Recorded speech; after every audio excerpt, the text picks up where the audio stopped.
because only you can help us. And now we thank you for those in authority, in every sphere, in every department, in every area. Grant them wisdom and deliver our nation from wicked people in authority. Deliver us from evil men who will sit in places of authority and do evil things. Deliver us from vampires who will drink the blood of the nation and leave nothing behind. Bless our nation with good leaders. And for those that are there now, we thank you that you are helping them, that your grace and your wisdom is given to them to lead us forward into a good and a better situation. We give you thanks for your great wisdom that is now released into this nation. In Jesus' name, amen.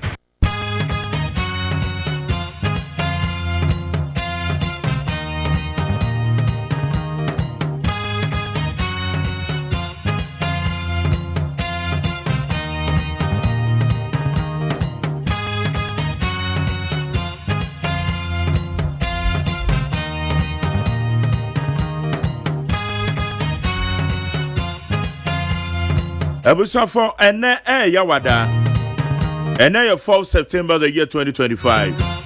Ye de radio asese wabo ye ho ban na ene enkwa edaso wo yemu moja di afusane wo nipadua mo ye sori na ye nyina ye ba be adwuma na de abo ye man Ghana anope ye kwakobo no nsia sa won sori ya be patrol sori abo eye 5:35 eje sa won sori free keteso a ye ntem sori ye ntem Tesha no ama uze ndera se nsuo no gugugugu nketenkete bi.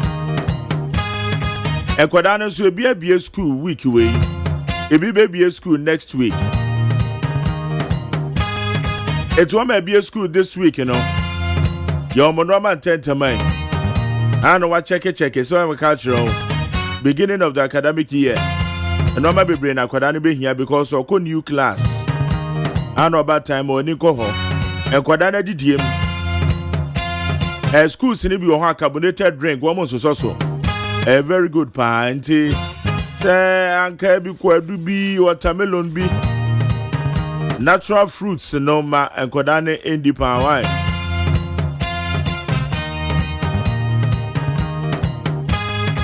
na obana so be ko school no bompa ye de amano ewie mu nye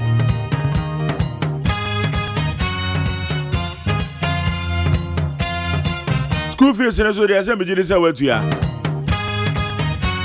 ebi abanu ko school ni say utu fees di ya mesre wo e so she no ma ban na say odi kan ko tu abi o na ye hu say dia no ma ko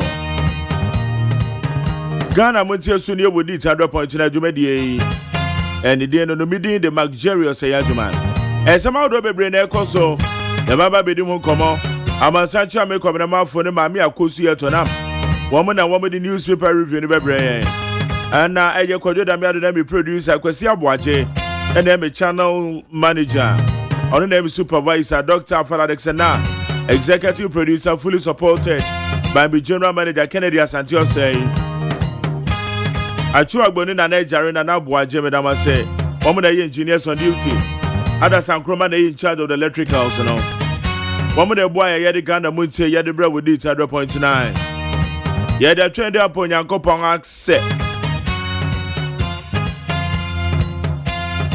Me pacho enra Kofi Akpalu. Yenya de tiese yoko fo kokofano. Eba ne sen Kofi Akpalu yoko fo akofane.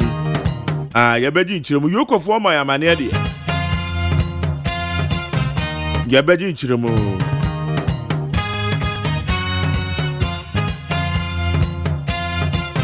Akwati aba election so ye wie ye no MPP for e ka kira IGP se oye ora chairman Sofo Azoka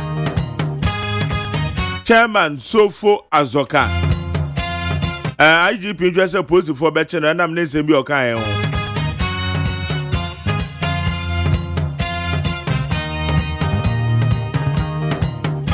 ho say MP elect en so oye na ho boa se obeko parliament na parliament e de na si edwa so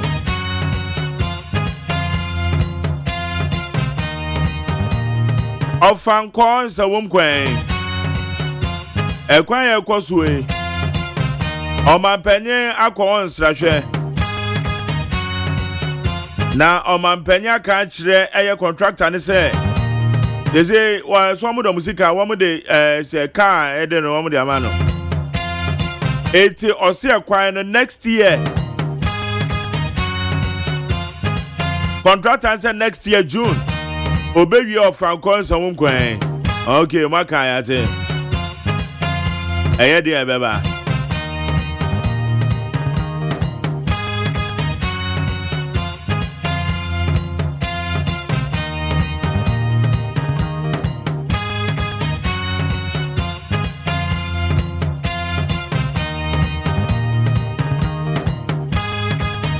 Eti weni nyina ne ensema kodo a ekoso wo goman na mom.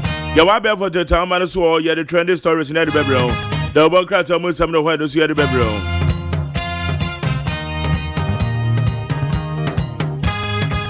Wadwe kire won ensema kodo no wo de be fa 0201162746.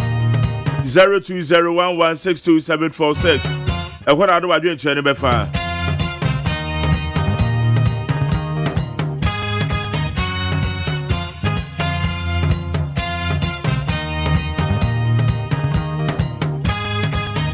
So we call Facebook Live and so on. Me pacho ye need 100.9 FM, need 100.9 FM. And on your Facebook Live. Na yanyane tie se eye regions asem de see ye no. A nurse for na ye Ghana Registered Nurses and Midwives Association. One more akwa eye Minister for Health chow.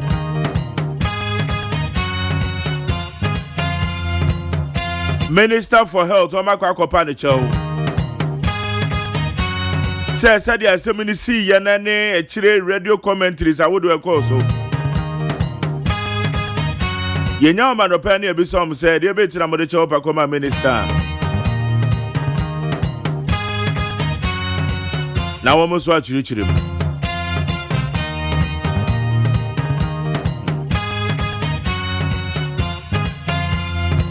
All right, now, said the only bonus, you have a Peace 104.3. Yadi Cassiabono, Yadi Bebro. Cassiabona Chino, your solid interviews, your newspaper reviews, and some would across your better again. Now, you must say the answer to the Pumas of that year. That's a say what you may feed in out there to her. I draw for me about your quality to say. Ebiadifo a motor no ma okwan ho mo so ahweye na wo mu na anu hwede esi wo tudu ho de esi wo Accra Central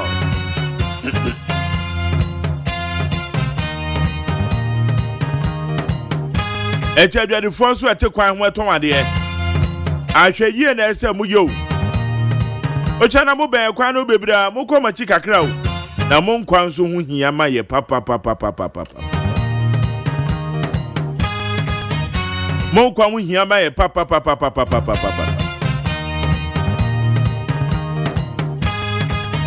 etu benu nyina ne yesa makodo we say yetu betwa asoman na billboards nso a akwan finfin National Road Safety Authority one mo say assembly a wo behwe no be the billboard a basic kwan finfin no. They are your friend the median of the road. One more don't work court. National Road Safety Authority said one more don't work court. It's assembly no more Madia to me there. Madia to me. Radio there said MPSFonline.com, citynewsroom.com, myjoyonline.com, checkoutghana.com, Star FM GH, classfmonline.com. Any other relevant news portals. One of the boy I bear for the town man to see. Yede Samakodo, Yede Bra we need 100.9.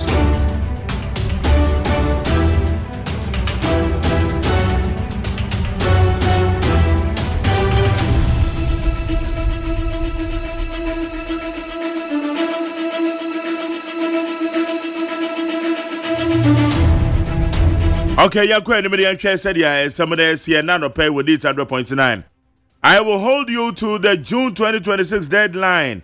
Mahama to a Franco and Sanwom road contractor. President John Dramani Mahama has charged the contractor working on the Franco and Saum Road project to complete the work on schedule, reminding him that the government will hold him to the June 2026 deadline. Beba cho yaman panyin kwahwe di dwuma ekoso wo yo Ofanko kwan. Ofanko Saum kwan. Eho kasatente. Kwan ya na nam so ayi hu de ekọ. Se eso no em say yes adwudwu baby kakra. The first watch it because I say me mu no. Be kwa me fa ho. Na no ma panya ka che contractor ne so June obewie kwan no nti June 2026 next year. Ye hwe anim so obewie. Na kwan no so ay kama man. Yoko picks up Kofi Akpalu.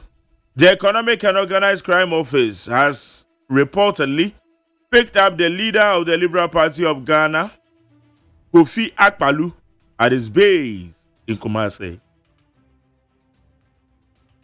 Yoko Fakwa Kwache eye ora Kofi Akpalu. Oma kofano ede no ko eye wo makache. Na sources say the dawn operation was conducted by Yoko Surveillance and Asset Recovery Unit from the headquarters in Accra, working in coordination with the agency's Ashanti Regional Office. Na edebintra yepe the reason. Reason they almost say and share that man betuya. No. Ochirebe fi awon contest 2028 election if vote buying continues. Hey. Member of Parliament for New Job and South, Michael Ochirebe, has vowed not to contest future elections if the growing monetization of Ghana's electoral process is not curtailed, and they basically are curtailing. And then I wouldn't contest him because I deal with their bedding. And yeah, Honorable Michael Ochirebe, New Job in South Machibujani, the Okas of resigning about a patchono. The Okas Aquatia, woman we need MPP and we knew about resigning a little of a patchono. On one of their two just say, Sika a war Yamanyo Semono. Say, and to me and from the end of 2028, and ya do a best engine beam. And I make us send a study of quantity and ya the obejinamum. Because a bad day says he can't be free. Obi betchin is about a contest when New Job in South or the cigar baby with him. In the end, and yes, was a 2028 in Agasabeko. Ridge Hospital assault. JRNMA apologizes to the health minister over attacks. The leadership of the Ghana Registered Nurses and Midwives Association has issued unqualified apology to the Minister of Health, Kwabena account of following recent media attacks directed at him. Member show Nurses and Midwives Association for one more and said the medical can one the chopper akoma Minister for Health say no maybe a call so a bro you the BP Ridge Hospital no on Fanche say bibi anko ye ama no on Fanche until they almost so akano no Akwatia by election arrest and probe Azoka Wahab over death threats assaults MPP to IGP. The new Patriotic Party has called on the Inspector General of Police to immediately arrest and investigate two senior members of the opposition National Democratic Congress over alleged death threats and physical assault during the Akwatia by-elections. Yes, I'm glad to be a friend of Wahab and you're so far Zoka. One must say, I'm kind of MPP for catch IGP, so IGP in Chioma because some I quite say one more bomb with triple say a woody be one bit to my man. So it's also a munsemini. Okay, you're faster from a piece of formalize.com, cdnewsroom.com, myjoyonline.com, check out Ghana.com, star FFG, classfmonline.com. Any other relevant news portals. One minute, boy, I bear for the town, man, so you had somehow the other bro with neat at 0.9. Meeting the Mark Jerry OSEI AGYEMAN.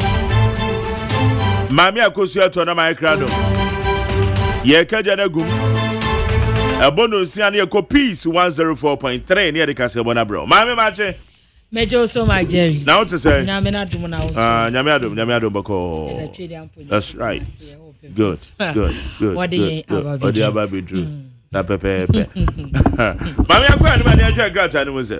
Abusiafo the bokrata abedwa so no nefa edikan na yede ebrewo na ma mensha siemfi daily graphic the bokrata no na memfa mamo eno wo se eku a yefre wo mu analyst na wo mu abo aban omabo abaso pa nyina ejina kwati aba election said ye niema esi call ye eno wo mu frese yenhwe na yenya bibi emfafa onto obi a wabene ewa abato ensemu na wabo akwati aba election se bibia koye nemu omonhwe se bibia ebekọ jojo na daily graphic the bokrata no anim ha ya na wo mampanyi John Dramani Mahama ekohwe ofanko onsa wo mu kwan na wo se wono de odema contractor no se wiebe anya no 2026 na se wo wie kwan no ane sa ya daily graphic the bokrata nso ebo ho amane ewo ha se na daily graphic the bokrata no animu anu se akronfo manye baabi enwia omusi obi chebi interchange wo no wo se nade no ewo ho no akronfo akwa wiawia Ghana ya daily graphic the bokrata nso ede ho amanebo ede abam na abusiafo ma memfa daily guide the bokrata na memfa nto aso emamo eno na oba amane na ode eye mame Sofia Akufu wode ne fonyini ababeto ehase ena wo busa se esem dia ekoso no hwan ena wo se watimi a video no anase secret camera bi ana wa record no ebra na esem nie ekoso hwan ena yesa nyina efa chief justice ya wo yi no edi afri wo ne nsemsem no mu a ena wo busa se obi mochem se asem no course na se camera capture se de wosi asem de no esi course no ne na famu de bi odi gu akwam no ehon sem so e hase ya daily guide bokrata ebo ho amane na daily guide bokrata no anim ha ena wo bo aba no se MPP amanyuko no en wo mo sem chief azoka ena alaji wahab wo mo nchire wo mo ni nyina kwatia ensensem no a ya daily guide bokrata ede ho amane bo ede aba na daily guide bokrata no anim ha ya ana wo se Yoko ena wakwache Yera Kofi Akpalu ni nyina ehwehwemu a wo mo eye ya odi ne mfonyini ababeto ehase ya daily guide bokrata nso ebo ho amane wase na daily guide bokrata no anim a ena wode omampanyi John Dramani Mahama mfonyini ababeto ha and what address it said the contractors for dress pepe said you obo rubber chena ya na show mo no mo reflector no ya ne gu o matade so ne wa address sa ena wo kohwe ofanko nsawom kwan so ena wo se sisi an ba bi ogina no deadline no de ama contractor no de ama no so hwe se wo bedi dwuma na kwan no ebeba wie na Ghana fo ho atom na isane se kan ne de tete Ghana fo pa ya daily guide bokrata ebo ho amane wase na daily guide bokrata no animu na de MPP churchfo Yera Justin Frimpong Kodua ode mfonyi ababeto a ena wo se akwaje by election result no aba no wasi se eye wadwen san eno na reflect 2028 abato result ni dia ene obuada enye no na reflect no kra ya daily guide bokrata enso ede ho amanebo ede aba na abusiafo ma memfa the chronicle the bokrata na memfa nto aso ena ode o mapanyi John Dramani Mahama fonyini ababeto a ena wode Madam Jane Mensah EC chairperson wade ne fonyi ababeto a anu ose omampanyi John Dramani Mahama ayi chief justice ede afri wo ye maame tokonu ede afri hoi sisi a wose nipa a wo mo atagete no pa ya wo mu edi ne tie EC boss wose ono soso wo mu atagete no omampanyi atagete no se wono so behwe se maami obetimi ayi na afri ho ya the chronicle the workrata enso ede ho abanebo ede aba ya wode ya mamejin mensa wode mfonyi abato na ode ne sasum na bodwe asa wodwe ne ho saa no saa na mfonyi na wo de ne baaye no ya say the chronicle so de ho amanebo ede aba na the chronicle the bokrata no animu ene wo se banka bi o access bank wo se wo wie sika 164,000 Ghana cedis de free bank wa aposifo hwehwe no ene wo mo ni di saa nipa bonefo sem no nyina omo hwehwe omo achi omo ya the chronicle the bokrata de ho amanebo de aba na the chronicle the bokrata no anim ha na wode yewura John Kwame ye diodu odi ni fonyi ababeto a ene o MPP wo mutimi eboa na wo mu ene abusuafo ekabo mu na oka ho asem na yewura Sir John ena wode ne nsem ababeto ahase ya the chronicle democrat anso ede ho amanebo ede aba na abusuafo amfa daily post na memfa nto aso eno obo amane eno se health ministry apomden aso ye no wo matimi aboa ama nurses anya dwuma ye 13,500 ya wo mo akoda government payroll so ya wo mo ba betua wo mo ka enti nurses ya fa bi adwuma mu 13,500 ya daily post democrat anso ede ho amanebo ede abam na daily post democrat anu anim ya ena wode o mampanyi John Dramani Mahama fonyi ababeto a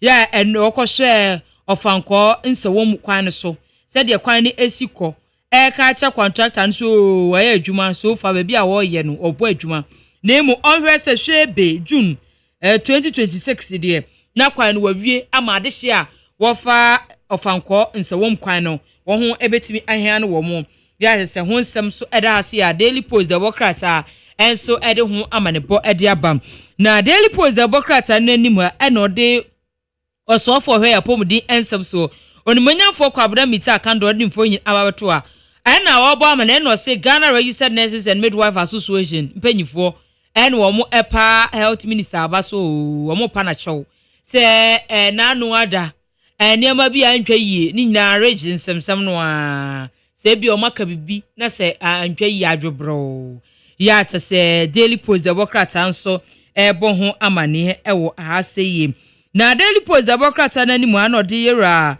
kwaku ansa asare ngode ne fonye ababeto ani nyina ejina chief justice semsem no anode nanu atum wakasa ede afa ensem wa ema me sofa yakufu ono so ede ababeto dwa ede afa chief justice ensem no ya ta se daily post democrat anso ede ho amanebo ede ababusiafo yemmonra mu ewo daybreak ade achia bia ena wo bo amane ena wo say wode eto assemblies no animu se bosomi bia no assembly bia rese honedie ho nsem no ode re ho report beba eti se wo eye wo assembly anasa wo ye MC anasa DC bia ne ye krado se obehwe sa anya pomode ho nsem de dabi we no ye ahonedie ho nsem sanitation report wode beba ya to se wode yera Abdul wadi yera Hamid Ibrahim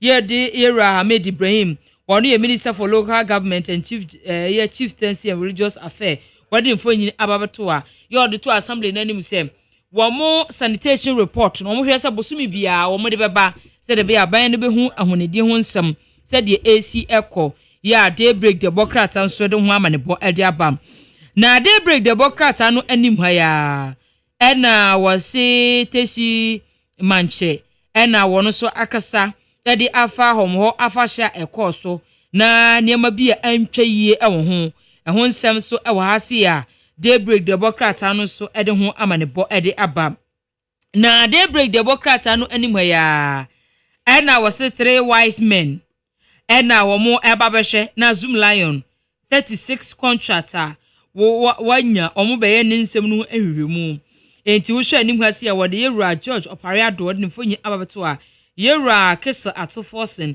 na yewura Hamid Ibrahim wode ne fonyi ni anso ababeto ahase ya daybreak democrat anso ede ho amanebo ede aba na daybreak democrat anu anim ha ana wode MPP church of yewura Justin from Ponkodua wode ne fonyi ababeto a ena wase nkrofo bi a wo ne nam keka se an akwatia abato no a chese wo ekoso enanu adai ebe reflect 2028 abato no say mo amukasa ansem dia nukre bi anim enye nukre da enye nukre 2028 abato result ni giranko ena akwatia nso dia nso giranko na akwatia de no kwade se ba kope enti mu amokeka sansem ni nyina mumontungu ote sasem so abotugu ase woni de onyintum enne enyintum ochina ya chose daybreak the bokrata nso ede ho amanebo ede abam na abusuafo the national enquirer na mede eto aso amamo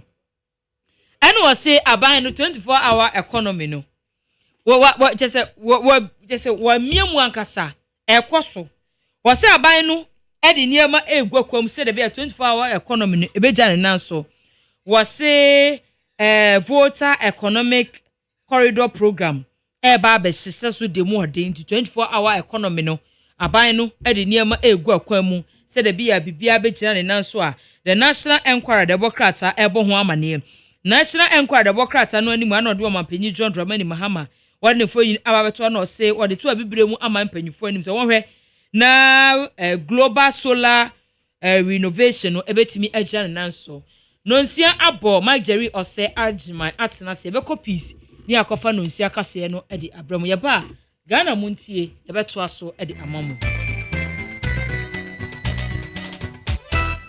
Abononsia Peace 104.3 FM Sini. Oman ba me mama che anope kase boy ensaka ena mede ebremo no. Na kase boy efi Peace FM so e won kran. E sign na mo okay 101.7. Afenit FM 100.9. Ye nyina ye wo Ship House Abekan Junction en kran. Ena fe hello 101.5 FM and Kumasi Adum.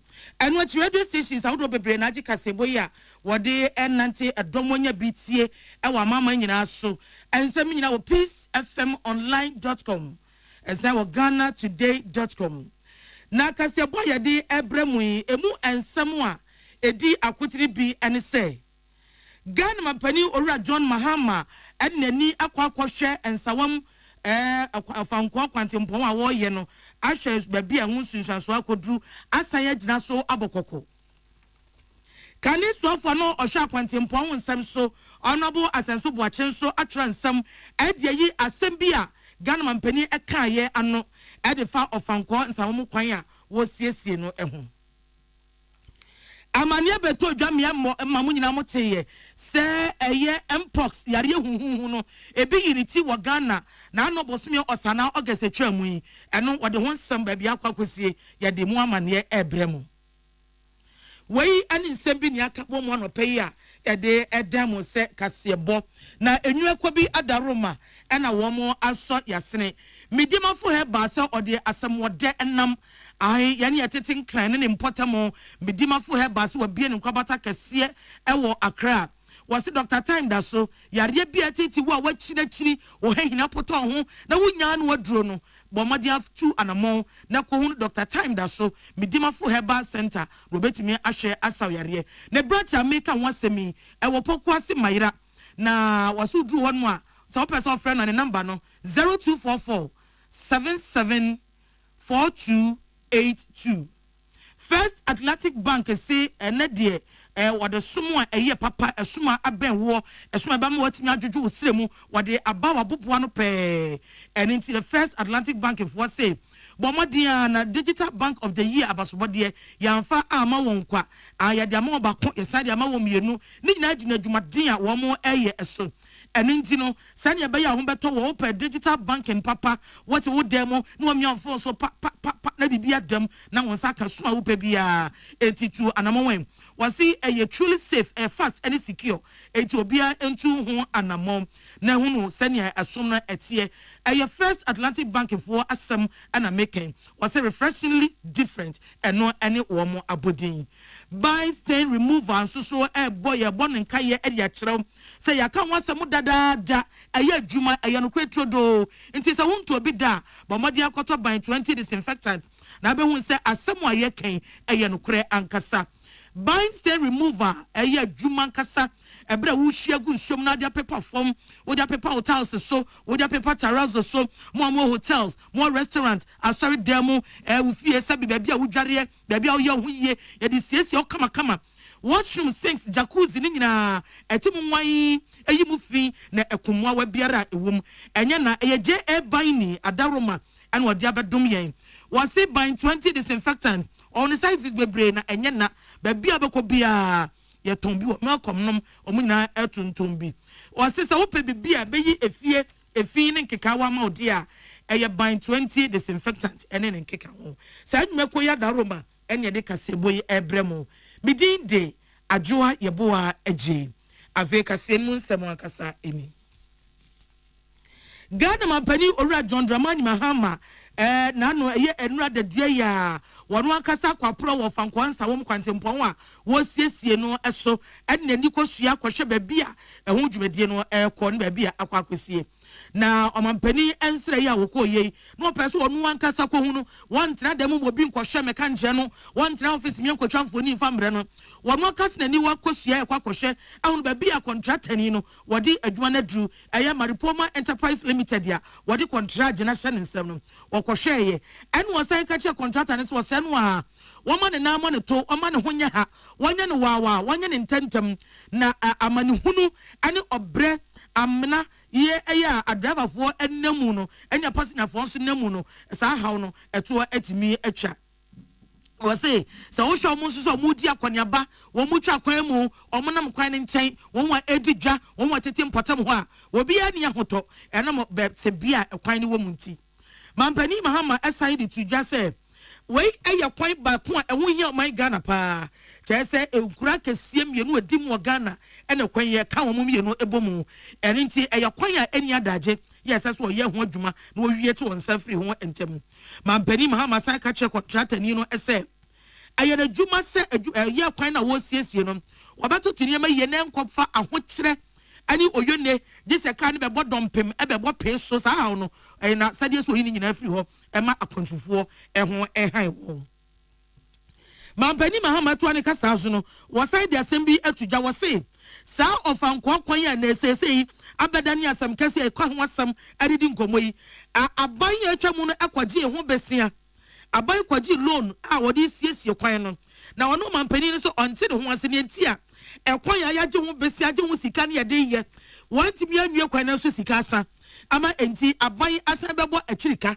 ane wose aban ya abo achirika chese na aban ba ye wase titi onu ani bo ene mowerem kakra no aka no ade bo oman na kohoma no aban sa titi ni mowerem ayi sika sidi opepem aduoso nwotwe 78 million Ghana cedis and wodi abasoso ansa ne yetimi eto ekwan no so na ma wo na me nyame ba sa me yare awo akiri yare wase ekwan ya yentimi anwie eho sika nso asa enti aye den na koba ne seye wase eyasam kase pa na nya dia na ban ba etra hore wonya amane nka kwan de aban sa yi sika ne bi ade abasoso de na so wodi so sum yetimi awie kwan no ma dia ho han ene ho to aba na kire aban no obehwehwem obebisa se ayadan ya kwaje ho besia na nsusu yantimi anwie ekwan no anto sa amfiri home eno achi mampani sign bo contractor ni no ekoko se wasa ne bo se awie be afia ye ba besimu yi enu be se bia no bosumi miansa so ana no bosumi na so no wawie atini safri home wase won kai sa bo na wasa no eso no mampani Mahama so de nani atoso na se duro na se wanwie de ne won ne de wase bo no wamade nani atoso enti wonya ne ntem. A loan was taken for this project, and I don't understand why the money is finished and the project is not over, and that we're having to come and pay supplementary almost 78 million from government of Ghana fund. So that's something that we need to find out. What really happened? How come the loan that was taken was not enough? Was it that the estimate for the project was not done properly, or what happened? But I can see that drivers are happy now, and I hope that from now till when you finish the project, you maintain a smooth flow of traffic, even as you're working, so that you don't impede the flow of traffic. So we'll hold you to your word. You say by end of second quarter next year, you should be finished. Yeah, nipa yetele ka say Ghana mampani owura John Dramani Mahama no waka kire contractor ni no a wo ye ofanko ensawon kwantempon a wo siesie ne say waka mo de nani ato so say afia betwam afia bebai ne bosumi kakra bi edi kan wo bewie won kai na sa bose no wo de nani ato so mampani asem akwaka ye enti enam so amam na sebedwani a wo hwe bantima eye honorable Asenso Buache wono so atwe krata de nsa hyase e de aba na asem amampani kan ya wo yi ano no eye asem amampani kan ye se kane bane kwaje ebesia a wode ye ofanko nsawom kwan no wanwie na so sika no asa ma ban san betua 78 million cedis ana dia so na ba ne sen na aba ne seye and honorable asenso boachi denti ono so abeyi ano no na ono so de ye aban so afa no ohye akwan ani akwantimpon so Minister of Roads and Highways e wa kane aban mu na sa abre ye de wo ye mrahye badwani a wo hye Kumase Bantima na asem ono so aka ade abeyi ano no se no kwasem ne wote asem amampani mahama kan no na abonu pusa asem na abonu pusa chese ye ne nwanwa na onti ase na ono de wo chemu nya no ene se enye sa na asem ne tie no woni mara wo mo aye o mo brifi mampani o mo cheche ne nsem no se wo mo no manche no yi o se bia ntia se bi na anya adwuma wo ne de wontimi nche na so sania mampani mahama kan ye no enye sa ena asem no etie na de wo chemu nya ne se ensem bia wo mo ka ye ne apam bi o mo ye bia no o mo de gunkrata so ede won sa hyase se ne obi a obebaji obetimi akenkan na ye den ena mampani e kan se na ne o mo nyina ene se wei ensem o onabo asenso boachi na e ka se yo o se sa kontraje ya odi ma ye se wonye nsiesie ensawom ofankwo kwantempon no kanea ban no ekosese ye hu se de titiri kilometer aduasa miensa 33 kilometers ne de tente no eno no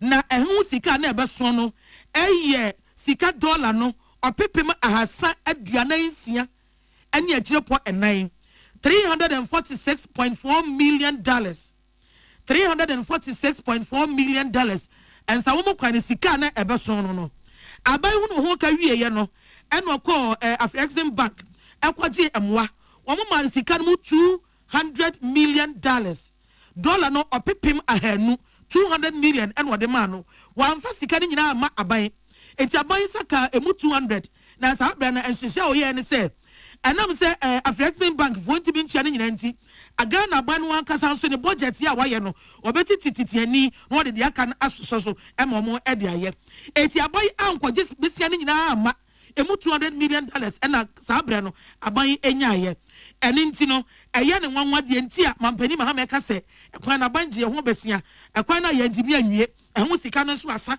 ema ban wei na disika ni bia ba besoso no sabi eye bosiemu ka ase ahobrasiemu no so wo kasa yi asa ba na etu emfutro ade aguganafo ani no oni mara de ese sabio eye awerefio se eye ne bofa so se ebo apayo se so mo amudi na chi no mo cheche niam mu no na bia anwai animu ante ne ye dia eno mo de ontimi enkyere na emom won de wo se ne se ganafo montungu na nya sa ena asamtie o se wei enye ade a na se sabre nya bra sabio de nsamati se yie ade amanyosem ene ye de nkrata ne kasa ye de humru fan ne nokre ena eye adwuma ane nti bibia ekoso bia no esese wai animu eka nokre no ekire ganafo nipa wakasa yi eye na se bedwani a ohye bantima kane so no ya ban soafo a wohye akwan ne akwantimpo wonsem so onabo asenso boache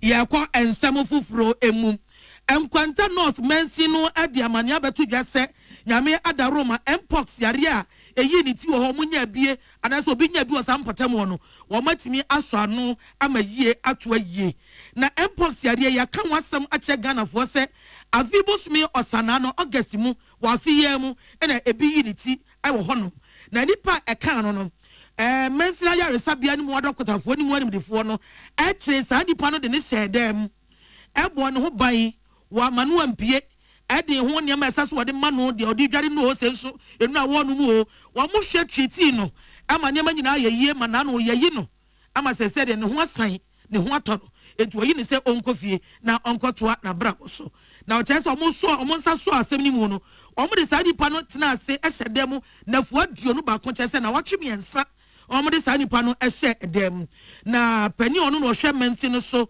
owura kujo do ena wodi asem yi eto nsentwerefo anim wo chese wo masa hye campaign yo ase edida ubo ene adekire chia fa mantin mu nyina aboban sane be ya yare no sabio ebi nsa nyiniti na anase enkoka amanfo bebre wo se ebato typhoid yare so a adokutafuo kokuo ni apomudi wanimdifuo kokuo ena sabia do mu bebre abesra koku mantin mu na wo se ene oti regine ne mpota baby ya wo hwa kwa obefa so a obesi anotai for yare ya ho asama beto dwa se atu atese nipa bebre anya bia kopia ma yare sabia no kwa obefa so betimi aso ano wasi nyame ada Roma wɔn nsa report new case bi afoforo bi ansa nyiniti wɔn ebi ayɛ wɔn dada na nemu wɔn toto nneɛma sania ɛnkɔgye ntra ha na sɛ ɛnkɔsan enipa afoforofo nso DC a ɔne nsɛntwerɛfoɔ ɛkasa no wɔkyerɛ mu sɛ nyame adaro ma sɛ deɛ asam no baako pɛ na wɔn nsa aso mu ɛyɛ mpox ya baako pɛ na wɔn nsa aso mu na saa nipa no wɔn kaeɛ no so wɔn ti mi ɛkyɛ ne hyɛ dɛm ɛtwitwi the first samples no ɛyɛ nhwehwɛmu ahodoɔ biara na saa bɛrɛ deɛ nipa korɔ no nyame adaro ma na wɔn atɔ ɔyɛ ɔbaa ɛna yadeɛ no ɛka no na ebesi na ediɛ wɔn nsa nso foforɔ bi mu na wɔn bɔ mpae sɛ nyame mmoa na saa mpox yareɛ no ebi nyini ti bio ɛwɔ my Ghana emu abusafo mu tie kaseɛ fi Peace FM so yɛato nkra yɛbɛsan aba.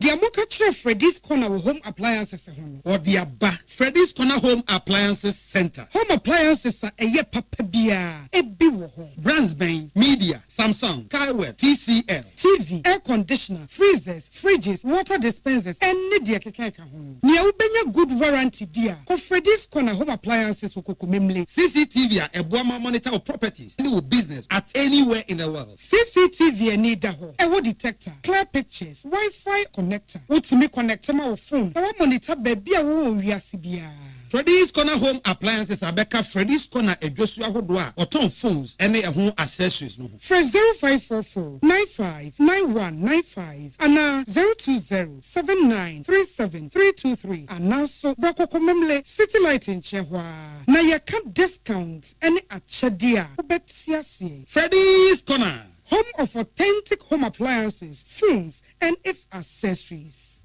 So wakoma ho hyehyɛ ana ebo periperi de broni kan hardware no a ɛde na sɛ wo ye na sɛ wo yam so atim so wo be packing a farmer Martin's liver salt tira kwai entem ehwie nsu agu glass mu ate Martin's liver salt no ba kwa no na wo de agum wo be hu sɛ ehuru wa glass ni mu na wanom Martin's liver salt ye won orange flavor ana ba ko so ye plain wonu a ho beto nemum edi nanu na ho nto wo a hu doctor. Herbal and Alternative Medical Hospital Bena Black History and War America, China, Africa, Ghana, and Penifua Bonabaso say, or say a real man for Tiapopa. Amin Scientific Hospital. I had a sabia, or one video was so, Yawudaswa, if you didn't chill yadi, then one sounds so yadi. Amen, expert of one croyarium, one run when nam. Now, what Dr. Fonia Nurse for so, oh, what's him? Amin Scientific at the herbal, homeopathy, naturopathy, and reflexology na esayade. So one will pay. And I are in the same part. Nyamia Dumunti. Yare expert. Amin Scientific ebe boama inshallah what to. Now once with the dance said the Ghana Fonia brochure for be the dance no. Accra, Amin Scientific ewo domain Obersnet Flats and Alashibinsu our Klagon, Eben Shaman Road, under Bridge Ope. Oh, Krabate P. Frey, not sure dear Ben 0245 275254 Ama 020-722-9505. Amen Scientific Herbal and Alternative Medical Hospital. Allow Shafi, Nyamini Yaresafu. Tune it in, turn it up, Peace FM, and rip off the knob.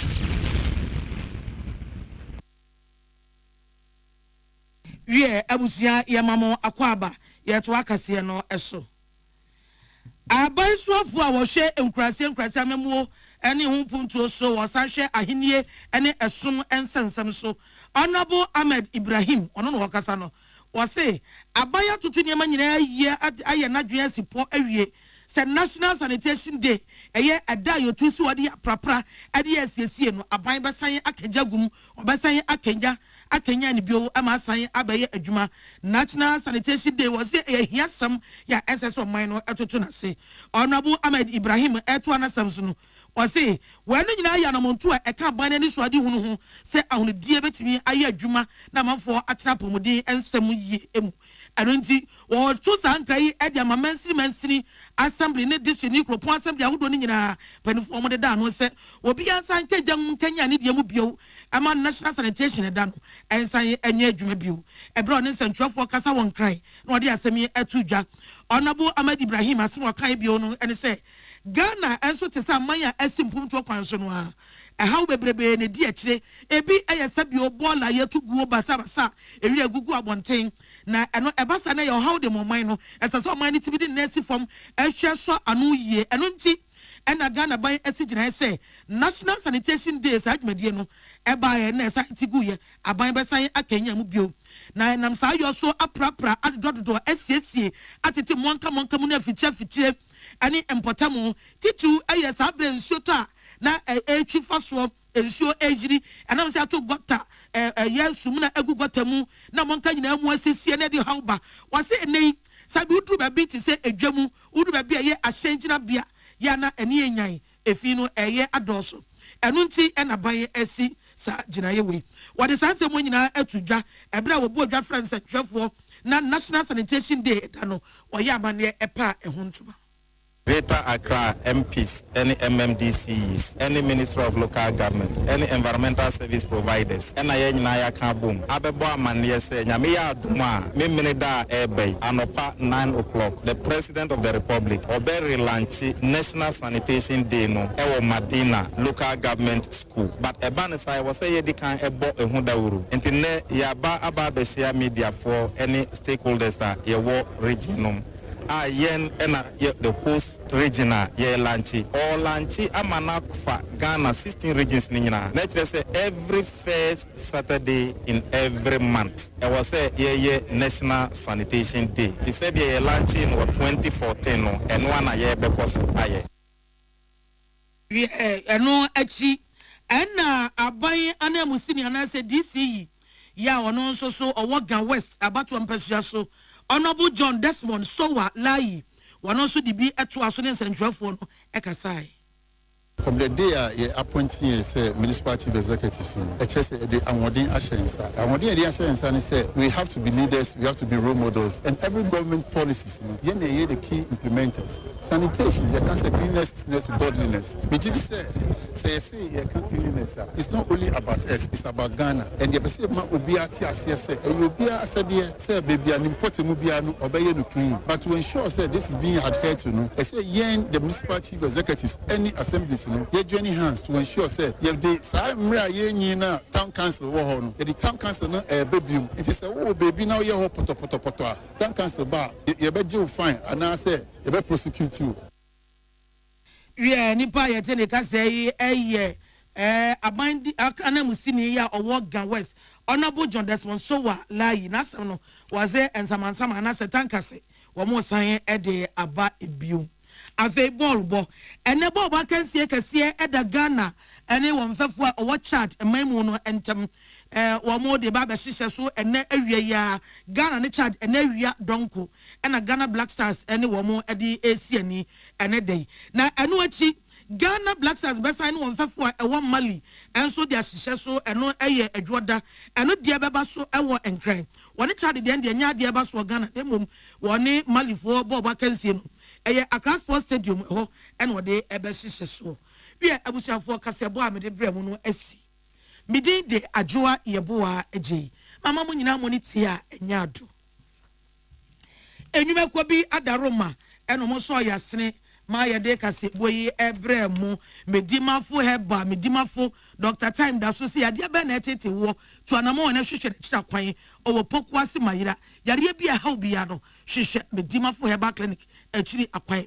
First Atlantic Bank say yankancha wo say eniam omo ye no asom omo som no ewiase nyina ehunu say Digital Bank of the Year abasode ye de amom ye san de amom back to back na nyina agina adwumaden a wo mo ye no so tena wo dem na nya bank som a ehia bia ya wo mre kra was refreshingly different and no First Atlantic Bank Buying stain removal ade adi gu nsuo mo paper form paper wo homa eyi fi na eyi nkekawa ekumwa wa mowa biara buying 20 disinfectant enya na baby abekọ bia JA Buying adaroma eno ade aba was sink mu jacuzzi adwaye hotels any restaurants eya so demo suku ba bia ye de buying 20 disinfectant paper form ema eyi fi ekumwa wa eyi nkekawa bia sa adwumakoyi adaroma ena omubu ayi me de kaseboyi ebremu wadaruma ye home so ni akoto nkran nche de obonkratem nsem ebesan ede abremu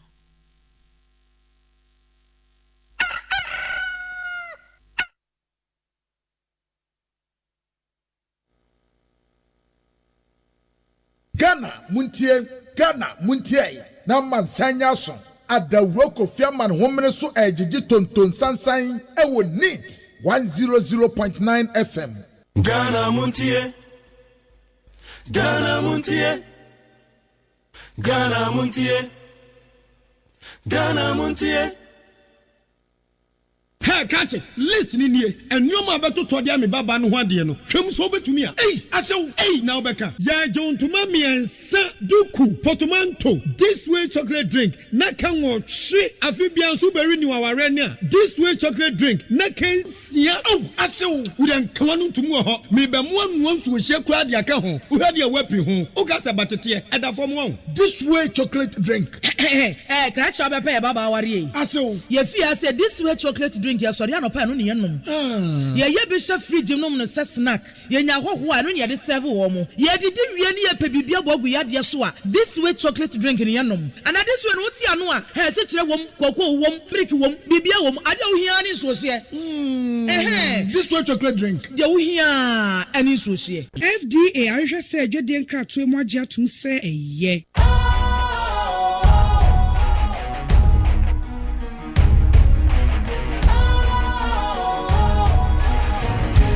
Cool, fresh and trendy with a new look.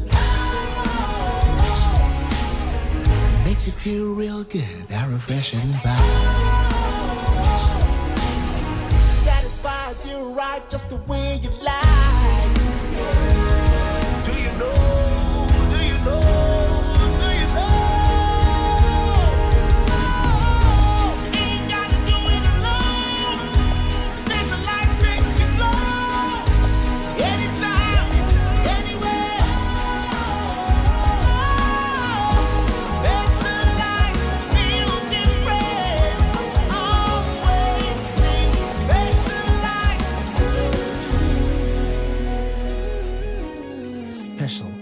Natural mineral water. Feel different. Think special. This advertisement has been vetted and approved by the FDA. Ghana muntie na mansanya so adawro kofiaman homene so ejiji tonton sansan ewo neat 100.9 FM. Ghana muntie Ghana muntie Ghana muntie Ghana muntie.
Ghana Montier Sunia Boni 100.9 and Yawada and your 4th September the year 2025. Yede Radias Yakwaba Kasiabona near the Abra Webye. Yede Casabana Brewe, the idea of many share solid interviews at the better also. Your chair Samako do because over your my Ghana mo. Your man Penny, His Excellency John Dramani Mahama, or the nature of Franco Queen so, or Franco and some Queen. Wakwa inspection deadline Yamiya Doma next year June 2026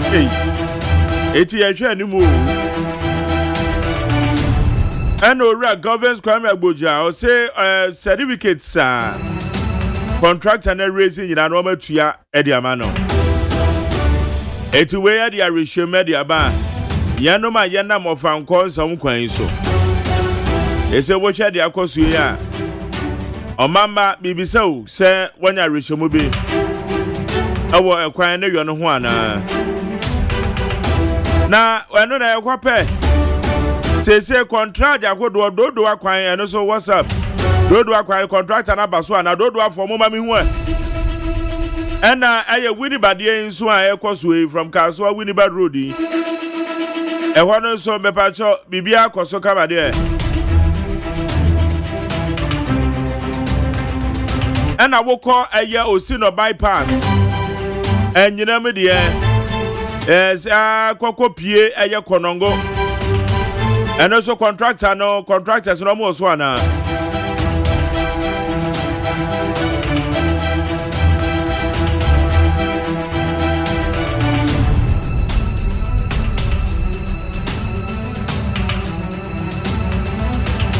And now ye a kwan bi on patem contractor ni free so no waba. Mami ho. What about 0201162746 0201162746.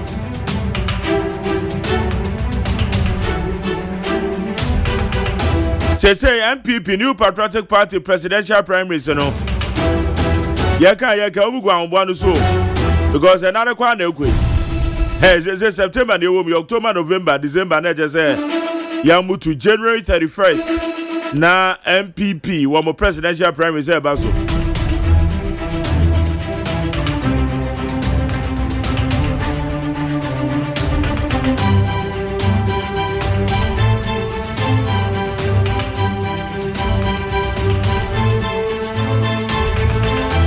MPP for call say IGP nhwe say ore so far zoka.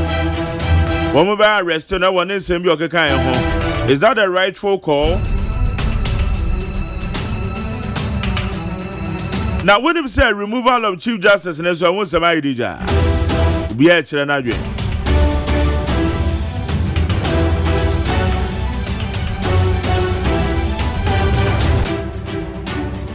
Emra na yi no.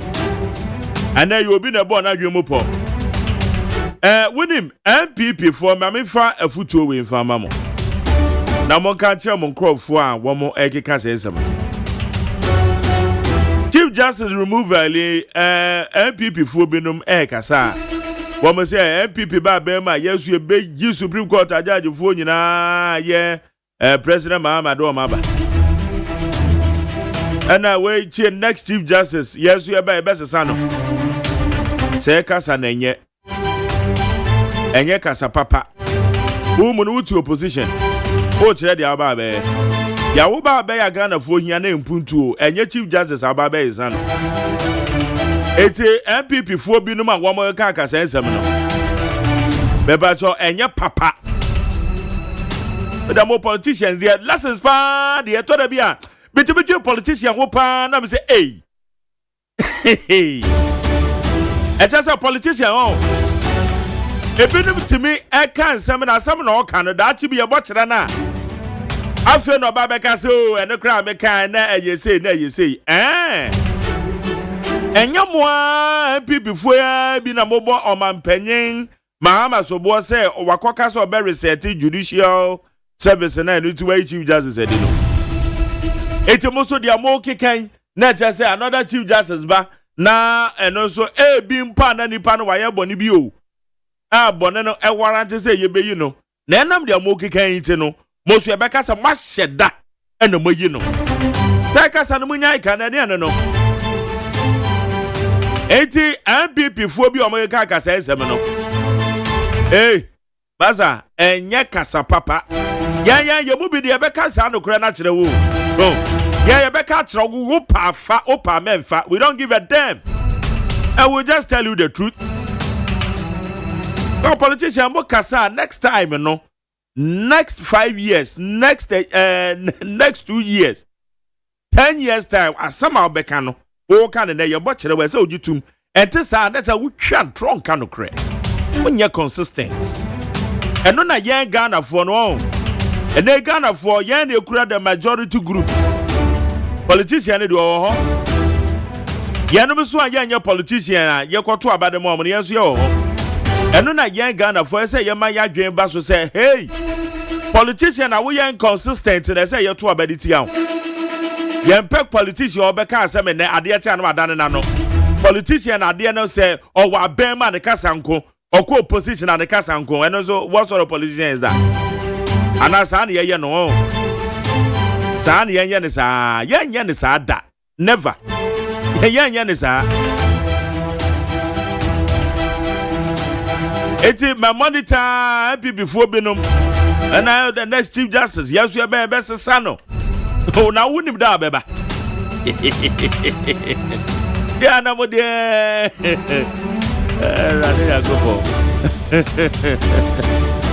Woman, no opposition, the next Chief Justice, your best sano. But there's a war criticism being out criticized here. Fair enough. Another American man can hear ground. I can't hear Papa. Now the American in the next 10 years, who be Samia, I will still say same. Massacre the same thing.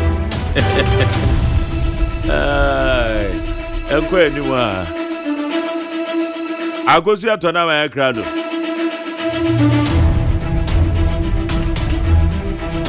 I'm a such a make for the Ghana boy.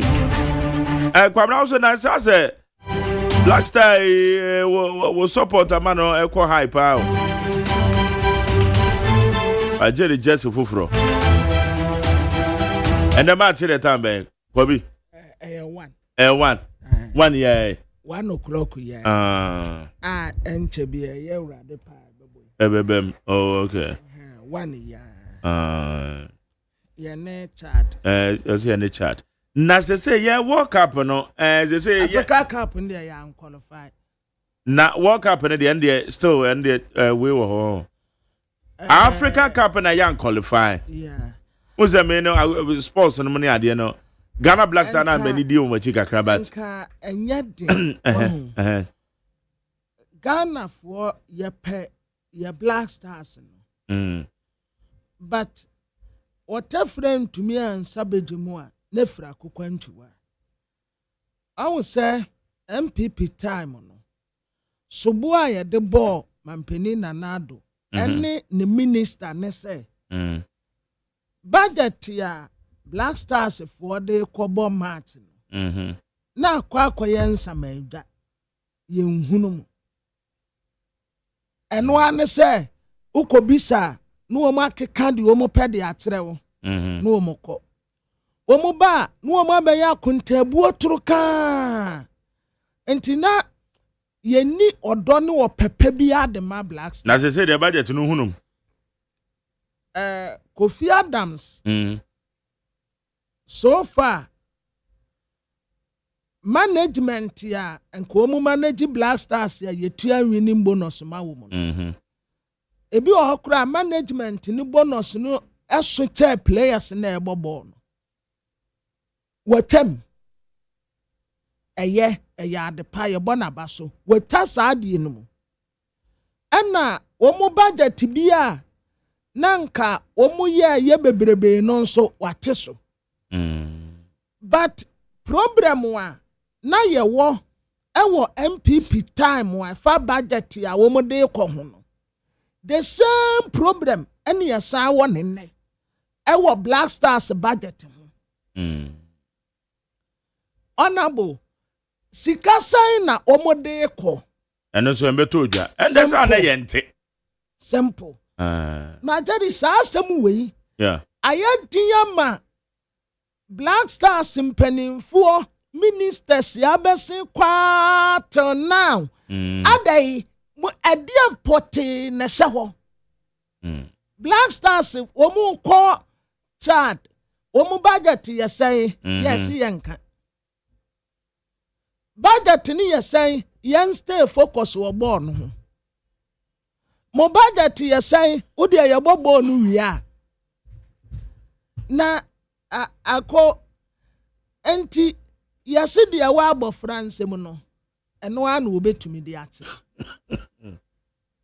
de wa abo France mu no eno an wo betumi de akyere mo budget yesen simple eba wo mutumi nka muntumi nka enti ka to okra kuai Ghana Football Association budget yesen na mo de kro president yan kan kire Kofi Adams say one kan wo parliament say Black Stars for kobo match ya wo mu budget ni ye de baba abetu dwa ahead anya president na kan enti adie na simu kwan adie na ya moden adie na yesuma si dwa wo mu nti a budget ya mo de kobobo muntumi nka wahu ebasa na odo ene opepe bi a ye wode mamo no na afri ho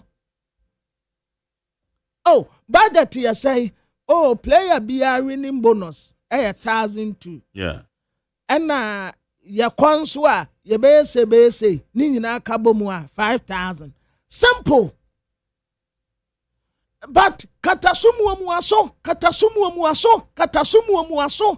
na kwabena adentina yes o man be to say England model mo mudi sports eche no se oye player na se o kobo national team na eche se eno nkoa no ye wu nipa no me kan dey say eche se your priority yes eno wu player no ahun fama na wo de kobo national team England just one bonus bia nwe ho wo ba ma wo man no ampo no ana ne ha de ante say minnim ade a eya bibifuo wonim se ade a bibifuo chiri eya accountability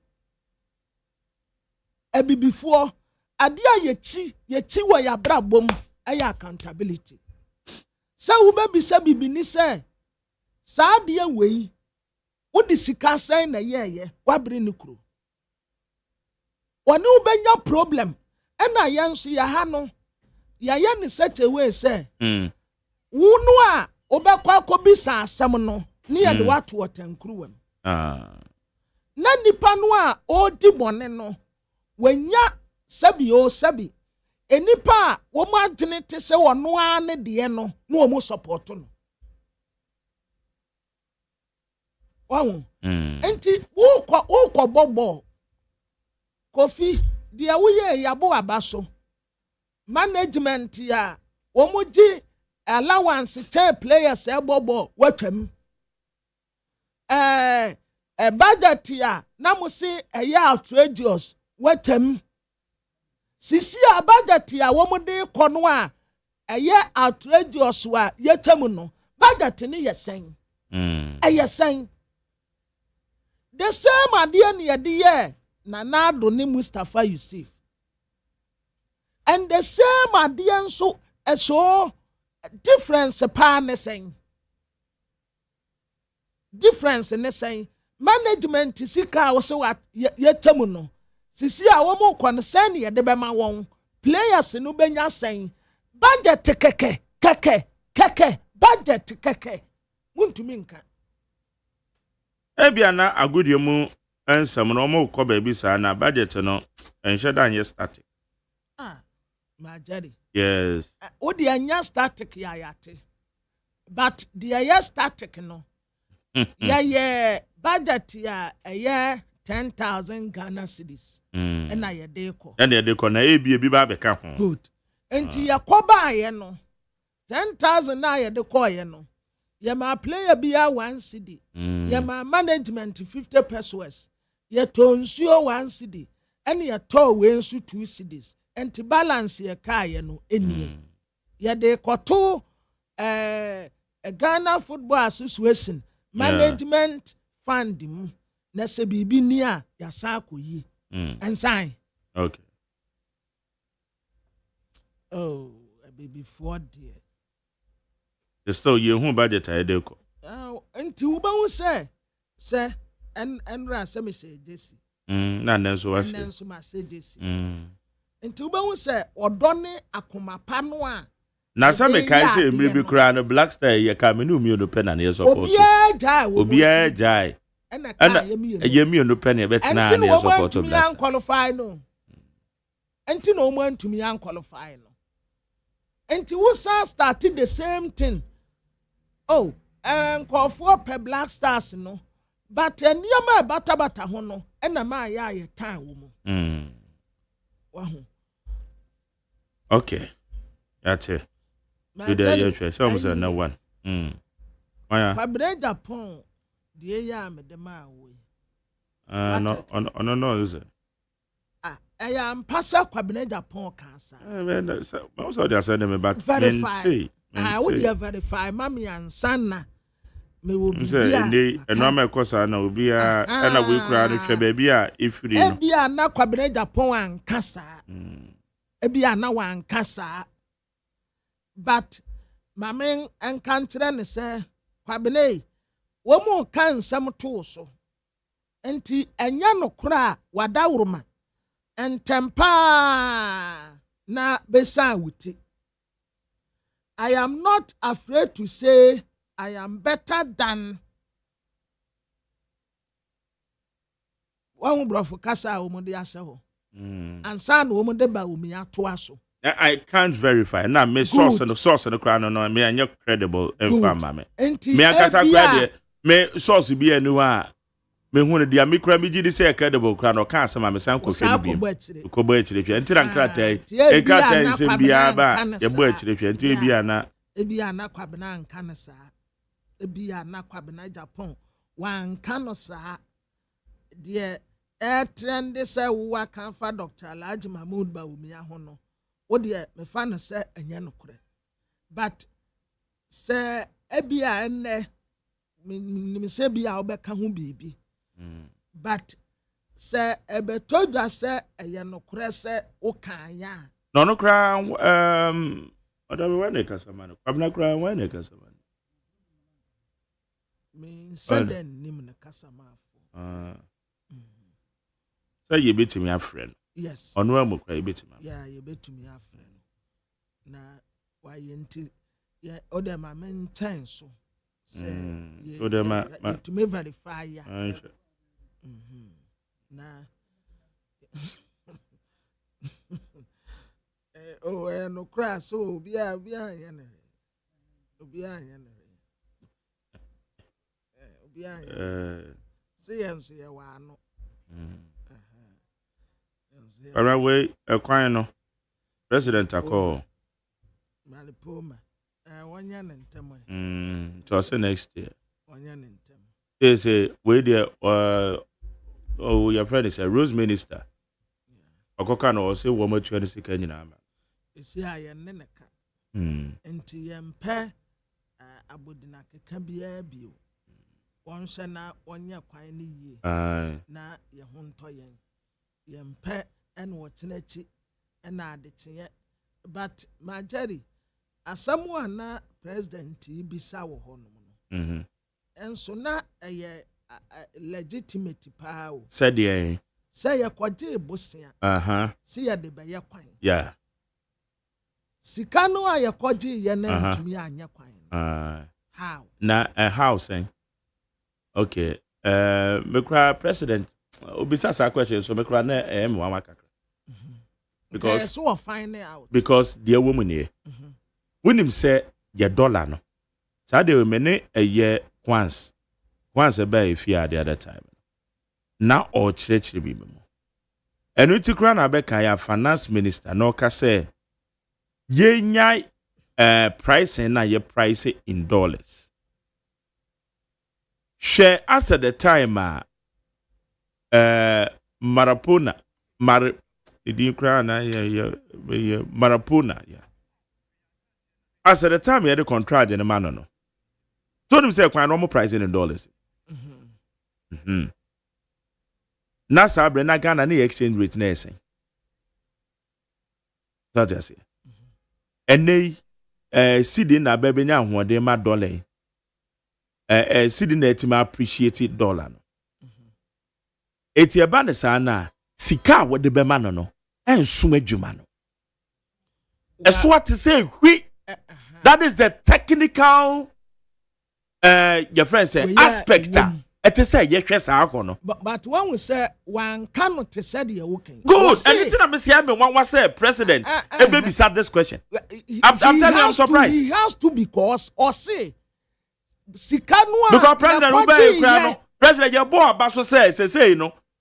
Dollar no so ati meanwhile kwan no your price what dollar. Tie na asem no. O say Sikanwa ye kwaji ye say ye de be ye kwan no. Sikanwa ye kwaji say ye de be ye kwan no. Sikan ye kwaji no he. Good. Anya ma no ni ye kwaji. Good. Na Sikan ye kwaji no the purpose of that money. And say ye de be ye kwan. Aye dollar mu dollar sikan ye kwaji. Me tire say wo kwaji say ye dollar o kwaji so de be ye kwan. So sikano ekwase kwan ni mu anaso wo mu divert fa baby.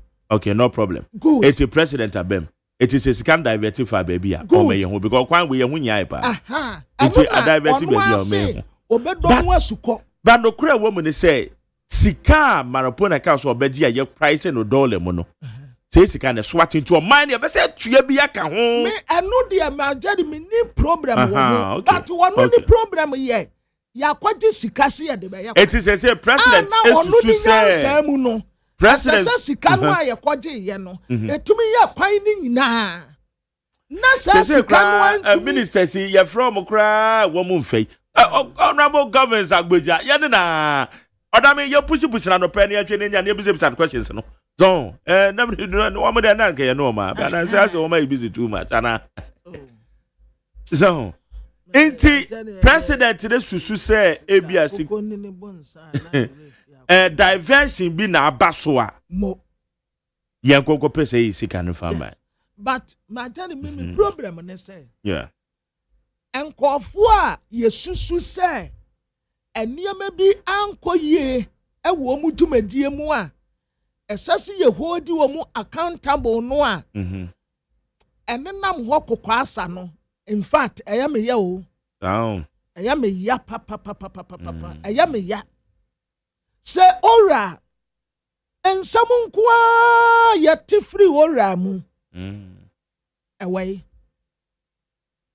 dia ni yeka edfa MPP aban ho animu asoafo animu nipa ni yese wo mabo wo mayi kro no edi wo mayi dream ya ye kan no sisi a away ni nyina na ye just a mere rhetorical anasa den ya samo Mama ye kwa ni mane fa nsem ni bi nto aso krata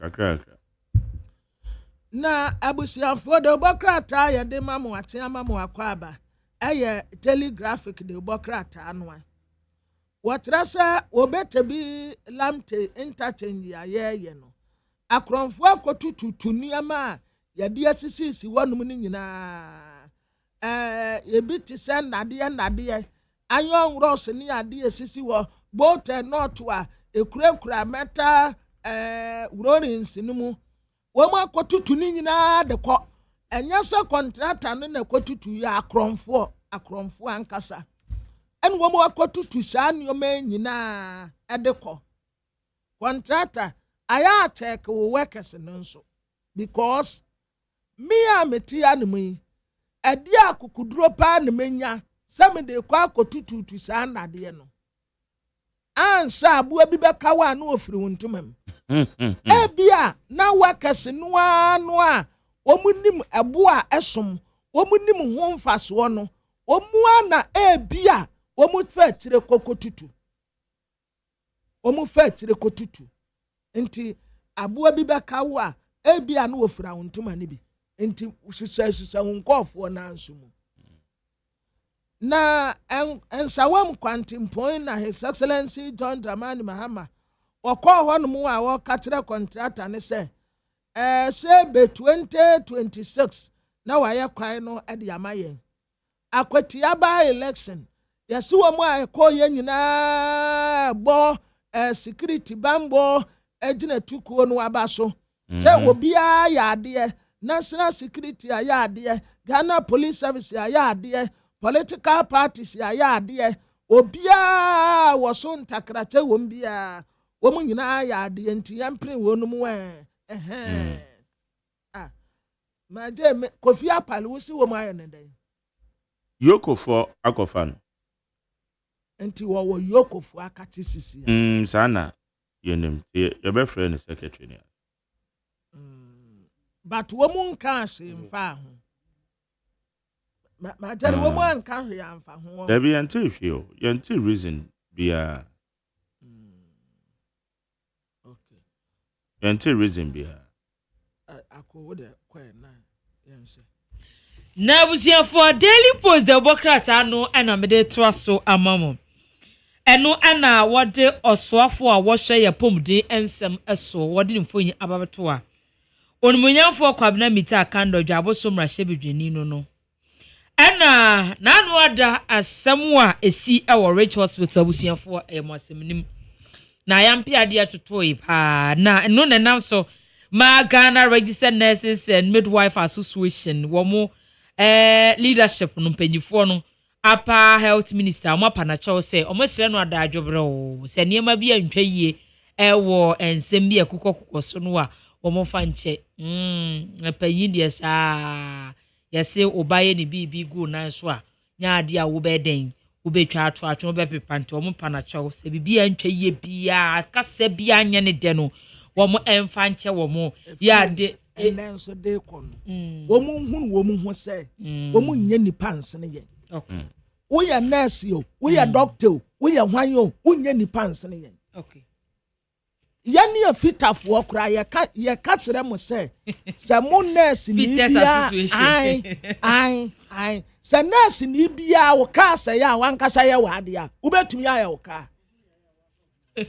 na se ya yade a yanso ye be se ye mo yade enti anya se obi adwuma hia ten obi a ten so se mo ani onyam a ye de amamo no ani di a ye de amamo no Saman sanamo ankura na muma nipa bi and the petty partisan politics and the wurawura mudumedie mu a ye de manimba to form da bia ye de manimba to form da bi all the time ye de manu onyam betutu form sir modie maduma amoye no ayetemase eba market ya ye kan bi mamo na ye ne nsam trefo nso ye kase ye nkama asemo eba market ya ye nkama mo eba bibia ya mwakade a mudi adwuma ya nkama mo ya kama mo but mamo nyamo ho se mudi amoten wo bia mu ya nyankopon nti ani kwan so obi akama asem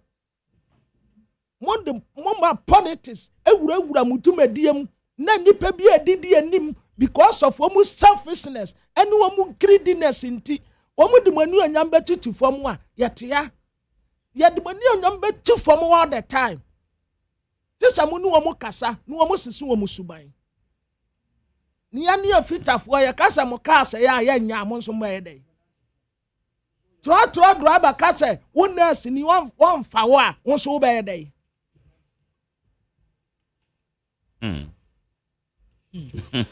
nurse ya juma ne ayi no sa untumi anya nse wo wa ko school sa wo pese wo be ye nurse ana waduma wa fa to ho sese wo be ye ni enti obi aba ya asabia onsa me krokro wansa na wahwe no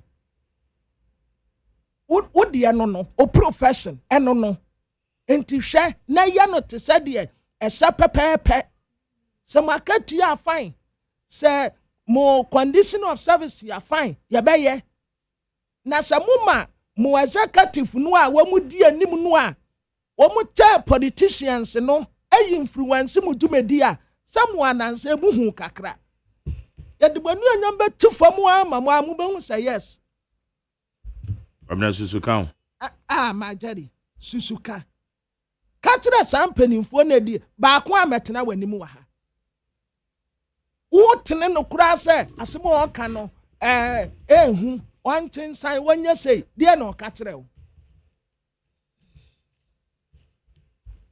akoko abusia for Daily Post the Democrat anmu ana ye gina no na pomde wonsam ana ya gusu a ye gina omo ensemu a na Daily Post ko ya no de aba no health ministry no atimi aboa ma nurses dodo no omutifie dodo na nya dwuma ye 13,500 nurses omo ewa aban payroll so a womo eba bebo adwuma ama Ghana nurses ya no wonso so wonya sika atu omboto no maye adwuma so omabeso mo man konkro Ghana enti na ban no afa 13,500 nurses ya de atu wom payroll so a womo so ebe adwuma na Daily Post Democrat anu anim ha omapanyi John Dramani Mahama ekopie mu awofa ko nsewom kwan so ya wo hwe wo expect kwan so ahwe said the kwan no esi edru no so far so good said the contractor no esi adwuma no enye bad kura ye good pa na so waka che contractor ne se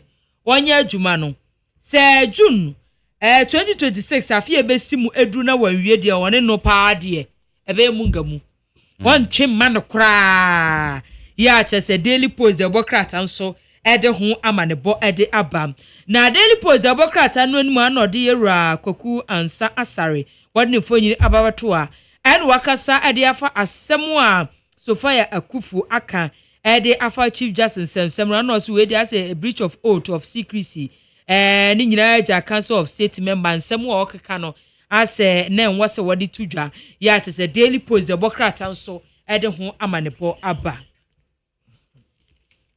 na jari woni me say a fitafo okra aban said am wayo ye be ya strike ye be ya strike mo fitafo no ai ye ni fitafo ye ba be ya strike ade ni ya strike ya wa o ka be se bia no waja esifi da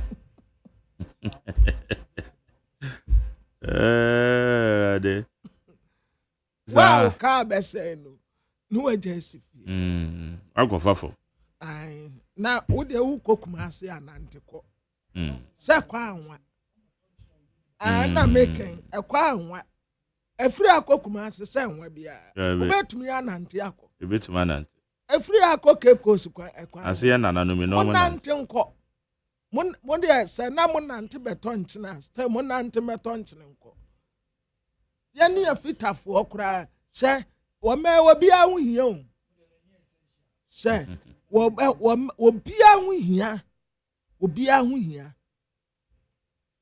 akwamna nurses na ye kana nye wo munyina na yesa ma jari nurses fo no obia nka wo mu asem wo executives no sa executives mi yenu bi no oba ko be ma ko no sa executives 2 no 2 one man one woman no sa wo mu mi yenu no en wo mu ma ye de o mu nyina ni onyam chiri fom sa 2 no the big 2 no wo mu mi yenu the Chronicle the Democrat adenim ha en wase MPP enquarebrate etise busia baako eyese John ena wotu onumfo yi wase MPP esese wo mu ka wo mu ho bom se one family His Excellency John Dramani Mahama wode ne mfoni abatoa na picture we hu se ne wa bre pa ena satans na enwi bebre woni tiri ho de se enwi ne nọọsụ saa we de na ne tiri nefu bebre kura aha ena wode maami jemensa ne mfoni abatoa bibi ni seburuni ya waye ne makeup na kama ena ne tiri no wa chammi no wode bi atoa na wode bi atoa nti wa say Jesus tamu a yede no kogina Appointee spirit wanim no a na ye kwa akodi na asem abuwa no kumfo no saa pepepe Appointee spirit asem nso esi wa himpo ni Galilea ade obi a ye wo no Yesu ya wo no Bethlehem wo ena wo bewu wo Israel ana na wo ma tell say we are so penny ya sorry penny na meti na your Bible man say na wo kan na Chronicle man na wo anyamwa Jesus musi ya wonu ahe anya betra minim yes who no who bisa say musi ya wonu betra yes ana wo who question na who bisa yes who eji ni mapa wako dankama wako awoyo wako penti dabi anyame na me ko say mo na mo se tura ne se mo na mo se tura ne se ya wono Bethlehem ana nipa no wasimusu wo ye Israel ni but ya kwa wono Bethlehem but still wo ye Israel ni Bethlehem wo Israel dabi o maso adam hwe map no mu Bethlehem ani Israel no asemutu jadi kodie memeka Bethlehem wankasa na satam no mponu a yese Roma afo ase wo mu nkoya sa so nti obia nko kan ho na satam na Joseph ne Mary no wo mu wo he wo mu wo wuro mu ho ese obi samiana ana se wo mu wo wuro mu a se wuro mu bebi a wo na se bebi a Israel wo enti wo mo nante na tre se Mary ane Joseph wo mu tu bata ko wuro mu ana ya ka se obi ankwa no kurom ne yenko kan no anu wo mu kope greener pastor na Jemensa ana kofa asasem we nyina bae ayo ose say na sentia Jemensa akofa asem we aba ne se JDM ne reset no ye ne sa paso ade we yi ne baako wo free we so a na wo ko we so na sadie ensuye ye no Chief Justice de no a ye ja no kwan no the same thing ena maami Jemensa nso wo mbeja no kwan esanse resetting no ehia wo mmea ahodo bebre maami we the bureaucrat na ekon wo se dem frete wo no nso beko banka bi ena Access Bank wo bi account no wetumi awia sika ewom 164,000 Ghana cedis ya kanetete no anke beka se 1.6 billion because want to me fa 4 no enka ho esanse 4 no ye decimal bibia ne se wo pese wo wura ne no into decimal point ya ti se eye 9 ana se 9 or more ansan wetumi awura ne no decimal but say ye 4 eye less akose no ano no I have 4 less. From 5 equals 6, no, now bet me around. I know. Yes. No. Yeah. Na Roma for woman.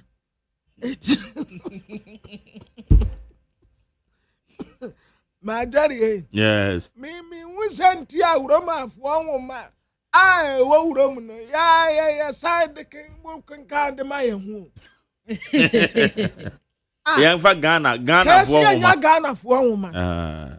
Urom da. Ya Apostle Paul. Yeah, na de wo honom no. Ese nya Ghana for woman. Ade na de bia urom afo woman ye de ye ni Ghana for woman. Urom afo woman etire dumie no entetem donkron. Beloved, never avenge yourselves, but leave it to the wrath of God. For it is written, vengeance is mine. I will pay, I will repay, says the Lord. Atemwo efre wurade. Enna awereto enso wa wurade nsem. Enti wasi yanya ni nyina ma ne JDM. Jai ni nyina ma wurade no ono anko ne ko. Yo.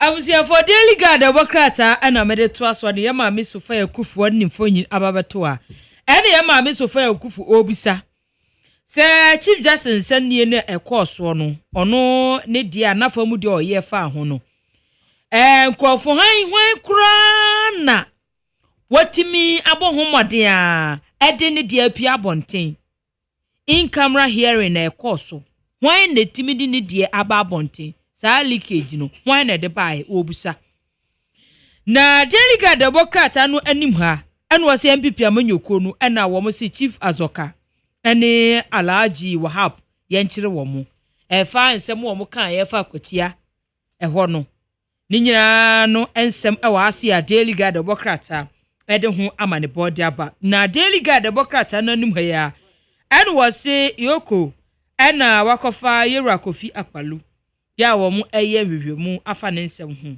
ya delegate democrat anso ede ho amane body aba o mampanyi John Dramani Mahama ena odi ne mfonyini aba ha sei ena o se ofa ko nsewom kwan no wo se wonhwe na woni ho dwuma se de be ya Ghana fo ho ebetimi ahehan no wo mom na delegate democrat ananim ha ena ode Justin Frimpong Kodua wodi ne mfonyini aba to MPP church of no se akwatia by election no enya ade be reflect 2028 abato no kura ntia ya o se akwatia MPP alusu 2028 o melusu wa ya wa adwen sa no wose nyadia ebe reflect kura anya pe untimi fa kwati abato no entutu 2028 abato no ho ya delegate democrat anso ebo ho amane na albusiafo the hawk democrat enim ha yasema mi bi 30 plus woman bi ene yaso woka se MPP fo too proud saa no woka wa ha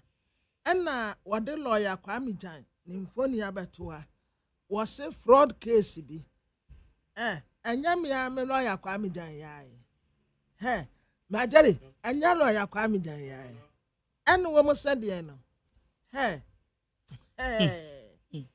wo mo se 56 million Ghana cedis loot and bribes lawyer metia wo sabibi aboko wo do picture beto a o picture da na ya ture odin egu ase na asam no mensa dan kan ni nyina ma kan ketu bi ma ye bias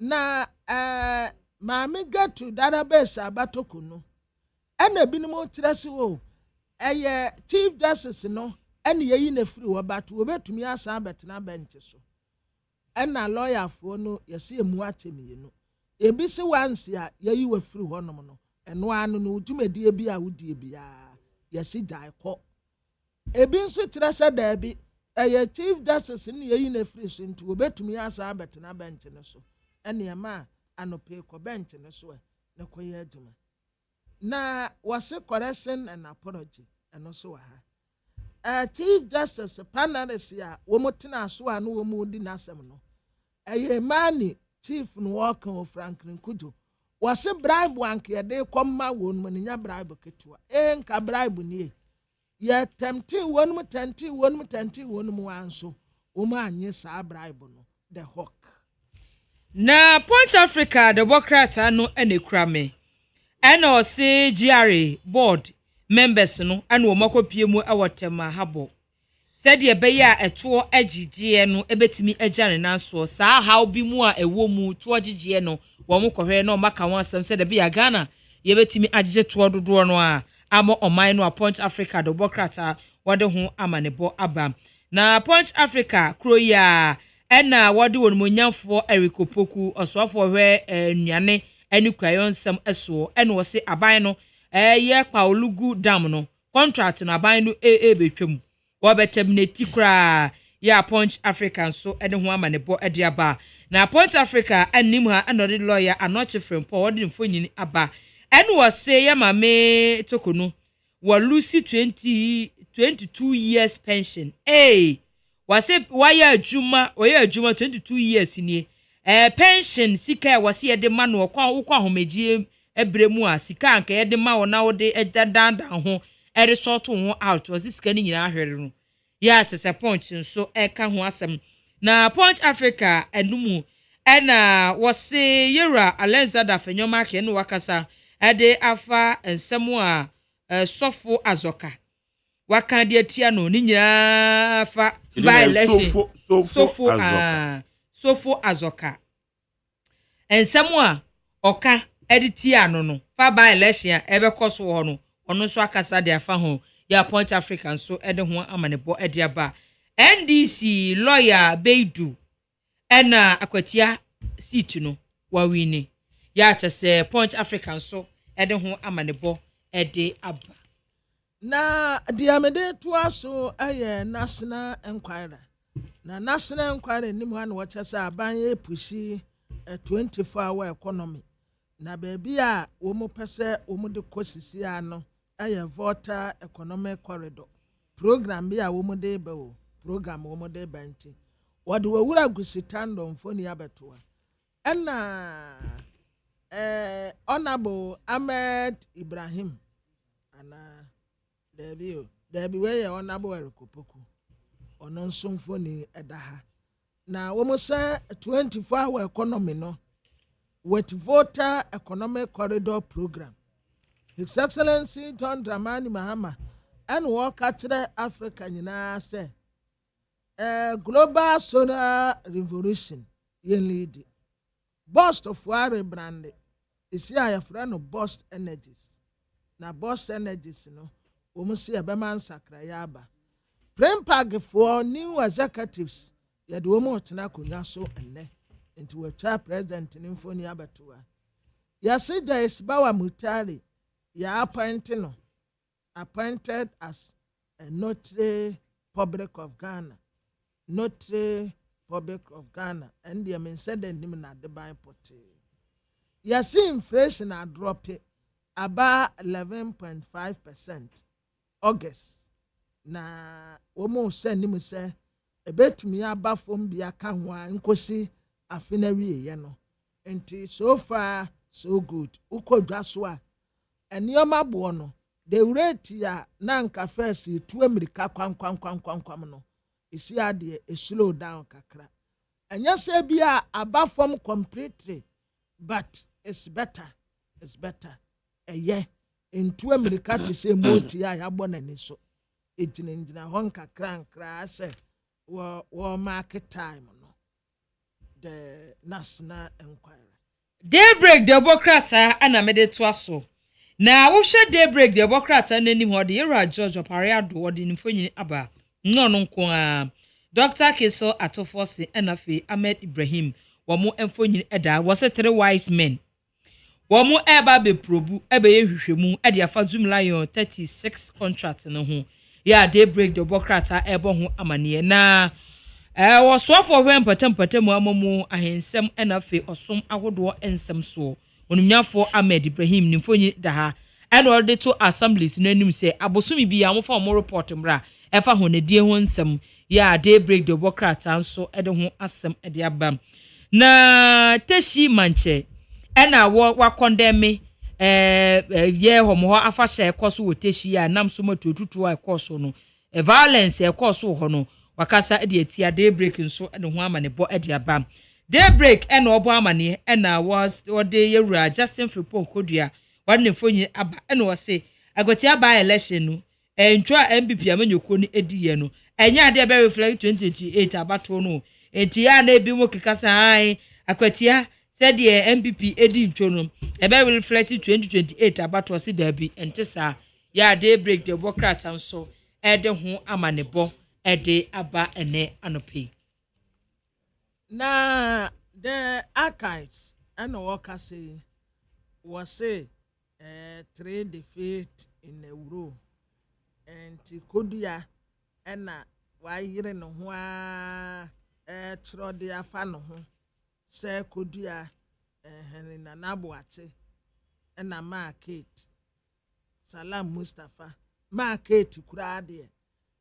wono sei wo onkobio na man ho mfa no ba so far de awurade adom eye anesa Henry Nanabuachi wono so kura sei ebia na national organizer no onko ho bate bi obekọ baby foforo but Justin Kodua from Pond general secretary no ono ana wokro fa ho se wo betoro de afa no ho se na with the party di nkuguo miensa na there is always a second chance.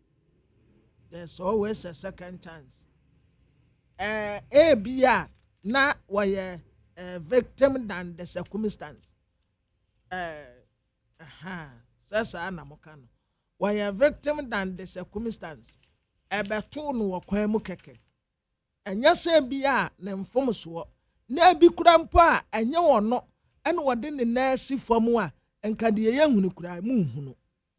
Akwatia ba election ni enya se womu di nkuguo saa se 15,000 ye bisa aka ho uka se ya de ketwa wo ya de na monka Dr. Alhaji Mahmood Bawumia ono so mfoni da ha ena de ubokrate kansem bi de kire wonum na TVL for yeso mo asset ambition se revenue target ewo 2026 by 1 billion Ghana cedis 1 billion Ghana cedis ene amani so ade hunu no so busa youth and wo mo ka kire Dr. Clementa Park say wo beye mrasebedeni emfie bebrebe nie wa negratu wonum de bokrate na ko onabo metiawo nanse we busy one. Oh, okay. Ya waha ya hoye. Me waha ma jeri waha. Odame waha. Etonam waha. Greetings to Dr. Clementa Park. Good morning this morning from Neat and Appointee to your outfit as Deputy Minister of Education. Since assuming office up to now, no here, calling has become difficult, but we assume that the work we are occupying has now taken tremendous vet in accommodating a lot of people. This morning, the Busa youth, the cry of progress, especially the road. No tar road since you came, no tertiary institution. But me, I'm still your brother, Majeri, your brother, Akosia Tonam, your sister. Greetings this morning to your outfit. Great.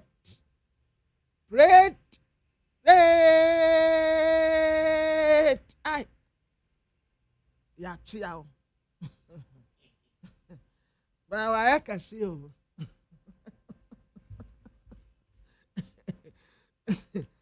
And this is for na me nim sa kase ya wo mo ho sa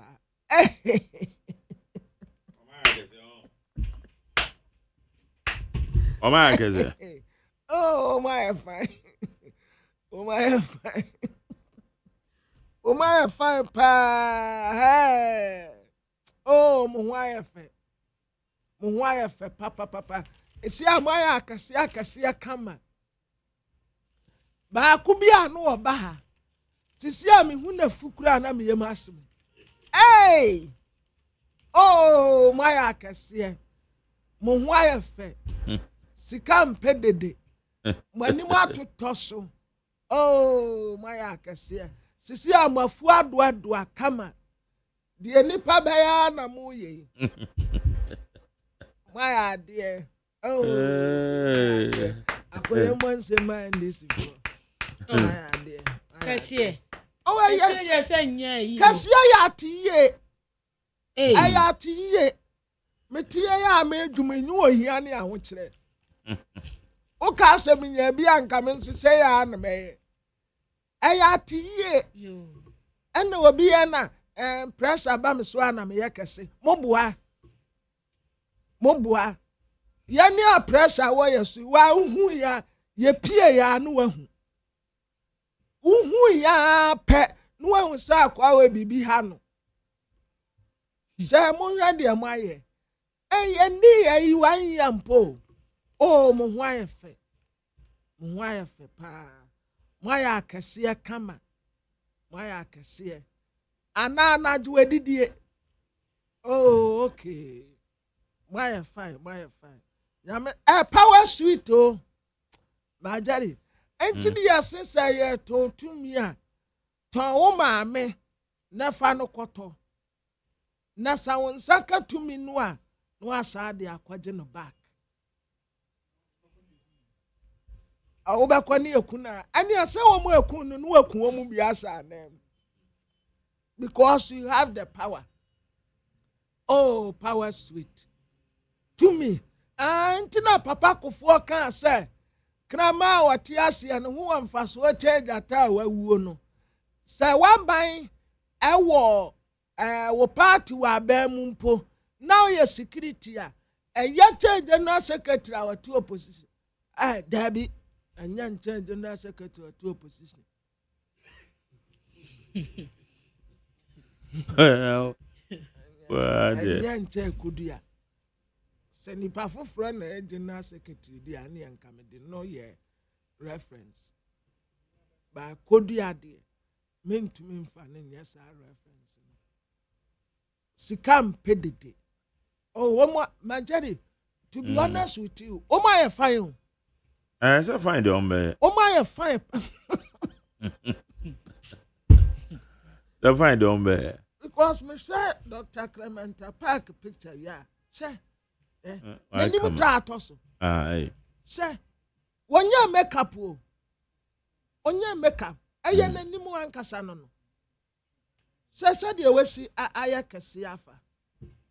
Doc Metiao, Mohwaya fe pa, Mohwaya fe. Madam for Banco and Rami on social media. On so NDC nipa. On some wire.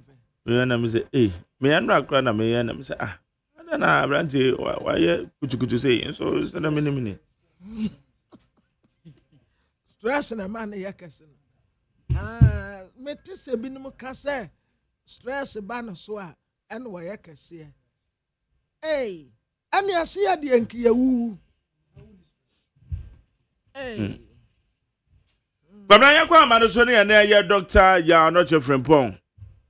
Lawyer and your historian, you didn't come of Chief Justice and Sensimia about to join your Munsem, the Amanfoka.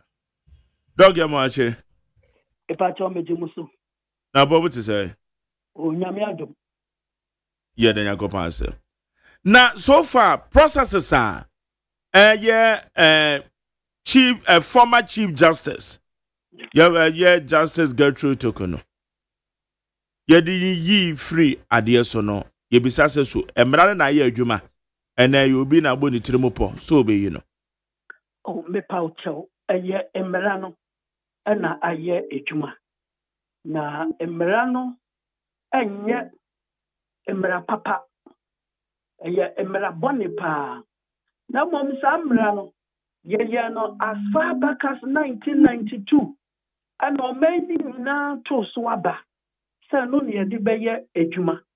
Mrano article 146 say what percent we Chief Justice said ehwam na konya efri na se emre chain bibia ewo man we say mu sabi so person we headmaster di person we police ni di person we obi adi wo neat fm ba bia kwanya ye faso yi no tene esene kwanya ye to edi Chief Justice edi wo Ghana na me yapa ne se from 92 edi besi the year 2000 and no na a military dictatorship a Rollins we yesojani and wa dan na ho civilian enti ne ye ni bibia no the same enti ni opeso yesoja ngoma meka obi enkabi mpato mu ni enti ye ka democracy ya friend kabima min kabi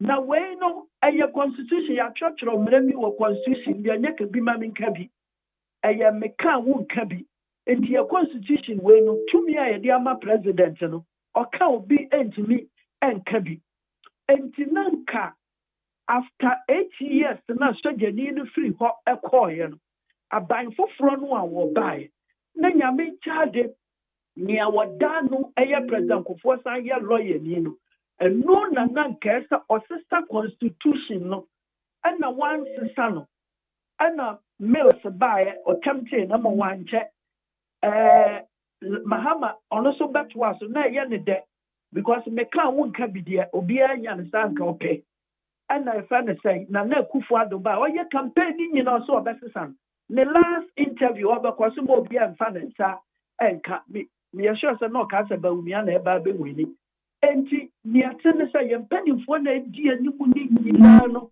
apart from Rollins do so je ni to yam adebo a wo no ano na chief no aboa ye na sa embra bone no ebebu ade abo ye maame enti me say he so say eyemra na ye di ayi nadi enti se mra na nya mra papa eno nkyere se obi na ye bone eyemra na ye to so aba na mpanimfo na ye ahwa hai ti se bob call nwom no a oka bibi wo mi so fupa kwototo ne na wo wie ma ye ka kire na ntwie ni nwa ni ye so mu kwotu no fo ye omo ntu fo no okokokum nipa no wo mu ne yekunkum wo mu di ye yie ebi na ato ye maame tokoni obetna ho no wanka wo hwe se ye nsisa no meanwhile wo position no wo kan yanka president ye hu bibi so fa ye kufo ye maame a emra na ni abredendende se ne ekoso no enye no na mra na nye mra papa on wan blame obi a blame mra no bisa hu se obeye chief justice supreme court judge so many years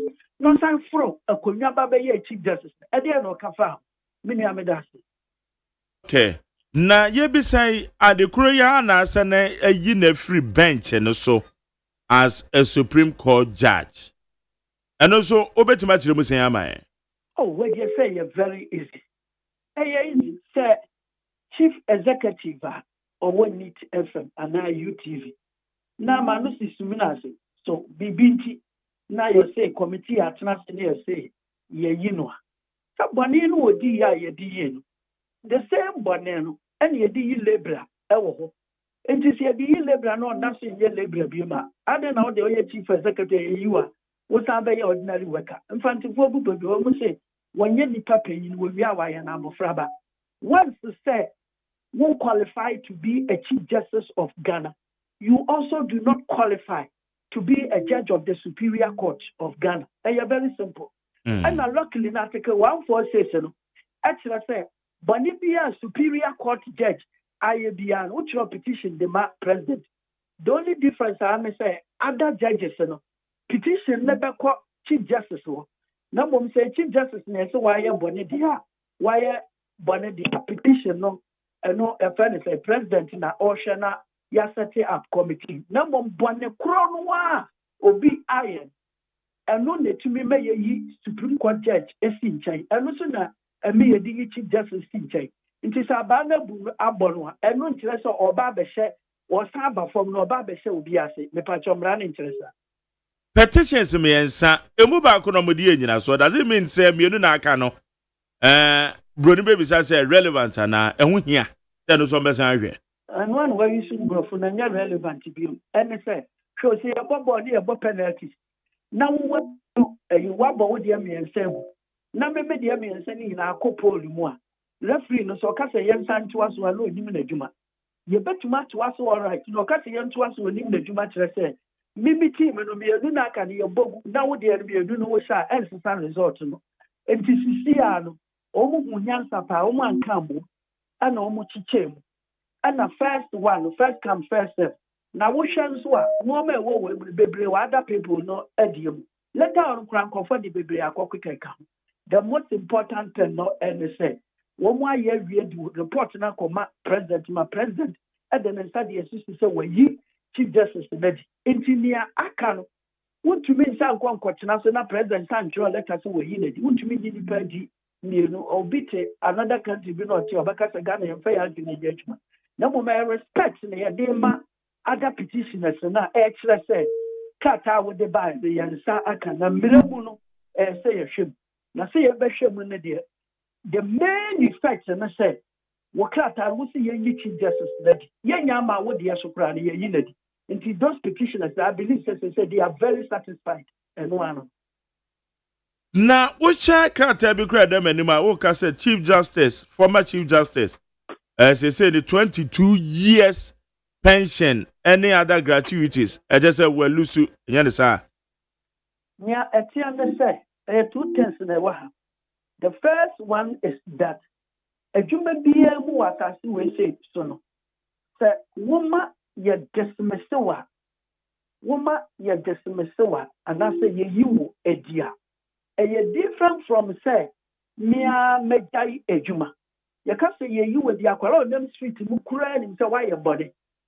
Na mo wo ka say mejai adwuma. Ano dia wonya body dia atedi time kura wutumi kura ye tumi sai frɛ bibia.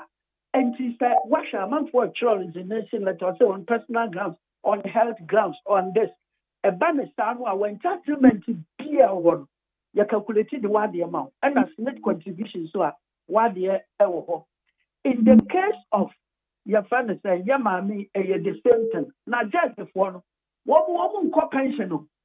Judge in a human, your boy who binds and a judge in quadri bribe into your term be in political science say. Judges retire on their salary. And it means I won't call pension into what if you know the Supreme Court 70 years, what if you so who at the age of 100. What about you pay this? I have 2 or more pay my would Sabeka back pay BBA de Bema. So the moment you obey you know, as that will lose BBA. They are common understanding, simple understanding. Ube lose BBA if you say your pamo. And you know, sir, what I would to me for what you name and I will resign there, especially me when you enter Yamami Article 146 1 year, and they say before say president or the committee a bestiho of the moment of Bayan Argenson committee Ukrainian then Sabeka letter no they comma council of state no more say a marriage woman as a marriage and you find a prima fashion. I said, who said, Abuan one cow famous say, Angelo. No, I am not in say, Obekamo. And you know, Obi or yes, sap, it is so well when the media interview any Quabna Quacha. Me who name it and the name with the dead to some media. You're very Quabnamafo.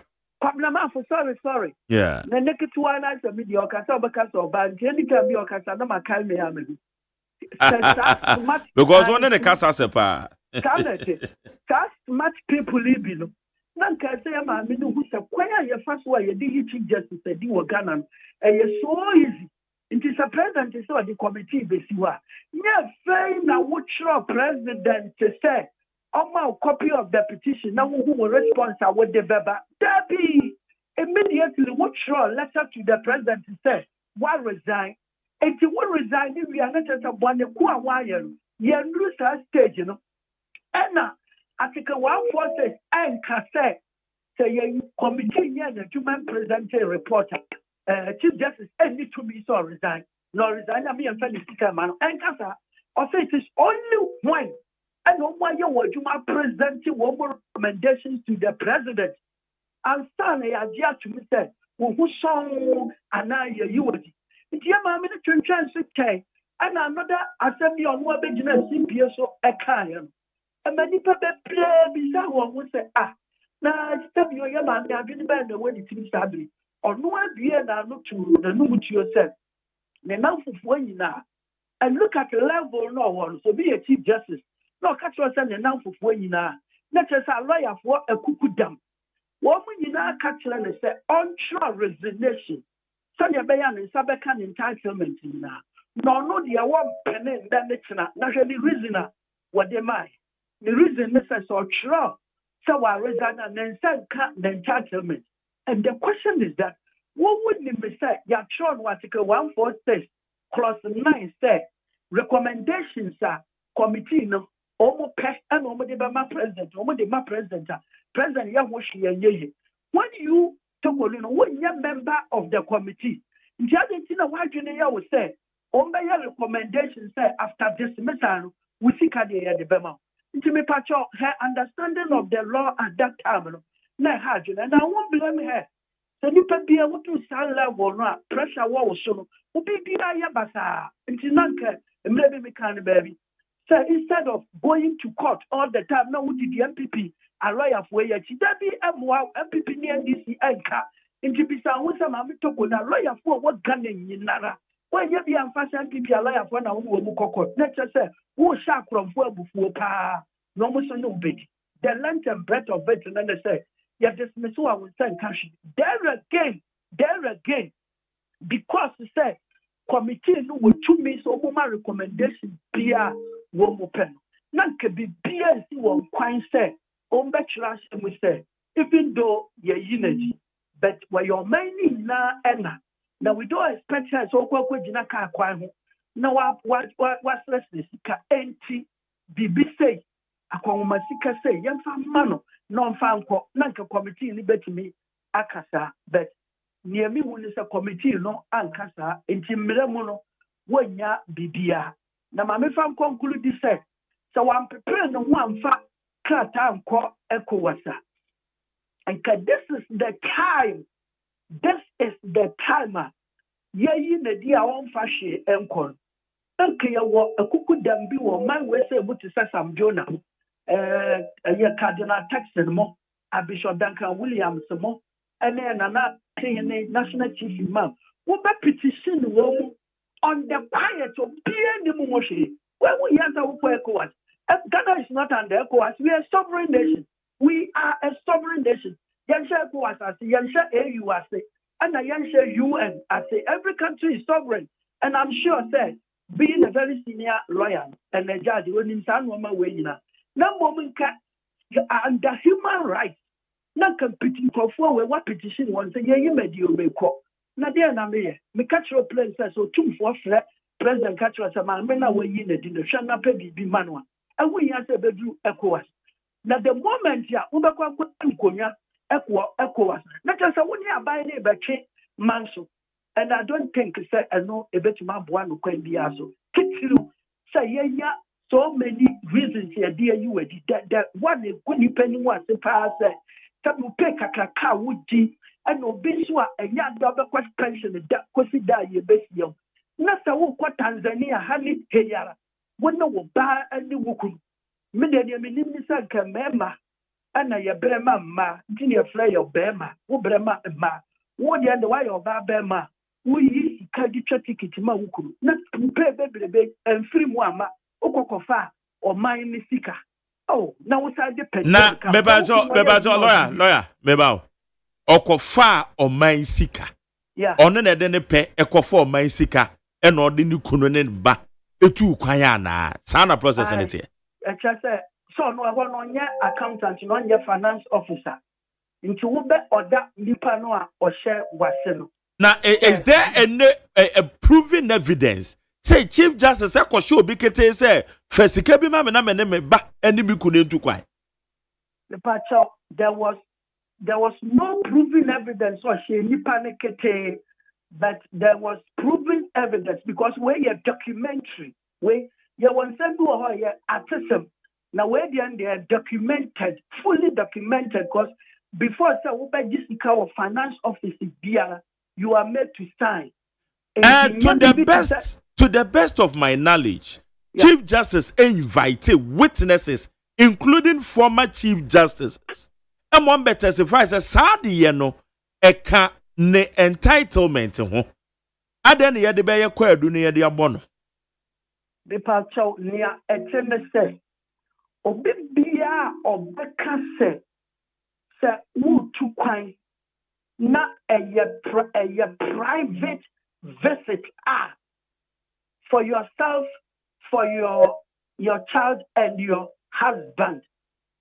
Na ode se sa so fa kufu beka bi man ko fo beka bi man. The fact is that to fa kufu aye your friend is a Chief Justice pay. Does not make it right. The patcho show. And you can say judicial one and yet invisible and then yet sacrosanct and yet different from other places. Can you tell me, sir, the fact that you are a Chief Justice and now Chief Executive of ECG, VRA, and a Bank of Ghana Governor, and can one entitlement to private visit there?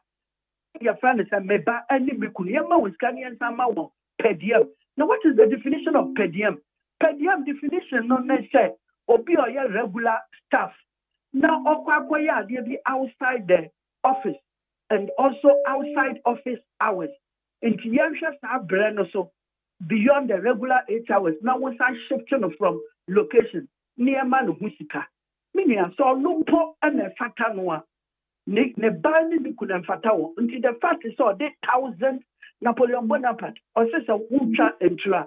Uber to me the 1,000 witnesses yaba court and to me man in your right to that. And you baby the fact is so yeah you public. It's not just say and no can entitlement one. Surely baby anka wo Google entitlements of a chief justice of Ghana. Anka wo baby and even on your worker ewo hono anka who said private visitors are buying the chair. Now the word private here in IATC or minia. The word private Miss Pacho IATC pa Ghana Libya obia wako school up to JHS BATC or to private as opposed to official or regular. Pa. Okay. Enti nipa bi omo raise concern say sa entanse ya yadebo chief justice no ama me say what Daniel Ofori the petition no no. Nanaka emu nya dene say ebe mi etimeyi chief justice ye free ho. Na se so ne sa fo ne nya adwen. Me pacho me ne sa fo ne ye adwen me start when me some ma kire ni nyina mu say kwanya ye fa so edi chief justice wo Ghana. Embre chain tania wo kira akwala ABC no kwa embre chain ABC no because wo hye kwan fa so ayedi eyi no a nke ni dan mu no eye just kokobo bi kwa ana nke judicial council betuma abo no kokko ewo kukuam. For example oba first week no a ana judge bia o starting na juma wo land court 417 chair other land court 2 or 4 mu ba ko ase ho no court complex the friend are not chijima oba no an ode no ko kumase na high court judges say normally before see be yi na ko ba before for no 4 years e wo no ba ya yi no e ko even though etia article 23 of the constitution has a very wrong exercise of administrative discretion.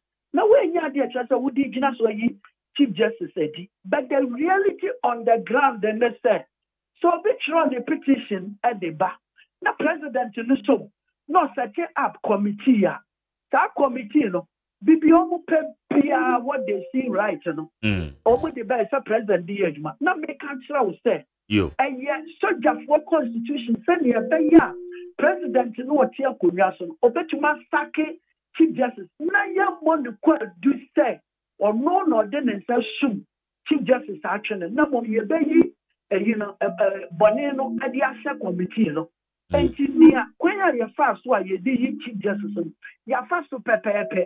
Now, on pepe, your fast. It's all because constitution and natural. Now, the question is, are you right and are you wrong? It's very wrong. It's a Melania Benedict. No wrong, and then they said, no wrong, and they said, Samino me a new year, Cassie, 4 years, me de Cassie.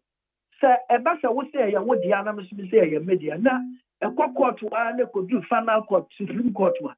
Ye ban my yang, a judge for a new Momatana Assemblies.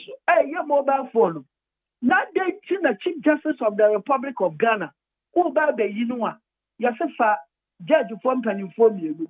Nothing Pami and Sa, Nama Bunting, for Macam. Quite any other fast obey you, President and one Electoral. It is a washer. Phone, yacho woman son. Yama politician, be a copy court, a copy Supreme Court.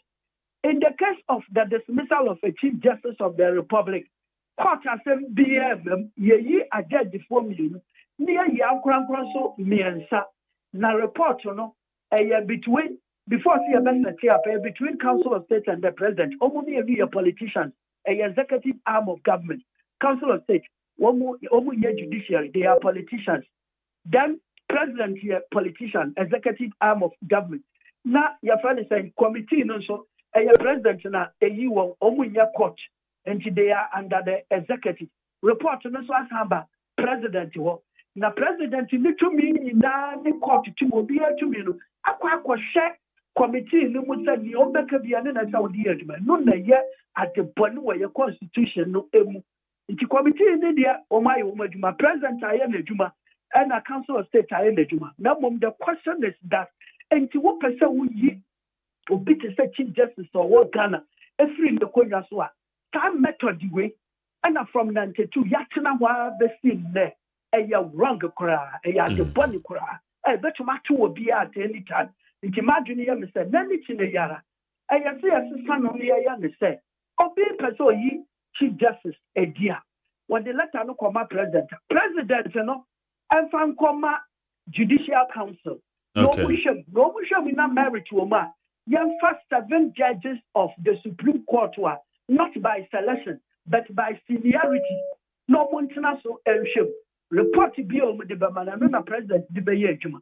na chese atam no what one judiciary na na president ya one year judge no the petition no one year judge no on say merit woman prima facie woman aye wrong kra enye na mo mfiri obi afi constitution na ye na edi bu ye ho eso edi abu yo Dr. Yao Anoche Frimpong Esquire enne anope ye da so ne edi nko okay higher need 100.9 ye ne Dr. Yao Anoche Frimpong a lawyer ni ono ne no edi nko nti wa kire se constitution na kasa amara na enye papa it will be too fast so bon konko bobi na said ye nim ne mampanyin no so eye mra na do gina so it will be kaso mampanyin na yi chief justice adia na chese watu petutuo because ye committee na kwa ye adwuma no recommend more mampanyin na mra no so show mampanyin said ye committee ni beka no eno na eso odi so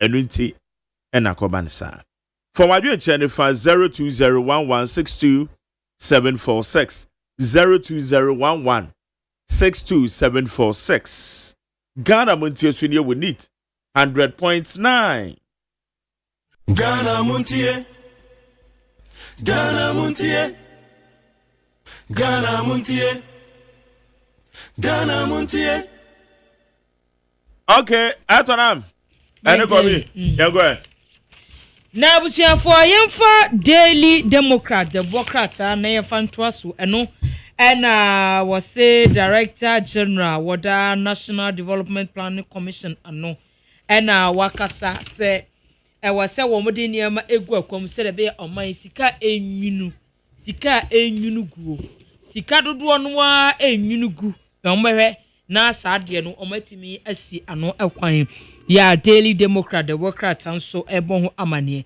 Ghana ne ISA for edeniama egu akwa mu se de be ya solar solution ebeba abibremu aman mu abibremu aman nyina obepie mu a kamia se de ye kanea no esitia no dodo no a akwakoye electricity de no a dizia no ye be solar wia no a ebo no ene mframa no wose enyurugu kwa nti kwan ben so ne ye befa so ne yetimi ayebi ewa bibremu aman mu ya Daily Democrat Democrat ebo ho amane wa ase na wase MPA eno ma win award bebre for most connected energy sector agency afiwe award no ekoso no wo mo chem se MPA wa win bi ya chese Daily Democrat Democrat ebo ho amane wa ase na ban no ena epushi o 24-hour economy wo agriculture strategy ninya efa voter economic corridor program no hyehyɛ no eso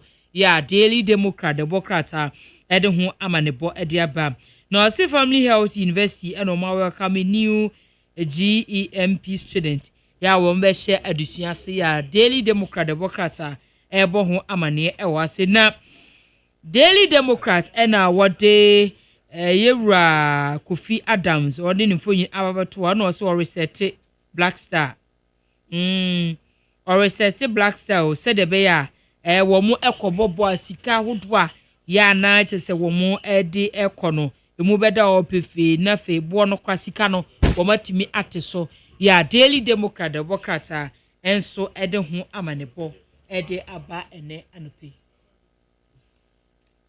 na ayi majari Manasi Was it Zoom Lion? Majari, Manasi. Was it Zoom Lion? A dear bear pan or the iron? A minimum. That under also Zoom Lion. For the past years, Abayaba, Abayko. 100.9 FM. I say, Manase, Yatinchaya, I say, a year too much. So why you be genuinely but Zoom Lion, Zoom Lion, Zoom Lion, Zoom Lion, Zoom Lion. Manase. Ube establish the business wa Ghana hano enough for more. Enough for more. And this way you I'm saying Zoom Lion why your mind dream power. To the best of one on knowledge. And I may say according to the can that just say Zoom Lion where do your mind dream power. Ah. And the Zoom Lions will be a fan of Congo now to say what Congo. Say ya brony enanka wa Zoom Lion wa. Can you be praising no? Adantin wa ya Ghana ni a wo ye adwuma na na adwuma wo ye no sesin to bi anase mreye bi wo mu a yantene ni no wantumi nyina ne na so because nipa dodo a wo ne wo mu ye adwuma. Majari, this time around say wo be a businessman no matter baby a nipa kro ni free ba because we establish business wo Ghana no enough for more. Majari enough for as you to me protect your businessman no kakra. Yem protect you mo kakra.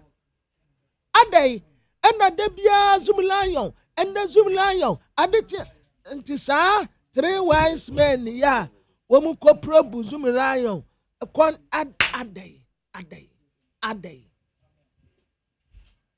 Enti Manase say you go Zoom Lion wa djuma sa wa kase no betumi afa wo mu ni wo ma ya djuma na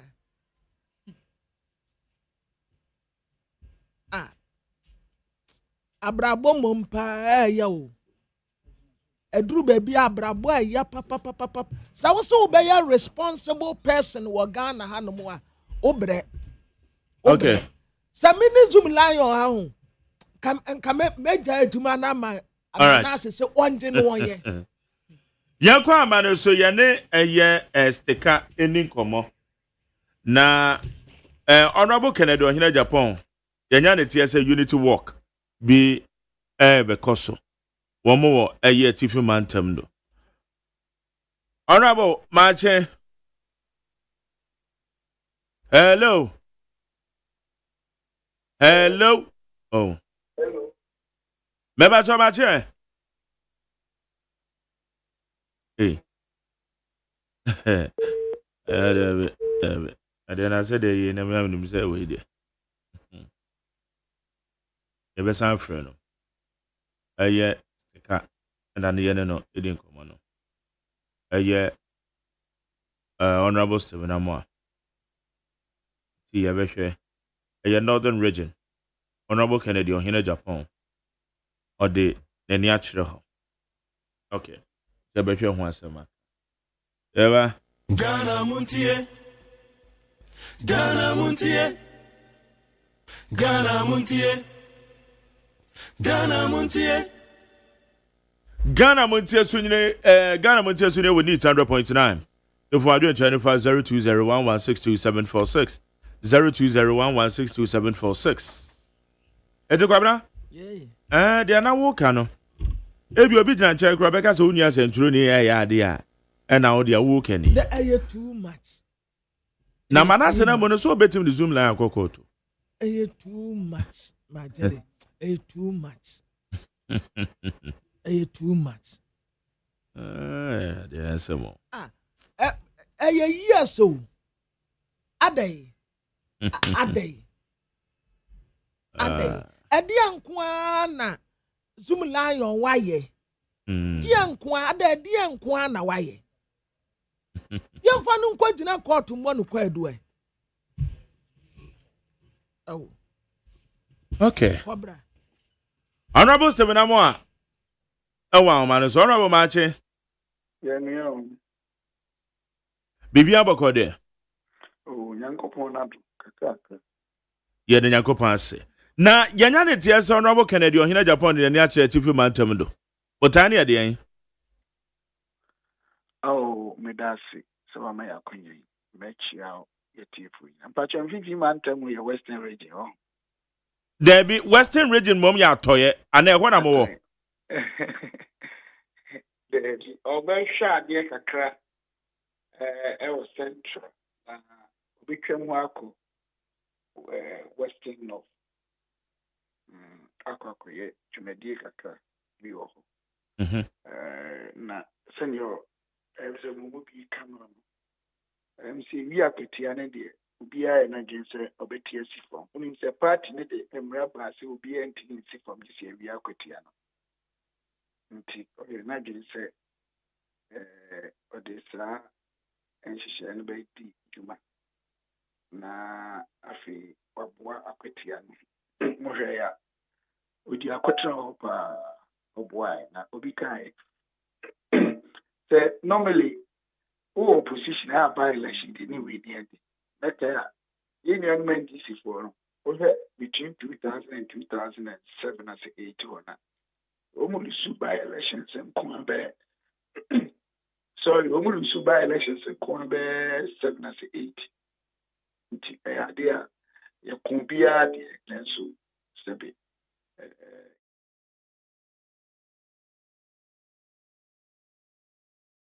do na so pie beto abamaye na wo ma wo dia koto sia na wo nyina eti ni dwumadie na franka opiso tuma MPP no sabia na mo kakran na o tutu se obehwe na at the same time what they are no make ebu kuma no ebu ba to ekuma no ma bi so ne party for no be din kita ho adwendwen se bibire ho na afen so wapo ama kabo mu so aba ya asubie peace because what says a party no ya ke mo abom na asubie ama na ye koka na ya hwia na 2028 na Ghana for ayo madwen se da bi ade ne ye hu se ye se aduro bagiwa inyuma trema na agrobe de fia no pa isuo so de se be ebebo a anopa ne to ye hu siku hu se nyema nkoi na emu the fact that Ghana for be who say,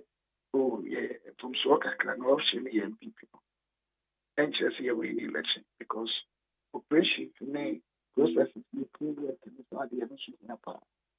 It would tie the so what's the party for it? Now, what you want I will study. And so I didn't away that. Now, so what to the party for? Now, yet I am couple with myself. Now, this was not a party for the party for so work and catch you and everything. You need the name of me and say, and I'm on by energy. Okay, it's when I am across all regions. All the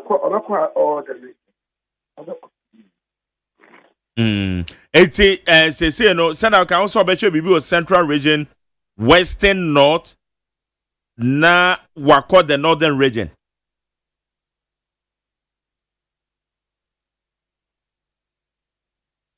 Hello. Hello, can you hear me? Yeah, me talk. Me say, then unyum na wako Western North for no obefoko Northern Region. Oshia party for because one friend will be a friend. It looks as if say Nyankopa and Atum Aman from a people and I coming the beacon and the hope of the party grassroots. You know what you man or out and I'm on to the it's not just a mode masoto forma party grassroots. A see a uniform beto abadia ye Candinidiama MPP.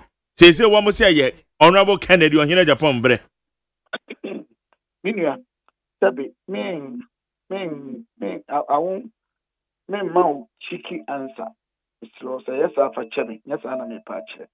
Wa wada woma o de wonye politics baby a wote no onye NDC nya MPP na wo ejina na MPP no me nyimi say sebe wo o pepe bi wo mu kura baby a wote na ma wo kwan but emu me ewu na bonten de o ka onye boni wan kasa baby a wote no beyond even the MPP 200 and something thousand na ebeto aba no wo nipa millions na ebeto aba wo memu ano dodo na sese dodo na tikini ya Japan. And it's a matter of choosing winning power 2028 with ease, winning power with ease, or winning power with difficulty, or not winning power at all. And this is where our decision-making processes must be actually based on. So the intel here to abane say, yan to aba ema udia, Ghana for the doing nina si womupeno. Etoda enye de wuni power gini ya wone propaganda ebe no nyame so yi obi a wo hu hwie nyi the okwati the Awurade ka me nka ase bi emenya bishi but you see the voice of the people is the voice of God ne ni pedi nyina asem from many free obi asiki Japan ne bit magic to me amaya say ye nyame nse bi wo na nyame nse wo ni entie nyame asem a wo hwe Bible no ma Romans 13:1 or say ahini bi anu wi ase say bi nyankopon yi no but over Samuel so ne David nyankopon asem no emiati ase pefe say nyame made a statement and it's very, very serious or say the leadership of Saul is not out of my perfect will but that of my permissive will because you people were not grateful. You do not appreciate that God had done. You don't take into consideration my intentions for you. What do I say? What I say? So I hear name free my kuma mukroji and I'm some money panmoni and so dear me my what do I say? Mon some masam an to and senior so near tree. Muye eradi eradi e basana ya na propaganda means in but over David but see the leadership of David is out of my perfect will but not permissible if we are so you so much and abrabechi the third out to butie nyame etie de nipa eka na we ani wa we interest echi we ani na da ne propaganda echi na udi enu echi ya aya na hwe in fact David oye adwuma di atamfo so ma Israel kama fe na emma edentuma asefom na David titia so was a so kuma pemba David kum pem because that no the major hurdle how can see no Israel so be do matamfo so na David by obi ehun sunsa ya eba Israel so enti asem ye ba akopɛ yenim sɛ Moses okum nipa nso nyame se mayi wo na bedi me nkrɔfo ani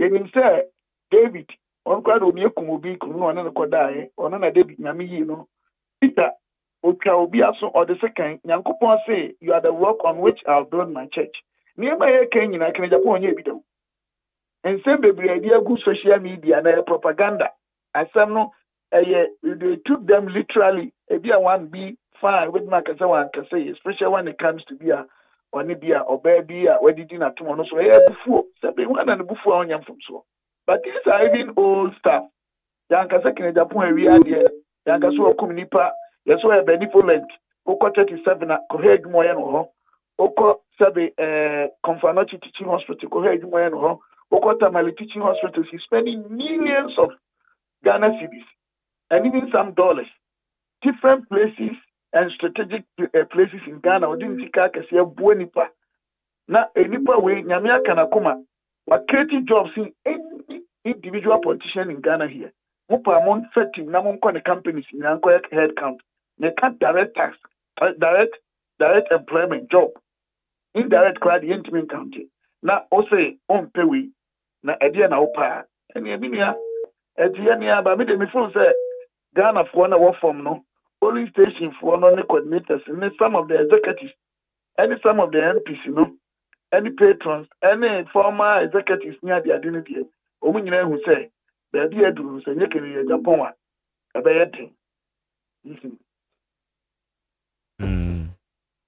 ɛno deɛ minia wa me yɛ sure sɛ wa wonim sɛ wokɔdwa so kɔ abɔnten a menka sɛ ɔno nko adi nyɛ bɔ meka saa mani no kora mawurade but obiara nim sɛ nipa dodoɔ na wɔga ne nyinaa se deɛ de kene Japan ba deɛ ɛne MPP a chance of menka sɛ ɔba a sɛbe ɔba a tumi ne gye obiara ni wɔbɛka saa to rest apart from the NDC is not easy but if it be a balance of probability say ode ba ko tutu mienu ho a ene miensa ne nan ne num ho a ye hwe ni po betuma me win power pa easy dia ene na yekene dia Japan na ya kan polls a wodo nso project no so no betumi ya win no mo factor into it about polls no obetumi aka ba akon info analytics current one info no mpacho wana da no your friend Musa Dankwa me de me ntimi nkofo obi adwuma animu ntoto fom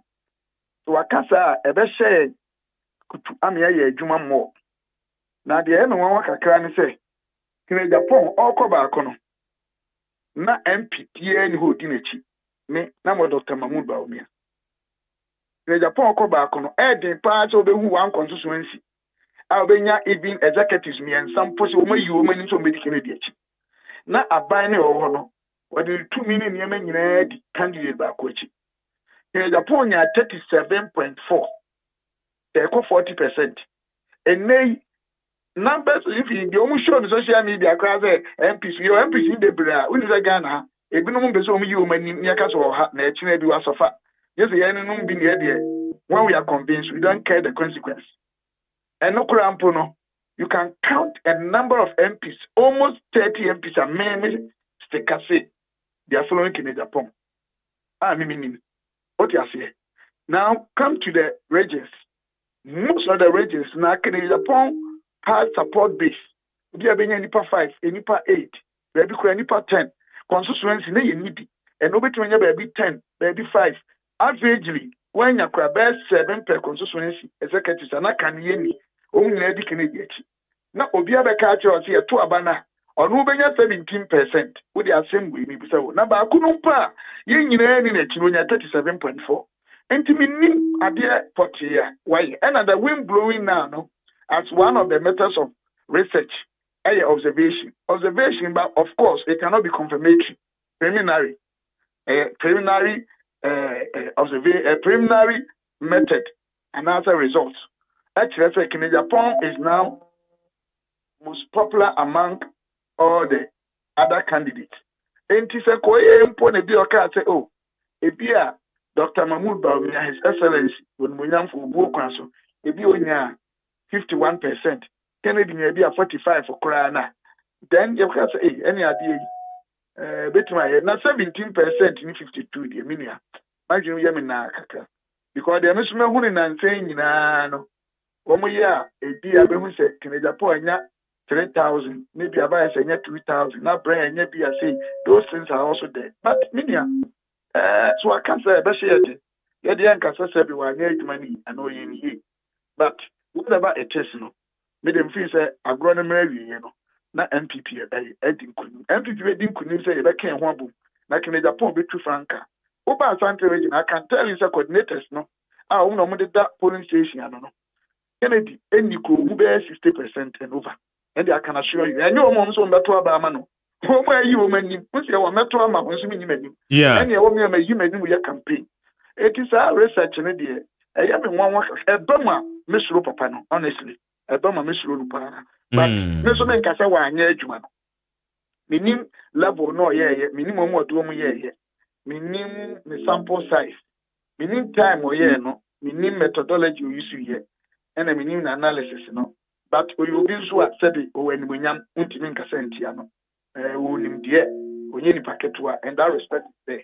Now, wait, the message and Cacate, it be a one time for me. Why? Okay. Yatena, yaka no. Mumu bia kanena mudi Dr. Mahmoud Baumia and name Mababidi a honorable Kennedy or Hina Japan chi. Or baby say. A aftermath of elections in a mubenya honorable Ken Umujidie. And now say as at the time I can say na government machinery no eta Dr. Baumia Chinti no mo kwepo mo se mo kodi na chi. But for me, any government machine in the repayment. I still have a great deal of respect for Dr. Mahmoud Baumia. I still think he can be one of the best presidents in our country. I still think he's very knowledgeable. And as much as other candidates, to say Dr. Brian Champong, Dr. Educhu, Kennedy Ohin Ejapon, but after election, my analysis actually said there are so many factors I'm favoring, not because Baumia is not a good person, but I think there should be strategic position in management when it comes to even industrial competition and organizational competition. Say, any party, be a factors to be surrounding, and the whole thing becomes circumstantial until you look at the bigger picture of the party first before the individual. That is that. I think it's a matter. And you be born in the Okay, Joe. Enya yate ente bibia ni a ye besan edi nkomo ni ehun se dia eko efa. About na streaming yan MPP for. Say, the two be for some men can. Yeah. That attenuate attacks. Yeah, koto. Eyi abawi ye. Your friend is saying. Akwati adie. Akwati adie. Ye nuanum other camps na ebi no starte in Japan e koka say on carry no no ko ye campaign ono kwa na sabe we losing the voice up to now. Say yaso akoka showdown you wo ho. Say oka showdown say see be show NDC showdown no be show one showdown. O see NDC for ba wo mo be kire mo mama mo showdown. It is an nipa ni bi e de say ho ntansa na de bo no say edu okoka wo no kura nti na akoba ne sa. Baby na me bisa wa obi ono say obema oka so obema NDC showdown. E che so be di sunkudu. No, it's longer than this MPP showdown. You see, stories no almost a son of Ghana Hano. And I mean, you can pretend to be the angel, but I mean, say you are the one causing the trouble. And we are wow. And they are doing a campaign. Now, can't some assets when you be at them, no change the story. No, normally are called public. There's a point where you want to and so attacks and no attacking, but they will change and come and say it will be attack you. But and it will be because at the end of the day, no, if you know what party, no more you. Let me those days, me serve president, I have a new debate them. Kroma. Me time and I'm a bad piece FM, me drive it golf too. Now I say me a brief coin and crab coin baby, let's say food park. The dark hair move 2 a.m. and son of you will be a brief to how this party came to power in the year 2000 and a cash. Honorable than butcher no meaning, that's what I'm making.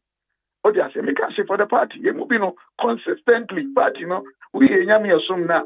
Maybe so yami assume no, Otumfua, MPP no, mammy. I say, me moja, the bush yang in a sanity. It's party no, and want to don a higher price. You know, so dear, me give this a shutdown form, Hosa, into American same year, then send them. Back away. No, this one back on so and I prefer same day pray. You focus on and you may have correct. And you may have you analyze why we lost the election in the right context. And you need to bring a solution. You analyze the factors. I bet Mama is winning 2028. Now what started can some could be so changing us them. Once will be a car across wire. I don't know because the man is sure that you lose election. Or no more because the man this show now. I just say you be win election. And I'm a chance or no army lose election. It is a one code there can you be win you or not try one natural. A year to a crowd of pool ye. If you could acquire be a defeat, would have been worse than this. And to want to us no one can do this on the Kabia. Now we are waiting now. Then you talk about the Yankee home. Me 2 million for a corner and easy. Oh, I bear more. You need a bam. If you ever near you, yeah, the over winning be a bit my care one book rather than say the Bayana and Thomas Sabasa. Omunya attacks and one I can hear Japan say, you'll be able to be a one.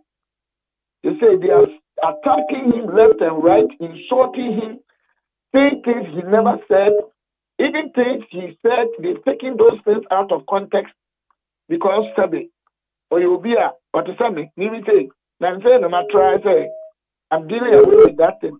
No high pitch, high tone, the Kasa, you're very emotional. And on conformity, no, the uncle cry and on their to social media, change the story, no, AEBF, maybe next year, conform. The Japan, near my wire the party, woman, a drain in Ano, Obia, anywhere, or every party, no, more than Japan. When you be to second Japan, be a say in the 90s, no account, Oma Kenya, why? 192, no, I have more party. Oh, my bad, why? Obia, anyhow. What do you say? 92 now, 90s, no, didn't see a poor party. Can I talk to me? 240 pickups. HMM PP during election time. No way. I beg you, I see a buying sican or the 92 now, my home. In the 90s, 90 people. What do you say? Intimate with attacks in the Adeno. You can see a quick attack now. One here be at the other cannon. And what? Yes, so will be any layman from you. Any tobacco. Mommy, she and to my fiana, young Cassan to my nifty and from a sample and think as I and the MY, for much only and care whom okay. And concentrate on how we can put a common front after January. Yet to me, and animal and this is also a dear fear. Near to me was some viewers. All right, yeah, sign our year party headquarters or another chance. Oh, Sandy, I'm saying more on Casabi. One from the system. Okay. Okay. Not any Casabi, gitty, and a Casabi, Cata 10 top on cock. Okay. What you say, ha, upon cock or try, Sika, Quatromboco, we did it quilt, Yakakura upon corners of Menco. But only in the panel Casaboko, you Sika, dear Nuvia. I'm telling them, say this campaign, I form and your code cards and your propaganda. And you will be entering cow be so sabi not someone share. If you know in some year can you'll be my political 30 years. Can you analyze why we lost the election more than me? My regional organizer the whole Ashanti region 2016. Will be entering Gasanya and you win the election. Oh, they are here. My part of national election campaign from period of the year 2000. Basically, my year, Juma party, I've been very active, length and breadth of this country. I've traveled to campaign, to train people. And the woman we train will be a regional executive, and they can attest to that. You can analyze the whole thing better than Obi to say a movie. In case I'm always right and Obi there wrong. But they should allow open culture system for people to plainly speak. And yeah, attack. And yeah, but they are no Papa, me a question about Kope. Womas will be tribal politics. I would never, I don't even believe in tribalism. Or mine may be an assassin because I've done biology to a very high level. I understand ecology and evolution. But when it comes to voting, I didn't in a parliament. Over NDC forward a group of people more than other groups. Even primaries here called parliament. One checking DIA boss, a woman support to be a Kennedy, Dr. Baumbaumia, Dr. Brian, Dr. Edition, Kwabene Japan. One check it. Say no crown if it doesn't have any component of ethnocentrism and tribalism. Then guys don't go and trace it. What I'm trying to say is that you cannot say it's a voting in Ghana. Tanya man in play role. I know correct. It will be in Casabia and no quality play role. No economy play role or communication or message timing. We can account it. And so obviously, hey, you could be another bit. Then Coca say, okay, no much change story. Never did what I'm near the room now. And people should stop those things because obedience road there will be asking. Yes, they fought. Our great grandfathers fought for this country. Jesus Christ suffered and was killed. And so some of us that we are ready to work for this country. Who any part of our portion, because we believe in our God. What do I say? And I'll read Psalm 27. Great words from God. You cannot stay down and be afraid. Just that I thought that just to save a situation and calm things down, you don't mind what people do or they say. And just will be slowed. But they are saying, you know, Umebe nyina ya de shedo bebe bi ebeke ho abom. But people should stop intimidating other people. And then obi enyai eno emboa because one day one other pam omu for aton berma. All right. Beba so so ya dance say when you didn't come up. Na menkan. Nyame nhira wonso. Yene ayo honorable Stephen Amoa nhia so mrahye bedwani na oye belonging to Honorable Kennedy on Hine Japan camp. Womo ahye bibi ase eno komo ne yedi yen. For audio channel 0201162746. Hey, catch it. Listen in here. And you ma beto to dia me baba no hwade no. Hwem so betumi a. Hey, asew. Hey, now beka. Ya John to ma me ensa duku portmanteau. This way chocolate drink. Na kan wo hwe afibian so beri ni waware ni a. This way chocolate drink. Na kan sia. Oh, asew. We den kan no ntumu ho. Me be mo anu so hye kura dia ka ho. Wo hwade wapi ho. O ka se batete eda fom won. This way chocolate drink. Catch up be baba ware. Asew. Ye fi say this way chocolate drink. Ya sorry anopa no ne yenom ye bi hye fridge nom no se snack ye nya hoho a no ne de serve wo mo ye didi wie ne ye pebibia bogu ya de so a this way chocolate drink ne yenom and this way no ti ano a he se kire wom kokko wom brick wom bibia wom ade wo hia ne so hye this way chocolate drink de wo hia ani so hye FDA ahwehwe se adwede nkratoe mu agye atum se eye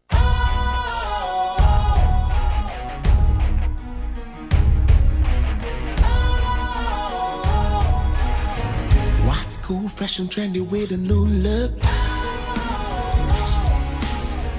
Makes you feel real good, that refreshing vibe. Satisfies you right just the way you like. Do you know? Do you know? Do you know? Ain't gotta do it alone. Specialized makes you flow. Anytime, anywhere. Specialized, feel different. Always think specialized. Special Ice Natural Mineral Water. Feel different. Think special. This advertisement has been vetted and approved by the FDA. Ghana Muntie na mansanya so adawro kofiaman homene so ejiji tonton sansan ewo neat 100.9 FM. For your leadership, and hopefully, if the contractor continues at the pace at which they are working, we shouldn't have any more difficulty almost up to the end of the project. We are very grateful for your support. Thank you.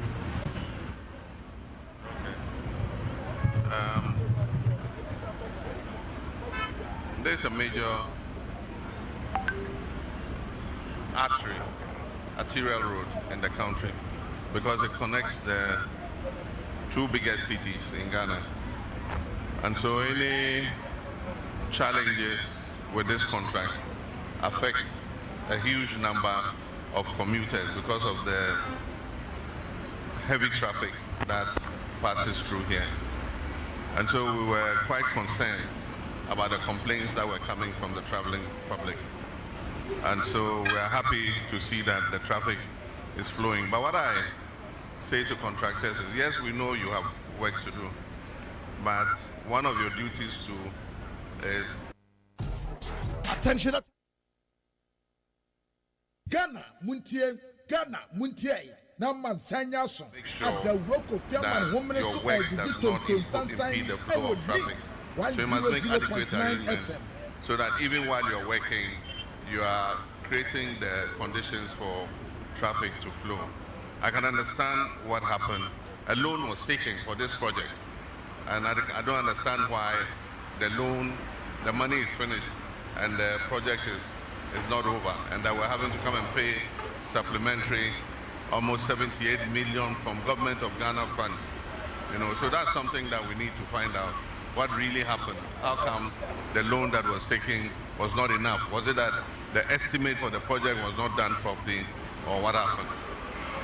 But I can see that drivers are happy now, and I hope that from now till when you finish the project, you maintain a smooth flow of traffic, even as you're working, so that you don't impede the flow of traffic. So we'll hold you to your word.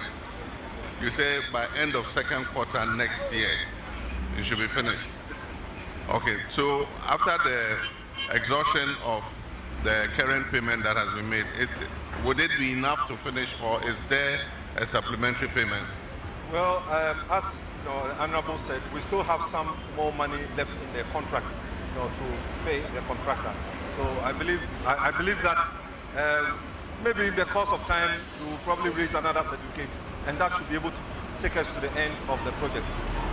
Okay, what we've done is, like I instructed the minister, we've moved this contract onto the Big Push program, and enough provision has been made for the Big Push projects. Yeah, this year we have about 14 billion cedis, and next year we have another 30 billion cedis. So I think that there will be sufficient resources to keep contractors going. So as government commits to pay you well, you too must commit to move faster on the road and also use quality materials. One of the major problems with road contractors in this country is the quality of material. And so you build the road, after a short while, the road starts to deteriorate. And so, I mean, your company is one of the well-known road construction companies in Ghana. And so we hope that this will be a mark of the quality of your brand. And so, thank you very much.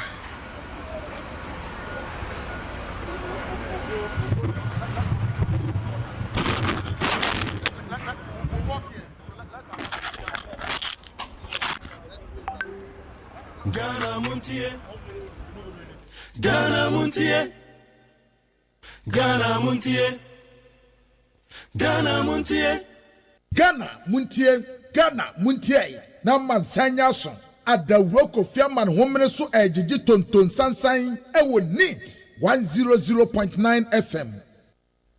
Yamu akwa ba Ghana Montie so ne ewo NEET 100.9. Kwabi momo yemfa we ni mento so na. Yes. Jamwa me kekasa nkofo aye fine. Ebinum aye akese kan. Me wura fi wo de. Eye hwan. Wan so aye fine. Me.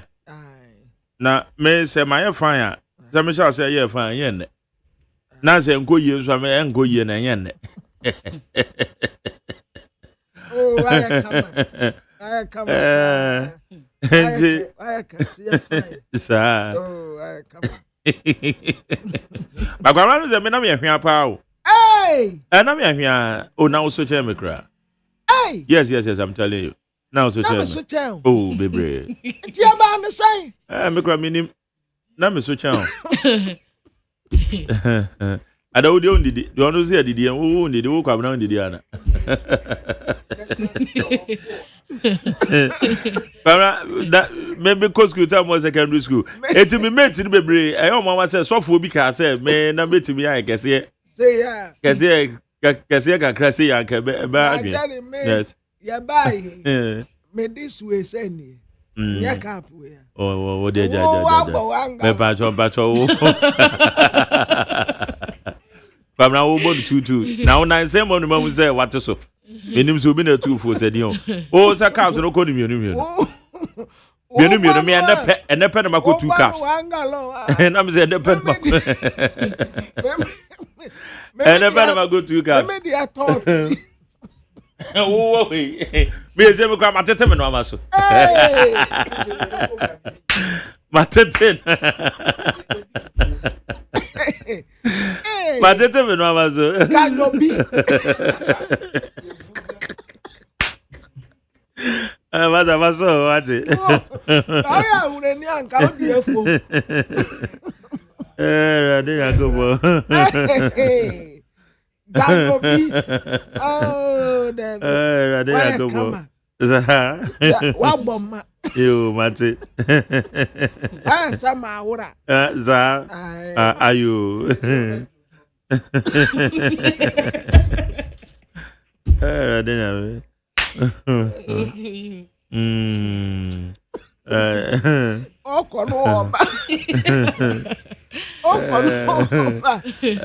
Na say what's room on there? It's a you tuyaka you call you tuyaka dey akame salary. Me salary nyina besa. Na ga be salary na besa. Kan ya kwagiji sika ho. Ni ade aye maintain. Nana one say me kan cho so tie wo. Nana one phones. Nana one so aye kama. No wo na ye kama pa o. Wo say the way ni tirinwi no. The tirinwi wu sika nko a me meje a metimi adi mu be 4 days. Wa kama pa. Ana na ni mo nso atos. Yeah. Ayi media disrede ma His Excellency John Dramani Mahama.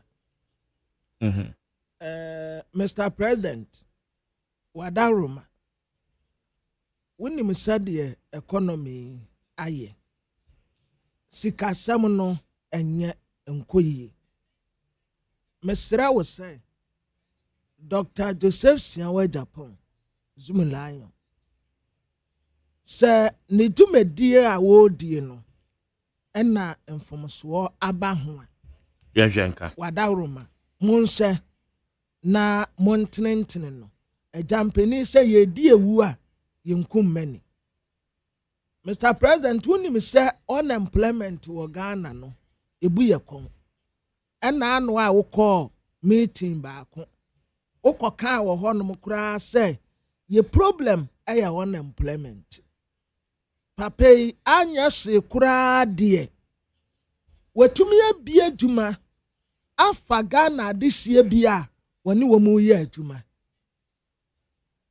sa wo ka se wo di knama boni achi a ubetu kusifu na hu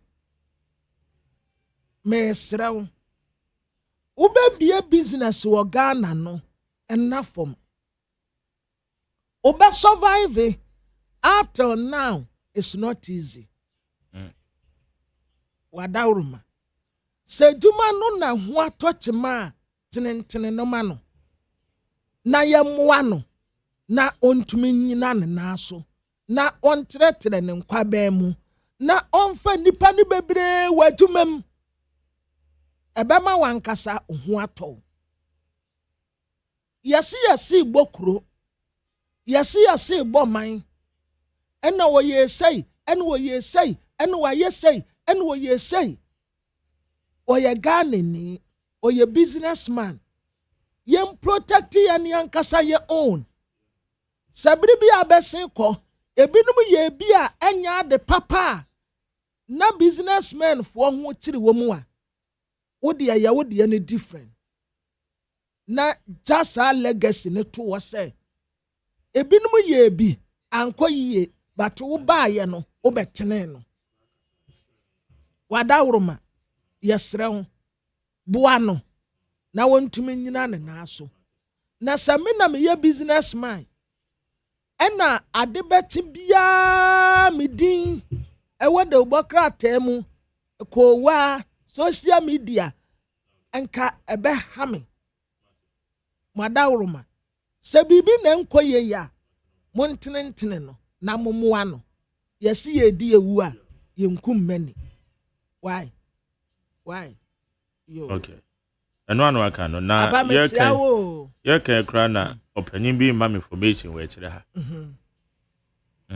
na no was there it is said be enye yeah bitmark abo ma na we kire okay it is said o kan no se bibi enankoyi a ye hu adekro yeah na ye nya eda bia no ye be kan samboni afa be ya akwamna yeah papa say obe ye be kan asama fa ho anwuni mo hwe ya papa eti ade no okay ade a waka fa me okay mate me ba cho chire improve there's all chimitu na me say me boni amaye ni na moment konko ba se da bia na ye ka nipa ho asamboni ye bad enye papa wu nipa ye de bia wa nya wo de enye wo de enye ekum kra me sa ade no obi de yema na difficult me difficult say ni parfa me de born be che no because me nya Yesu Kristo ni ma me ka kire wo so that say so obi de yema me find it difficult be bomb pa ye say rade nipa waka asem ya fa me ho a me nim ho hwe ya sa de na you have to be very careful to be na nkoyi a we just go ahead then when it comes to businessmen here majority you know what it takes to establish business ewo Ghana enti se wo ba be ye business wa hanum say na se obi pese wodi wani onyam tutu fom a se ka de azum lion ne yire ne mabedi a enka wote wanum sabi nka ehia no but ebi wo honom a ye de awo mu ntumi ntena se wa bra won kreti adwuma esan kofo ya na ye de wo mtetire man se nim branches se nipa wa employ wo mu awon wo mu ye adwuma enam no so ebi tumi hwe wo mu ma ebi tumi hwe wo mu kununom ebi si wo mu abusua ebi ato asase ebi ato cars ebi asetene mu asesa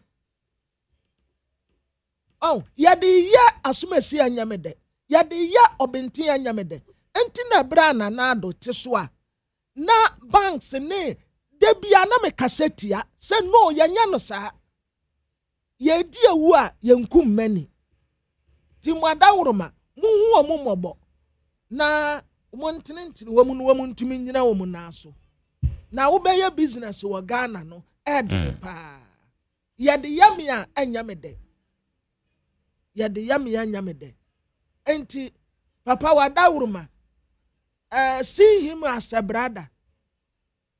See him as a brother. Now, politics, yeah, and as me see no benten, as me see no benten, no, amwa.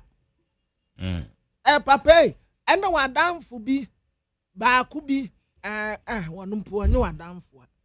One also, what their mamma fantansa, and then le ho, and asembi pan kwa fabre uno mi ame ba be katere wo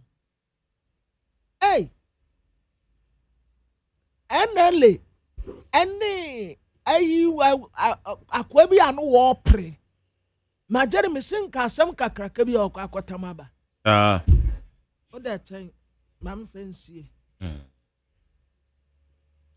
me ya sure say enipa bebre na machire ena womo ya ade a president ni onim ho maache asa eno na woka yes onim ho maache mpo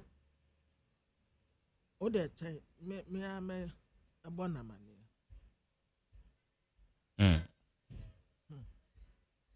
Barama minchia osofu chirabosom Reverend Christian Kwabena Andrews, founder and leader of the Ghana Union Movement. Hey, dano some catch reo. Oh, what surprise me. Yancha na no pay. Was surprise me papa. Oh, okay. Good. On money time. Oh. And now former government principal statistician, near friend, and also in senior, because we were job in secondary school. A friend Ura Ubusu Keja. And also say mention why. Okay. My mom few minutes now for me can messages no. Yeah, sure gata kakra. Edram Abrana yankwe. Na near for the inside the workrat and fantos of Busianfo. The inside the bow was see Ukraine tokano eguswa janenanso. Na eno na wode Russia mampenyi Vladimir Putin wode mfonyi ababatoa. Na the inside the workrat anu animu na Gadangbe coalition ena womo ede kokobo ede ama Ghana Tourism Board say omama mre no omama ne no ontimi entona se cultural heritage nya ade a wo betimi atoto na asekra ani omo ntwema no oh amansanchi ame ade ana we no nka me story ana we asem fufuro okay I am nipa ni bi wo ho a ana akukọ ntu bedwam you sadie wo ka asembia wo mo tenten a no wo mo afa no memenka se en mamenka we menim se zum lion aya e free break o brebi no otumi de nsam kyerefo obi no kọ baabi okay enye nsam kyerefo se ahaba bedabi oyiyi bi free me ya wodo nyina ma wo mutu kwan okay wo mo kokoye programs ni ade but me nko obi da na me kura mpo no me what's on the me kwa brutira kodi 1 week you say 2 weeks kura ebe ha me me pa ya aha me pa ya me enti adesrede a me de to awurade anim de bia ne se ade ete a o ma me nkwane ahoden na me ntumi metna microphone yeti na won kasa me kwa na brutira no kura wo kwa 3 days 4 days na wasa afi ukurum me kopede o mo so o kwasesa environment no se edu ba bia ya na wo se wo chi wa homi o se wo Ghana ha unse wo ti we menya eti wo Ghana ha se no unya abotre nhome se metu kwan ko brochi akọje wa home se metu kwan a mimpie o me bi se wo ko home me chasa menya outing type unya wo mo a o mo pechi ni bia se bia ye ko hwe ha ye kwa wo de wo hye dem sa dem nko a wo je wa home nko ti se bia me koye shopping na me de aba aside that baby ni wa meko onso wo bi tu kwan a ya no ko hwe baby wo mo tourism center me de me dan kwa throughout the day ade achi ene se wa tu kwan o me nso me de no me mpechinchine ya na wo se wo na mpechinche wo ko sa no so po obi a ono pe sa ne ma no na ode wa Kenya o na ode wo me se me nkwa me nko e bi se wo na wo ko na wo di obi a opechi wa wo beko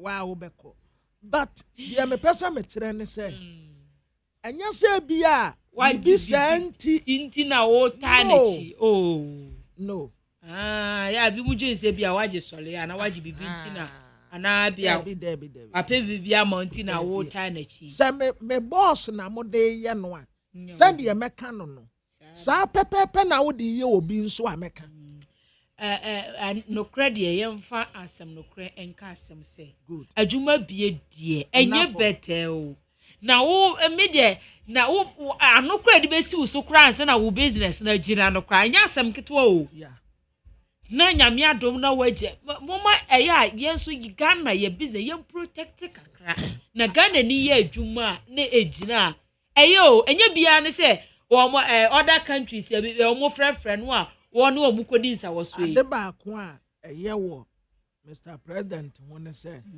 ana yesi bebre no wono wo mfa anya ase eno a pene ade a ya ye lucky yesi de ebo man there be ono one fanya say ekoso a enti the inside obokrata no ena ekura me ena wo se yera kwasi prat wode no mfo nyina babato a so ono ana inside no o edit no wo se watworo book no dan ya bakosem ebra ya bre ya struggles nyina kan politics ye mra ehun nsem nyina kaka ho enti se de Africa ye map ne tie no no ana wo de atubuku no ho enti ene ehun nsem so ha se insight e de ho asem aba na insight na de hia wo mo ene dwadifo a wo mo ewo kaso na esu wo se traffic light ba ko ewo ho ase ebo apayo pa no ma hye da dum no enti omo se eha omo pa nto omo nya bebi wonim so omo dum light ahomachi no ekwa chire mi fifie de na light gina so ba ase me ba kurom kakra no na wo mudum no ba ya 12 wo anopa ni nyina na mai na wotu ani nso ahu se ekwa chire anti free because me area mu ho ne de na light wo ba me be kurom eba achi motale ba ma 7 ho no na me hu se ho no mu nyina dundundundu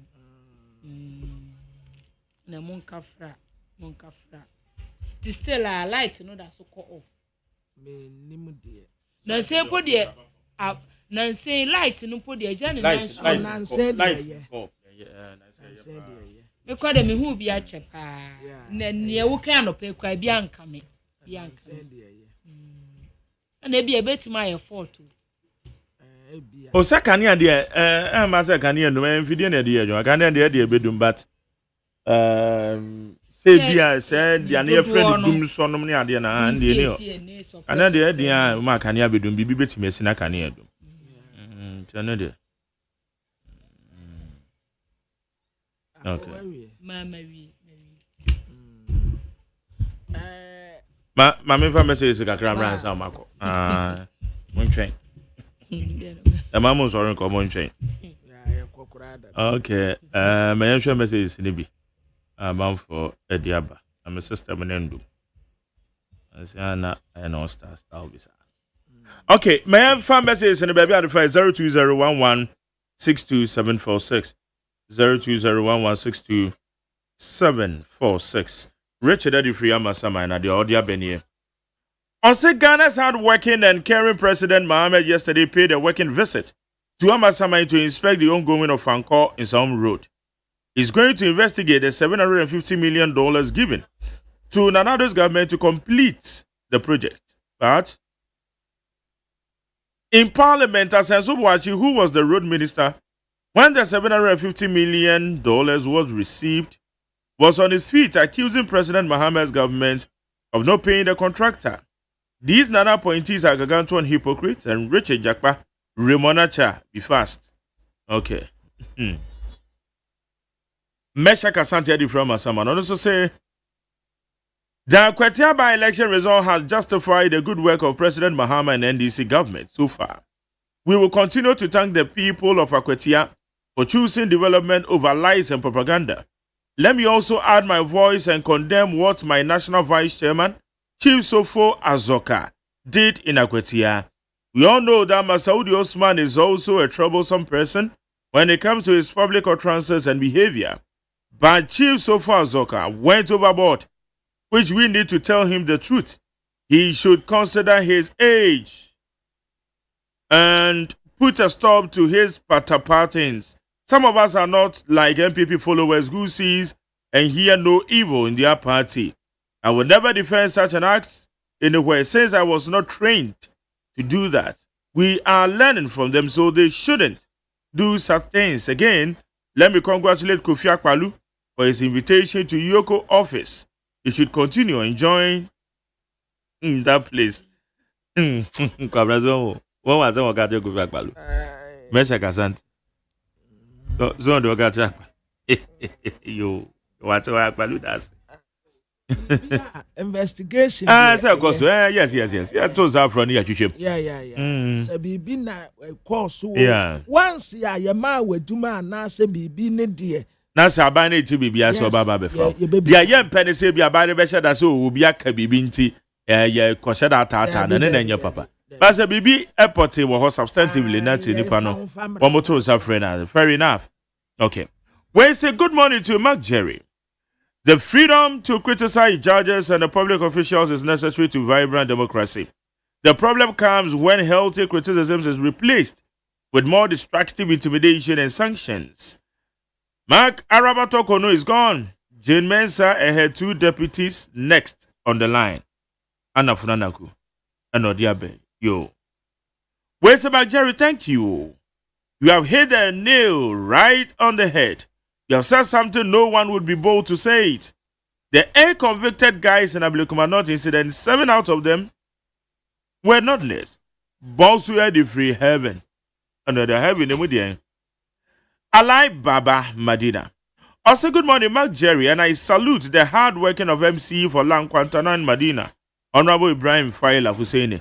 Hey, it's Razak, Madina, Constituency Secretary. Razak, what to say? Meto Kache. Razak, I'm a metonka.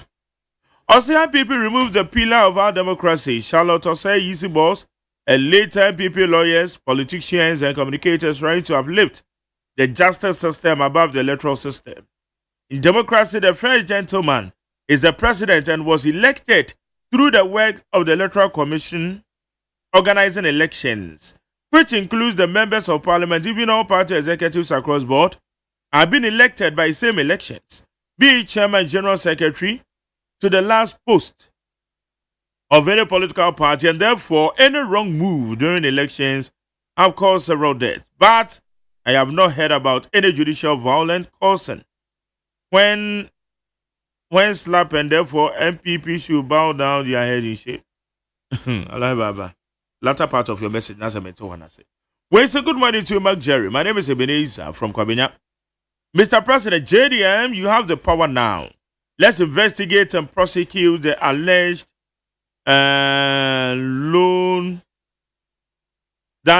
loan secured for a sum of Francois road, which haven't been completed but embezzled, but have been embezzled. Greetings to Honorable MC Agbo of Gan East. TDC boss Courage McAfee Nonekbeku and Mr. Kwesi Mensah Peter Shipyard. When Jerry, I realized that the victory of President Mahama and NDC is the act of God. I will plead with NDC party not to do things the same way we do, but to use this massive win to change the fortunes of Ghana and carefully study our constitution and make changes that will forever be remembered by Ghanaians. And also, no foreigner enjoys our free education, national health insurance scheme, and foreigner can buy house, not land. And also stop all foreigners for interfering in our politics. Kufiana and the Free Madina.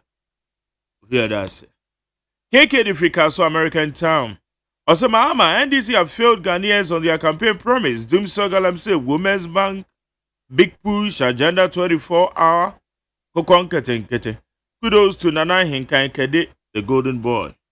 KK, Odiabe. Co-Mensa Domi Peletu say, my MPP family, let's stand strong. Let's stand united because together we can achieve more kukurudu. Inshallah. We will bounce back in 2028. And special greetings to Hadia Safia Mohammed, next MPP National Women's Organizer.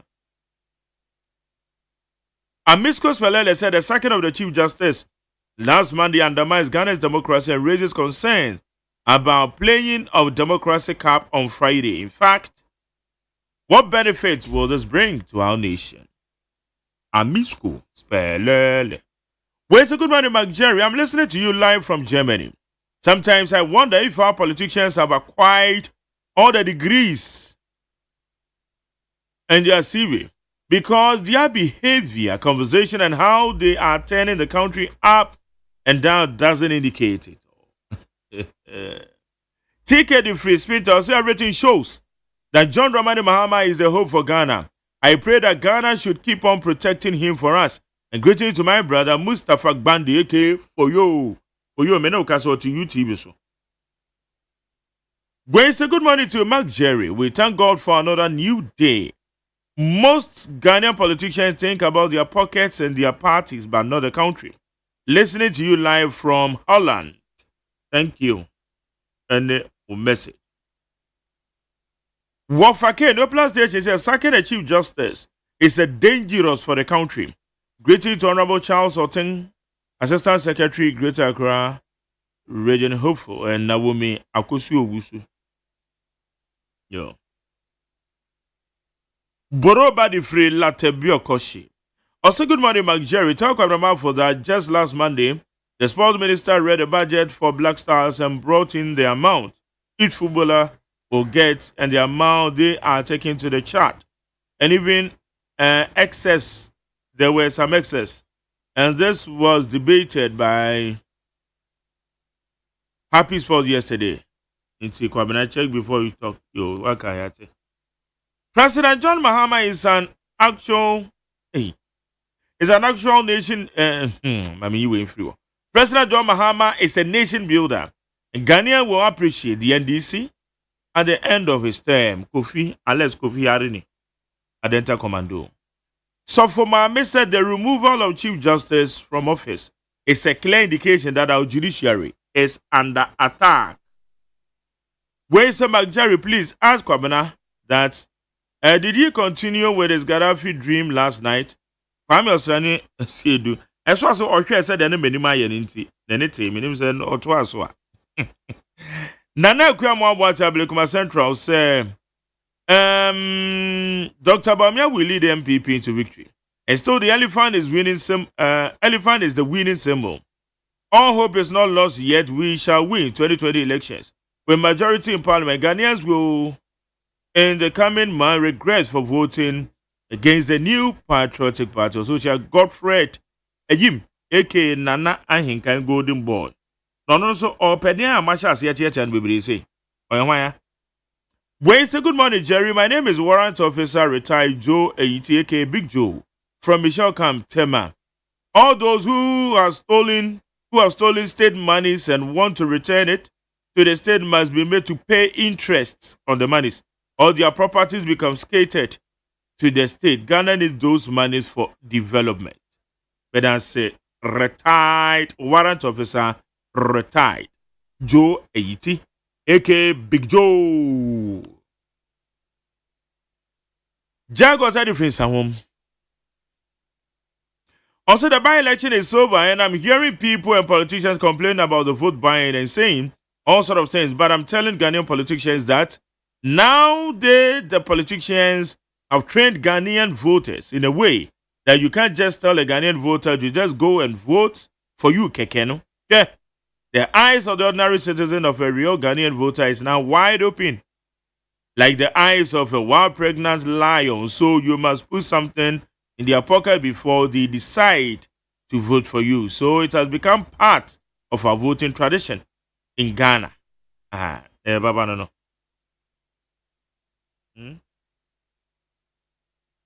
Mystic Wonder vocal. Also, it's inarguably crystal clear that the MPP is in comatose, the most disorganized political party, and is suffering from the leadership crisis. The tried and tested President Mahama is at work, and Ghana will work again.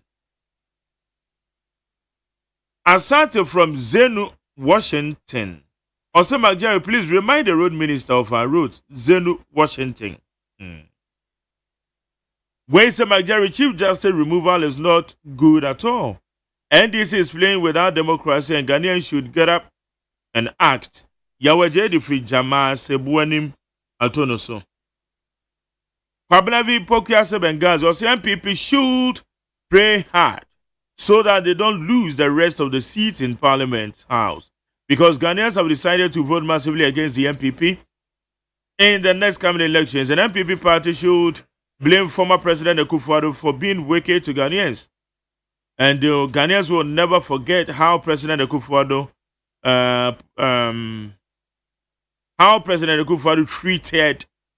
treated us badly through overtaxation such as the e-levy, COVID tax, and others which are irrelevant. And that is why President John Mahama was scrapped. That is why President John Mahama has scrapped all these taxes. Pokiase Benghazi. Where's Jerry? Good morning to you. Because of your program, I cannot go to work. Oh, I'm very addicted. Oh, Charlie, earpiece binti. Utie me nyina na uko. Why? Jumadi amevenia. But as you say, utie me. Where's Jerry? My name is Emmanuel from Boteman. The NDC politicians are saying the dollar is down, but goods and prices are still high. Please, we voted for change. Well, say good morning to you and your panel. In fact, MPP cannot come to power again until they apologize to Ghanaians and the President John Mahama. Junior Mosquito Edifi, Oyibi, Adamorobe, Oyibi, Adamorobe, Awofe Buria, Okoya, and Adamorobe Oyibi. Sami Boacha Samaikas said the removal of Tokunu is a politically motivated decision and that sets a disturbing precedent in Ghana's history. I'm not surprised considering the statements made by NDC members while in opposition, including their remarks about the Chief Justice. And moreover, we recall the President's promise to make changes to the bench upon taking over. Now that his vision has been realized, it will be interesting to see how the future unfolds for the NDC, given this bad precedent. Sami Boache, Asaman Kese. Sami Boache, Asaman Kese, no diaba. We are pleading with we the MPP followers, let's all rally behind our great party And we shouldn't let what happened at Akwatia discourage us. Let us all come together as one people with unity. And people will come stronger. Come 2028, let's use Akwatia as a learning point. Dr. George Esiama, C4C Medical Director, Brano, Omea Pomodene, Yankweni Konkotia. Dog Yamuache. Yene ma Jerry. Me pacho na pom to say. Oba de adar man ho ye bra. Pacho we did say wo tie for ni cruise here. Yes, Nyankopon don boko ye ho ye pa. Ye gusu aba ye brabo no ho ban. Je say ye hwe dia ekọ ne no ama no montu a. E say ye twinta no me anope ye de ne ye. Yo ma Jerry NTF C4C Liver Specialist Hospital. Koma obibia and anope ye sanso da se bi o musa abribia no. Odofo enyamre ene esia de ma ye hu de ekoso we ni pedua no mu sempo de ebo ye ni egusu a eye ne se enye ha obia no ye sua ti ase se wo se etu ho na mo ansa na ohaw kese pa ba bedani pedua no abibia e ka se sebi ye nim sa ade ati ade san ye ha wo doso nenso se wo ha wo be ye yare a na che se wo ha wo nyina no ababa ye ba akopɛ sɛnea ɛbɛyɛ a ɔho ɛbɛtɔ nti sɛ wohu deɛ ni kwan sɛ wodi deɛ wɔ sɛ wodi sɛnea nipadua no wɔ sɛ ɛyɛ adwuma ɛne sɛnea ɛntumi nyɛ adwuma yɛ a na wahu deɛ wɔ sɛ woyɛ ɛno nti ne yɛbɔ ho de wɔ sɛ ntwɛn mpo ma nipadua no ho dodo no ansa na wabɔ mmɔden a ɛhu deɛ ɛkɔ so wɔ wo nipadua no mu nti na C4C afa ato no ho so sɛ organ kɛseɛ paa ɛwɔ nipadua no mu no ɛyɛ brɛboɔ no yɛhwehwɛ mu nyinaa ma yɛhu sɛ bibi bɛtɔ tima wɔ nipadua no adwene no mu ntin no mu kidney no mu bebiara no a mogya a ɛde mogya korodzen ɛkɔ saa organ korɔ no mu no ɔwɔ sɛ ɛfa brɛboɔ ɛna yɛsan so yɛsua hu sɛ brɛboɔ no ahoɔden sonkoro bi a ɔtumi play almost about 500 function yɛwɔ the immune function wɔ hɔ yɛwɔ the storage function wɔ hɔ yɛwɔ the detoxification function wɔ hɔ yɛwɔ no hormonal balancing function wɔ hɔ ɔsan so wɔ proteins ahodoɔ bi a ɔrelease ne nyinaa no yɛsua hu sɛ yɛkogya brɛboɔ no a na kyerɛ sɛ yɛha other organs ahodoɔ no a ɛwɔ yɛ nipadua C4C deɛ duro wɔn waso aba ɛgya so a ɛfrɛ no liverton C4C liver tonic deɛ ɛyɛ no sɛ ɛkenya brɛboɔ no yɛsua the histology of brɛboɔ no ɛne morphology no ɛma yɛte aseɛ sɛ brɛboɔ no wɔ special immune cells a liverton ekenyan saa cells na ɛma ɔmo fight a lot of bacteria a atena wɔ nipadua no nti wo a will treat a lot of UTI urinary tract infection sɛ mpo woyɛ ɔbaa na aforo akɔakɔdo PID pelvic inflammatory disease na kyerɛ sɛ aforo atra valve no ɛkɔ awodie no mu ɛkɔ akɔka fallopian tube ɛkɔ akɔka ovary na wɔde to kosua na ankasa no ɛba saa a kosua to ahoɔden no kɔ fam ɛkyɛ wɔ nipadua no mu a ɛtumi ɛma nsuo ɛbuild wɔ Punch of Douglas Punch of Douglas no so ɛni kwan sɛ nsuo ɛbɛtaa hɔ nti sɛ infection ɛbuild wɔ internally a ɛtumi ma ɛyɛ nsuo ba bɛtaa hɔ na ɛde ɔhaw kɛseɛ paa ba bɛto wo genital layer no anaasɛ wo reproductive system so nhwehwɛmu bebree ama yɛho sɛ PID ɛtumi koraa ɛma sɛbi ɔbaa wo feefuru a akwadaa no ba bɛten ɛtumi ma wanwɔ so ɛho ɛyɛ den nti sɛ immune function anaa immune cells na ɛwɔ brɛboɔ no mu no liverton kenyan ɔmo a ɔmo tumi fight all these bacteria na mmoa ahodoɔ a ɛba bɛtena hɔ no na asɛm no sɛ ebi mpo a wodeɛ no yɛ gonorrhea syphilis chlamydia genital wart and all sorts of bacteria viral infection unya liverton no a kenya immune cells no ema omo eye ejuma na ade a pen kakra ni hu hospitals no they actually the ischemia leading to infarction the ye kenya na say ischemia etrese moja entimi nko organ ahodoɔ bi yie nti sɛ mogya nkɔ saa organ ahodoɔ no yie for some time a saa organ no ne tissues a ɛwɔ hɔ no mu a ɛboa ma organ no tumi yɛ adwuma no ɔmo oxygen so na boa your tissues no ma ɔmo so ɔmo didi ɛma ɔmo so ɔmo adwuma ɛwɔ so ɔmo yɛ no ɔmo tumi yɛ nti sɛ mogya bi ntumi nkɔ hɔ yie a na kyerɛ sɛ oxygen nkɔ hɔ yie na kyerɛ sɛ aduane a ɔwɔ so ɔno so di no ɔnya sɛ aduane ndi yie nti imagine sɛ yɛakyew anaa yɛ kidnap na yɛde wakɔ akɔhyɛ baabi for so many years and so many months na yɛma wɔ aduane ndi gradually o energy no kɔ fam energy no so kɔ fam a wanhwɛ a na sɛ bi ɔhwere wɔ kwa nti saa organ no start sɛ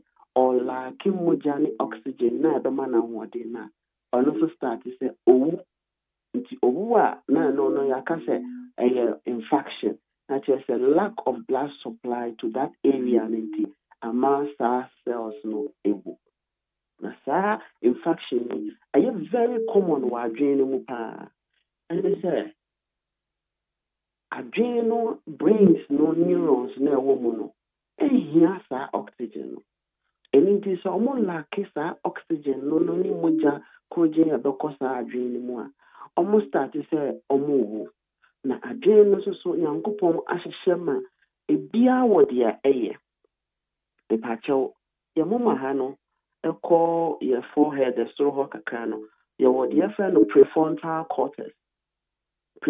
cortex no ɛyɛ responsible for common sense nti adeɛ wei mehwɛ a menyɛ common sense ka kyerɛ wo sɛ menyɛ ɛno nti na sɛ ɔnom nsa ɛboro bebree a sɛbi na wo dopamine level no kɔ soro a wobɛhu sɛ adeɛ bi a nka ideally no nsa nka wano a nka wonyɛ no wobɛhu sɛ woyɛ because that prefrontal cortex no ayɛ disturbed nti ama sɛbi w'anim a common sense no ɛyera nti woanhwɛ a na wayɛ wo ho fi kakra wɔ abɔnten nsa no tete firi wo mu a ansa no wakae yɛwɔ part bi so a yɛfrɛ no cerebellum ɛno nso so yɛ responsible for your balance sɛnea wonante a wotumi hu sɛ metu me nan right a metu me nsa left anaasɛ aha a metia no wɔ sɛ mehwɛ yi anyɛ sɛ a mɛpate atɔfɔ nti ɛma wo balance nanso ɔhu sɛ nsa biom kɔ wo nipadua no mu a na afei wo nanteɛ no ayɛ imbalance sɛnea wokɔ left kakra wokɔ right kakra na w'ani aba ho so sɛ wobɛkɔ straight kakra woti ayɛ yɛ mpo a na wo sansan w'akyi akɔ baabi a wofiri baeɛ no because wo balance no asesa nsana no ɔden no akɔka saa cerebellum no nti ama ɔnya balance yɛwɔ hippocampus ɛno nso so yɛ short term memory ɛno na ɛboa ma yɛtumi kae ade a yɛsua anaasɛ obi a yɛhyia no nnɛ ɔkyena yɛhu na yɛbɛsan so akae sɛ wonam no a mene wodi nkɔmmɔ no nkɔmmɔ sɛi ne sɛi mpo na mene wodiiɛ this is the part a ɛno so yɛ responsible for that thing ɛno nti sɛ nsa biom san kɔ wo nipadua no mu no kyɛ a na ɛkɔ saa area no mu a wobɛhu sɛ nneɛma bi a woyɛeɛ no adeɛ kyɛ no yɛka kyerɛ wo a na ɔwerɛfi obi koraa tumi de ne kaa key kɔto baabi ɔbɛkyiaa ɔhu baabi a kaa key no da wobɛkɔ no na ɛda washroom wei nyinaa no ɛyɛ adwene no sɛ nsa no akɔ hɔ no nti gradually it is affecting the brain no ne compositions no any part a wɔ sɛ play no wei nyinaa no sɛe adwene no sɛe ntin na ɛwɔ adwene no mu ɛno nti nyankopɔn huu ne nsaa no ɛna sɛ ɛbɛdu mmerɛ bi a wode nneɛma bi bɛkɔ wo nipadua no mu a ɛbɛtumi asɛe organs ahodoɔ no ɛndeɛ ma memfa organ kɛseɛ bi ani a wo nipadua no mu a ɔno ne dwuma titiri paa a ɔbɛyɛ ne sɛ ɛfi a ɛbɛ mu nsa a wonom chemicals a ɛspray wɔ abɔnten aduane a wodi genetically modified organisms nam ahodoɔ a wɔwewi a sɛbi ɛyɛ paneɛ ne ɛde awɔwɔ mu nyinaa no nsuo a wɔnom a chemicals ahodoɔ wɔ mu a ɛtumi kɔtena nipadua no bɛsɛe nipadua no saa organ no ɛmfa dwumadie kɛseɛ no nto no ho so sɛ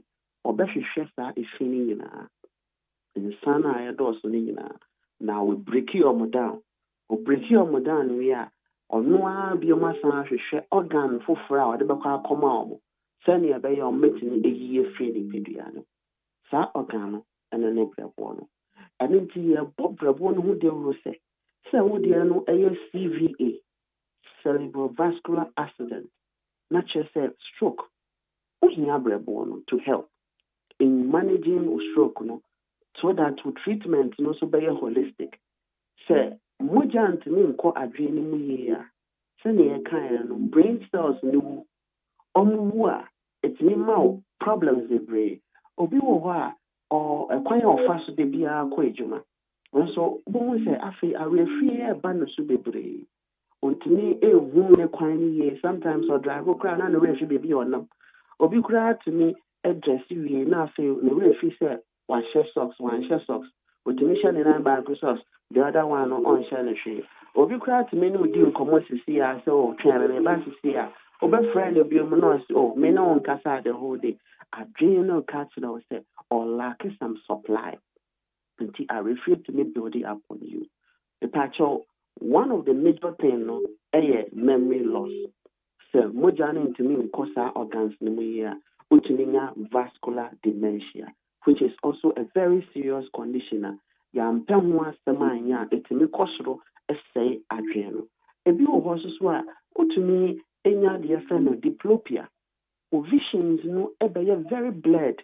Nti bohu sɛ w'ani so ayɛ wusi anaa wusi bebree because wohu adeɛ baako koraa ayɛ wɔ sɛnea wohu no mmienu mmiɛnsa bebree bi saa because wonya good circulation of blood. Emma ɛni no so ne nerves ɛwɔ ɛni no mu no ɛnya good in amount of needed oxygen to survive. Nti ɔmo vision no bɛyɛ blurred kakra, which can also be a serious sin na ɛbɛtumi aha. Obɛtumi nya chest pain, a lot of chest pain. Deɛ ɛteɛ sɛ some restricted blood supply to muscles na ɛwɔ akoma no. Akoma no so wɔ muscles. Nti muscle no so hia blood so that ɔno so bɛtumi efeed upon period. Then so all lack blood no our muscles na ɛwɔ akoma no mu a wotumi nya pains ɛwɔ chest. Obi wɔ hɔ a ɔde pains no ba ɔfa para na any painkiller pɛ na ɛkɔ nti wadwene yɛ wɔ sɛ ɛyɛ ɛno ano no anaasɛ bi mpa yɛ wɔ sɛ yɛ dompeni mu ɛbaakyɛ o muscles so etumi ma o severe pain a akoma no angina chest nankasa so etumi ma o severe pain. Obi koraa deɛ no tumi yɛ painful muscle cramps. Wohu sɛ onan baako bohu sɛ wo tie asɛ ɛno a atwon te sɛ muscle pull bi. Ebi wɔ koraa bohu sɛ oni fa na nsa benkum na ɛno agyina hɔ na ɛwɔ so kakra na ɛgyae. Nti wadwene yɛ wɔ sɛ bi a wobrɛ anaa woda so ɛno nti na ɛyɛ saa ɛbaakyɛw ɛyɛ nkae a ntin no ɛbɔ. Ɔhu sɛ abere biara no mɛyɛ this analogy sɛ yɛwo akwadaa foforɔ na sɛ ɛkɔm de no na sɛ ɔpɛ sɛ ɔdidi na wɔntumi nka sɛ ɛkɔm de no a ɛyɛ a na ɔso saa na ntin no so teɛ. Ɔmo aduane no wɔ mogya ne mu ɛyɛ oxygen ne vitamins ahodoɔ no nti ɔno nso nya mogya no yie ɛnya n'aduane no yie a na wɔso aka kyerɛ sɛ ma da ɛkɔm de me na de biara no wode painkiller womfie no a ɛbɛdu baabi no na afei wagye ne ho sɛ mesu koraa me maame ɔmfie me nti wɔn sɛ wɔgyae so na wada ɛno na wanhwɛ a na wɔbɛnya hemiplegia na kyerɛ sɛ ɔfa baako ba abɛdwodwo na ɛkɔ akɔka other organs no bi. Nti painful muscle cramps so ɛyɛ another thing. Numbness titiri so ka ho. Ebi koraa tumi nya paresthesia. Dɛn na yɛka asɛ ne ampaneɛ bi wɔ no wɔ ne nipadua no mu. Ɛnso ɔhwɛ a ɔwɔ paneɛ biara anaa ɔhwɛ mpa rashes biara gu ne ho. Nanso biribi wɔ no wɔ ne nipadua no mu no ɛyɛ nkae yɛka kyerɛ sɛ circulation anaa mogya no ɛntumi flow into that organ. Ebi kura wo deɛ no yɛ constipation a yɛ mutim. Mpakyɛw, it will be a shock to you sɛ your intestines ne nyinaa no so hia mogya so that ɔmo so betumi digest break aduane no yie ama yɛ ma yɛtumi anya mu ahoɔden no akɔ other organs ne mu na deɛ ho hia no sɛbio aba abɔnten in the form of eternite. Nanso sɛ your large and small intestines so enya good supply of blood almost so etimi ahoɔden no ba fam a montimi nyɛ ɔmɛgyina yi nti abiri bia wo deɛ wo no medro fa yɛ mutim wo deɛ no deɛ wɔsi ekoko sɛbi wo deɛ no timi ba betale wo to ho ne nyinaa no ɛyɛ science ɛkyerɛ wo sɛ sometimes most of the time when intestines na ahoɔden na Also, they break it down in the animal. Now, when you're free balls, no, it's me or how a mouth, not a day or how ever 20 piano. So, in severe cases, grano, Bema, one more thing one permanent coffin. They be I to for the workers, Sebi, Bema no don't pay any in muscles, nerves and qua, into all these no a young muja, into the piano. Ye tu focus ya kuma no eno ne determine sania sabi obema na ho den no besi aye enye edru a obema no a ebema obema na ye gidigidi kekede bi wodu medru no kura a wasa akoma no bo enti wo behwa a se wanu medru a ma obema no mu sabi esore ye de ya enti no akoma bo tentem na chese akoma na pushi moja e de akọ eno ti sa ho den beba bema no mu a I was saying a good blood circulation. Senior moja betimi flow ko ye aba komano mo ma komana sa to no bo ase apompi a chiche mani pedua kwa ni nyine nya ne die ansa na wa dream se be ma no so I was say amodin bin because there was special things you were from the corpora cavernosa when you relax here blood pool a coho bebre na ama amodin abin in severe cases crano utumi enya slurred speech not just our kasa na sister you can adwene mu your broadcast area wa I don't know responsible for your speech it is a moja to me in this areas here or kasa so etimi assessor okay let's say livoton ebeboa ebi blood vessels nemo ama circulation no I improve ma the abobo so nyina no etimi abafo anything na ya bohu de ro se ma obrebo hia na livoton activate brabo tissues ne cells no na in this age na we nyina no emfa emma your promo no da so ejuma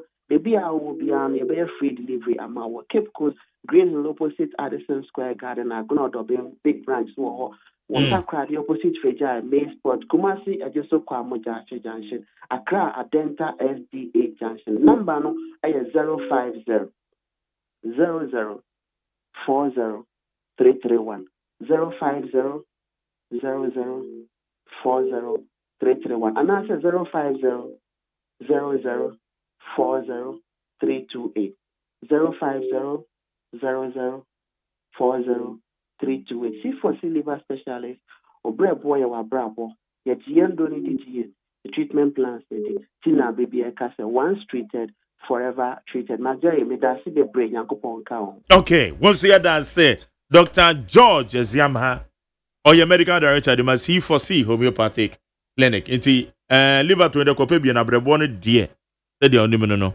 brebo no munsam ye bebre abedafo na tena se amantana watena se tofe enso atena se mehwe anim se Felix Mante ono nso eba beka ye ho ewa ha Felix Mante ye Progressive People's Party. Oh, okay. PPP Director of Communications. I know, so that's all. Then okay. Hey, maybe so. Maybe so. PPP or pa. Oh, okay. PPP or papa. I'm kind of matter. I mean, I'm making hands out. I said, okay. And I said, Bashiru Amantana Mache say. I'm out the most. Be microphone here. Save your from microphone, bro. It's here now. What you make us, okay. So, Yamiado, I was where? Yamiado, okay. Yes, yeah, they are. Election, I am come by there. Yeah, I go job. Bibi Bonnie Bianco. In fact, I am happy, sir. At least, Yakoya election, MPG, Atum, sir. NDC has won the election massively. That His Excellency John Dramani Mama do not have to establish any committee. I will share in summer a war. A ban in summer war, he said, and talk a summer a sea war. Okay. Yanyamia say at least a by election of this sort where Akwetia, anyone him say Akwetia the both MPP and NDC seats and yes strongholds for any party. Who call MP are winning services in that. NDC are winning services in that. So this a point and then can say na me dream say ABA confusion can be because That's I can say it's a strong hold for both NPP and NDC. But Nyamiadom, we're able to comport ourselves. We believe that democratic style of managing ourselves in there,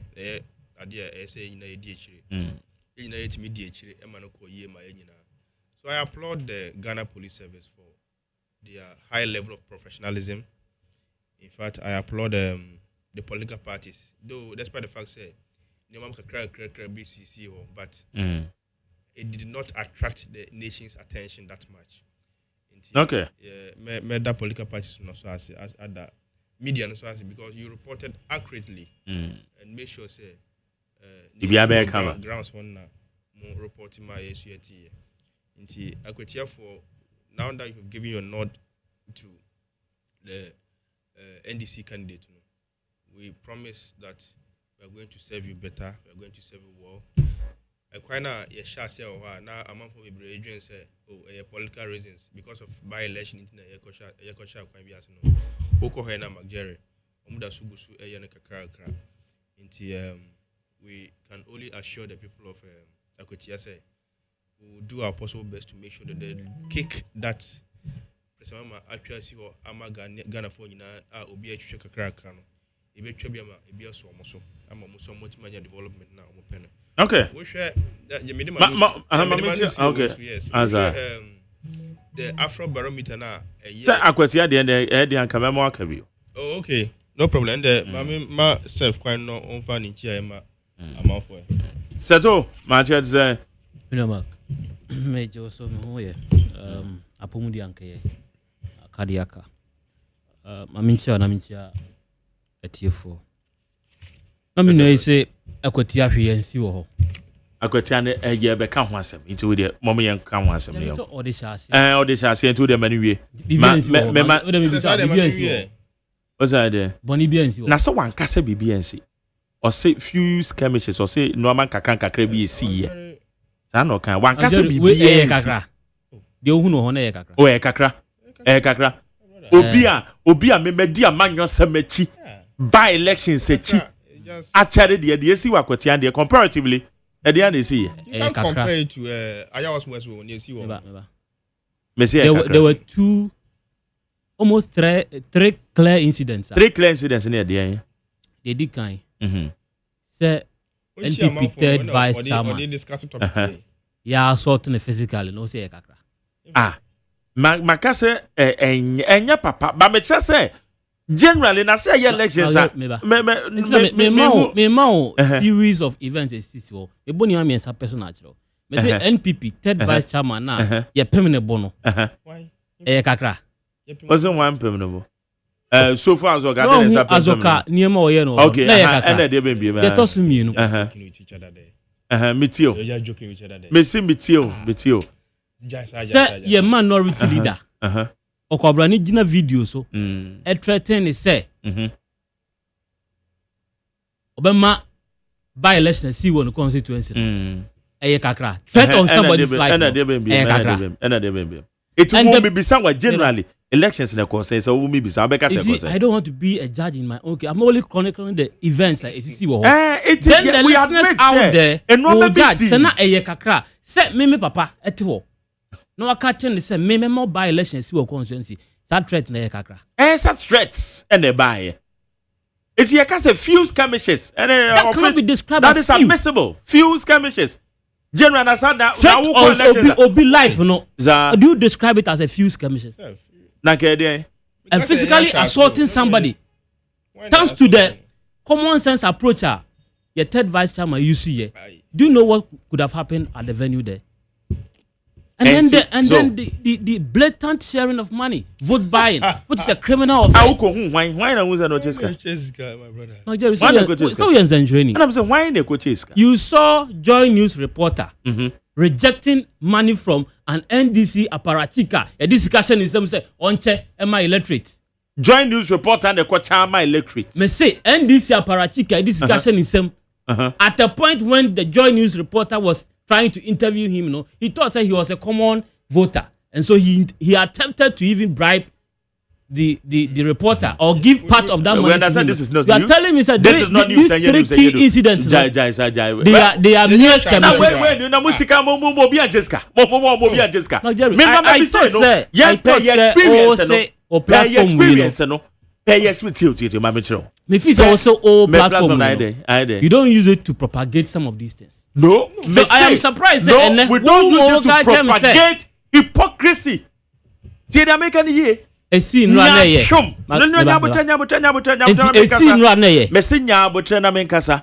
Dia wo kan say obi chesika na me say and the news and there be I say munya and abugu so na mo check.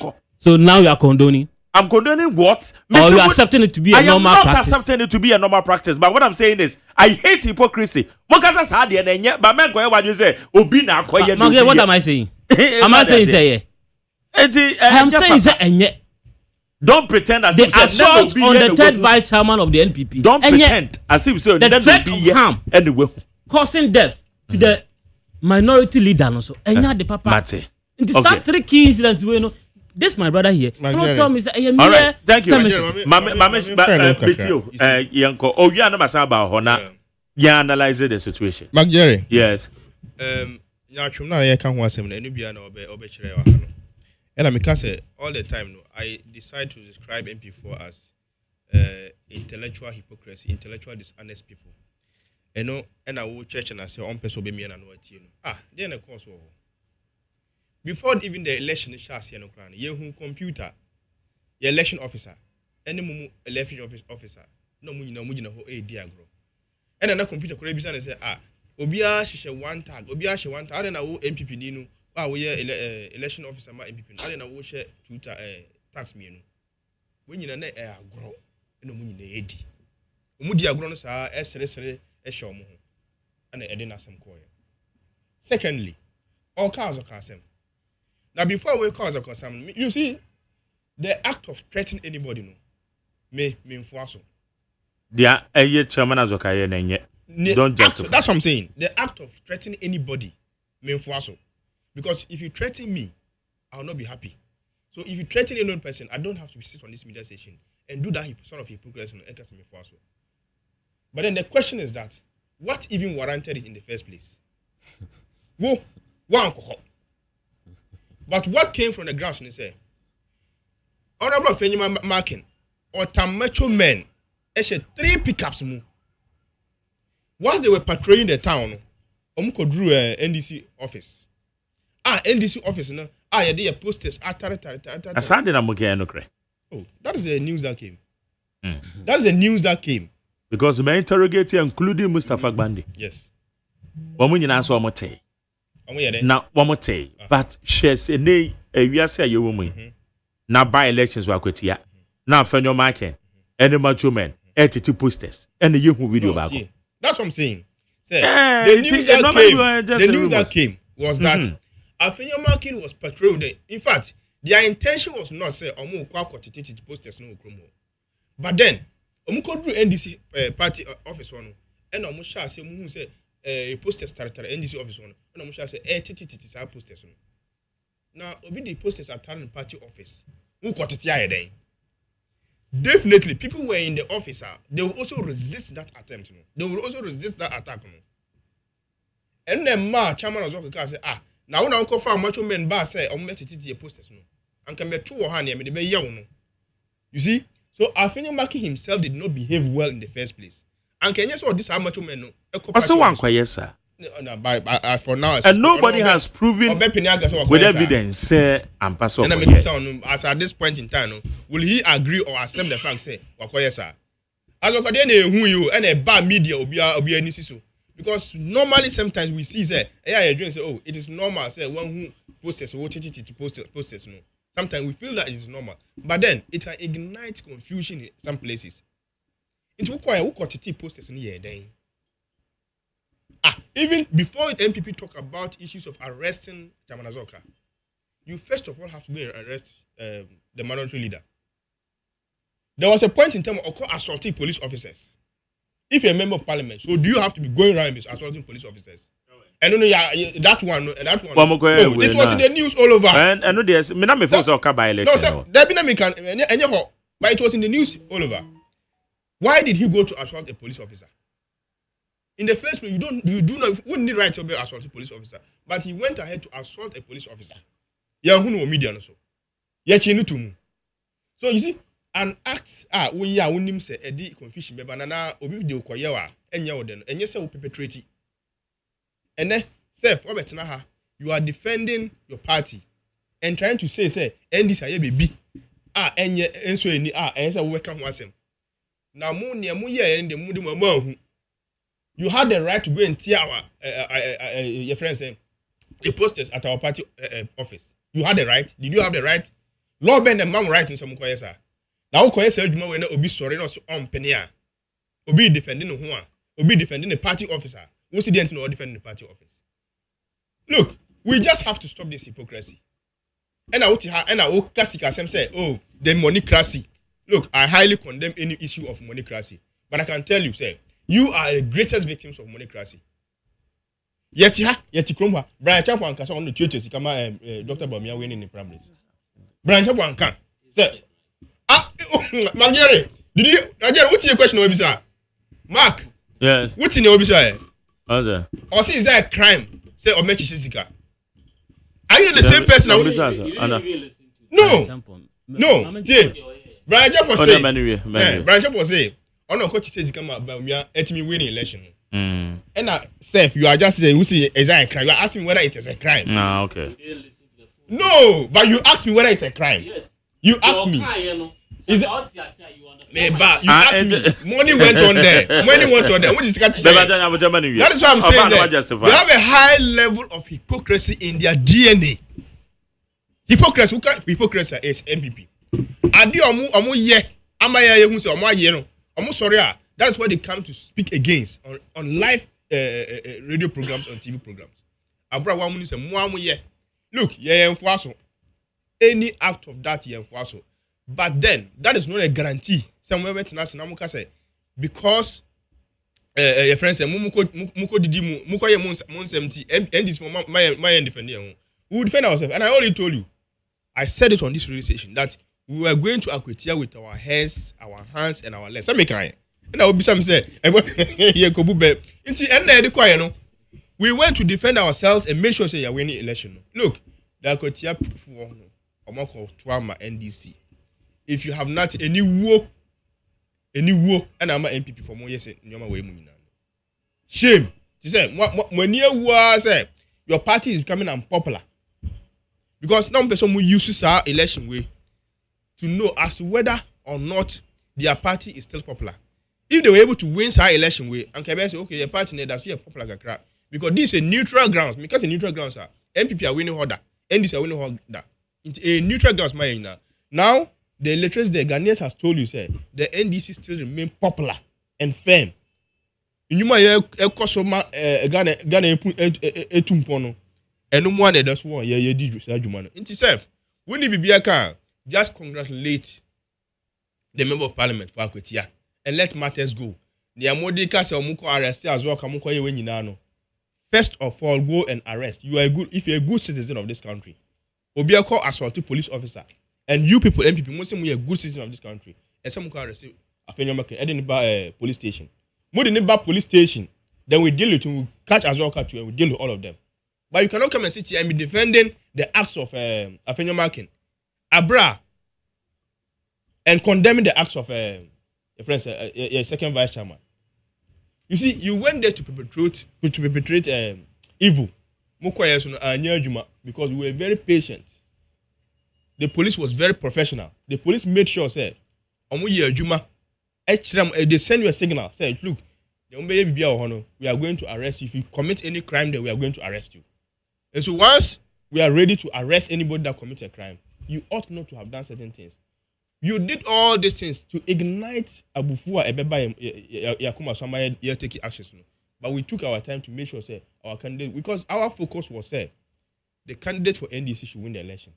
But your focus was to go and fight and be tearing posters around. You won't get us. But Mark, the American say, Akwetia has made the right decision. In fact, we share Musa Danka, the Afro-Biometric Soviet making he said that that the people voted for, the people who voted for developmental projects, 52% of Akwatia for voting for development projects. Now we be a big push in car. We be take agrek in Puntua or Modebe Baho, any rules in Puntua Modebe Baho, now Kotoa MPP. When MPP has no capacity to even develop any person. They gave good 8 years in this country. Some of them develop the people of Eastern region, you weren't able to do anything. Even Akwatia there, you weren't able to do even anything. Eastern region, Omusu. Who will go and see NDC being in power and promising big push? No more Kotoa Bama MPP or Munishri, yes.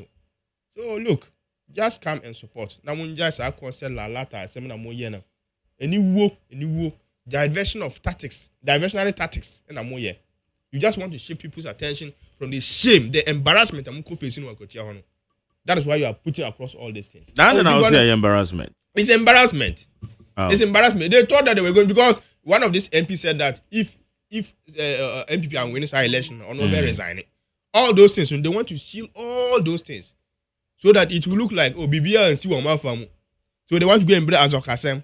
Definitely, every by-election, you will get 1 or 2 things at ABCC Waho. But then we ask ourselves, compared to other by-elections, just even here, at least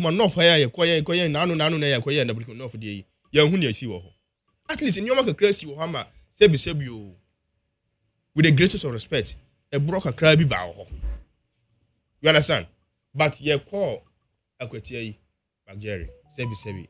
When I want to in safe. Those things that happened there, no, they were minor as compared to what happened in Ayawas West Wogo. Ayawas West Wogo, Muko Town police frontal, they had police cars, and the man hoodlums. Some Muko Dibone, and Ayawas West Wogo. We saw all those things. Can you compare that one to what happened in Akwatia? Uko Akwatia. Who say police BD Mwasem na who say hoodlum bi wo edi Mwasem wo. We did it with caution, making sure say our party NDC is in power. We have a duty to make sure say Ghana dimpa ebe to abonten ho. Now you people if you don't have that duty, if you think that you don't have that duty to do that, we in the NDCs we feel and think and know say Ghana for to abama and say yenfa edimpa no enfa nko abonten ho. And that goes to the economy, that goes to even the security issues. We are determined to develop this country. So we will not allow these diversionary taxes,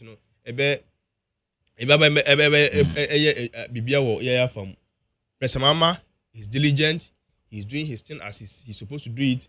Now doing now say Ghana no, or best say Ghana tibia a womb, and a womb, President Akufo no time no sister satibia no. Adi akotibia pa ye nyina ye betima enjoy wom enne wo safe wo ti hai wo baha wo ti bito fu leto egutum dram ene betena ha na MPP time no we able to buy fuel into your timber. So all these things no, please let's leave it to rest. The man has won the election. I think and expect the MPP self what betena hai anka the first na we can say you congratulate the member of parliament elect for Akwatia. At least come and congratulate him. No matter how congratulations matter, no. Who will be can now they account. But you are ashamed to say you are to congratulate the man. And I bet you want to criticize anybody, you want to criticize everybody for what has happened there. Look, let's condemn the activities of both NPP and NDC there. That's the only way we can bring reforms to our elections. But hypocrisy. That way you won't get us to reform our electoral positions. Mark, what you were there now pay. You want that one time to come. We hear that there's a free election. Mostly we say we have gotten the aspect of a fair election. But what? You say we can say it's a fair election, but we can ask ourselves whether it is free. You understand? But then as who person will compare it to other by elections, CCR, you can also say that this one was comparatively what? Free at Akwatia. Yeah, who needs you? Our house was over. I want to two a boom amount for 9. Now, for Johnny, we have to even withdraw from that election. This one, did you withdraw from that election? Did you withdraw from this election? Why the hell am I withdraw for this election? We are all in this country. We saw whatever that went on at your time. Now, high. Can you compare what happened in Ayawas West to what happened in Akwetiayi? President Mama has pretended over a peaceful election using the security. At your time, even the Electoral Commission will go and follow President Akufo-Addo and be speaking trash. Chairman for before. And then, are you seeing that? Today, Sebi boss Masare, no, Kasan Sen or pay. Madam Jane, or Kasan Sen or pay. And then, you hear those things. They are calm because they won't get anybody to push them to go and be saying those rubbish.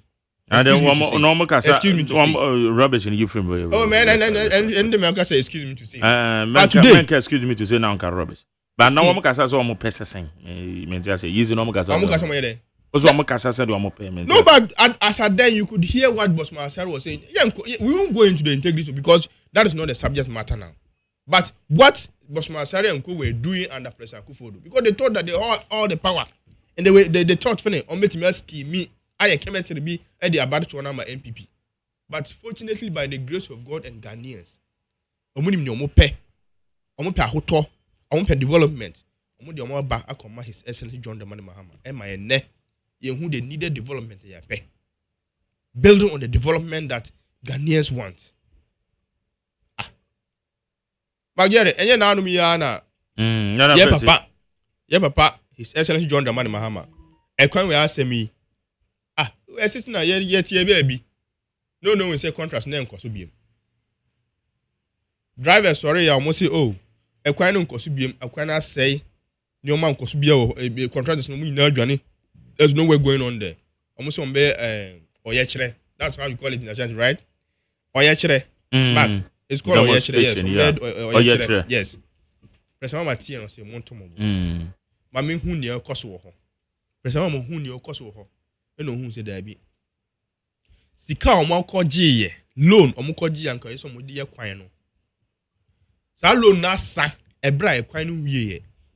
Na ye loan na betume tua e kwan na wie. President Mama no, that is it. That is what happened there. President Mama mentioned it there. Asenso ba che say yes and it. Well, he can say whatever he says. But the minister in charge today has reviewed documents. No, Okachire say, Sikana sa. What matters is that Sikana sa. Loan no mukoji as Sikana sa. Ebra, equine wie. So President Mama had to go. So, some time Sika $72 million, eh? And there's some kosheho. Say, Sa Quino, it matters to Ghanaians. In fact, this is a link the nation's capital to the other northern part of the country. No, me can northern part of the country now. Kumasi Wanyina, Edukonyina. It links Accra. This is the only router. Make us a popular router and link Accra to the northern part easily. So it's necessary. Say Yebeshe Ama Sa Kwana Koso. And Dina Sa Majeri. And Dina Sa. President Mama has to make say Omun Fasika and Shem through the Bank of Ghana. Omun Disika Esheho. Now the president is saying that at least quarter of 2026 because drivers cannot continue to be buying shocks about day in day out. Drivers cannot continue that traffic situation Emma development and cost drivers cannot continue to bear all those things. Into or their new money to do kakra ama akwano ewo hono se wom kwano omu ye kakra kama nyoma nyina be koso ye. At least we are hoping say the contractor will finish up early, at least with a quality work, so that we can make sure that akwano ebe smooth and smooth for everybody to be able to use it. Medan say set Jerry, that's it.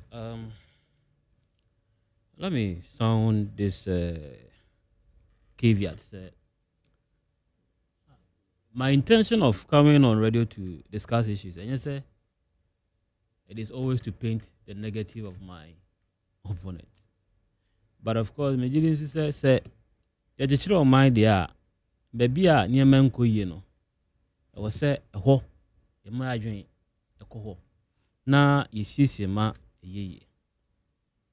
I know this be because so now say I was say she be free ma. Baby uncle you know. I want to was say because the why man aye there. Obi anything. And more so no or how ho entina elected leaders. ma ombedi enim na resolve those challenges in our society.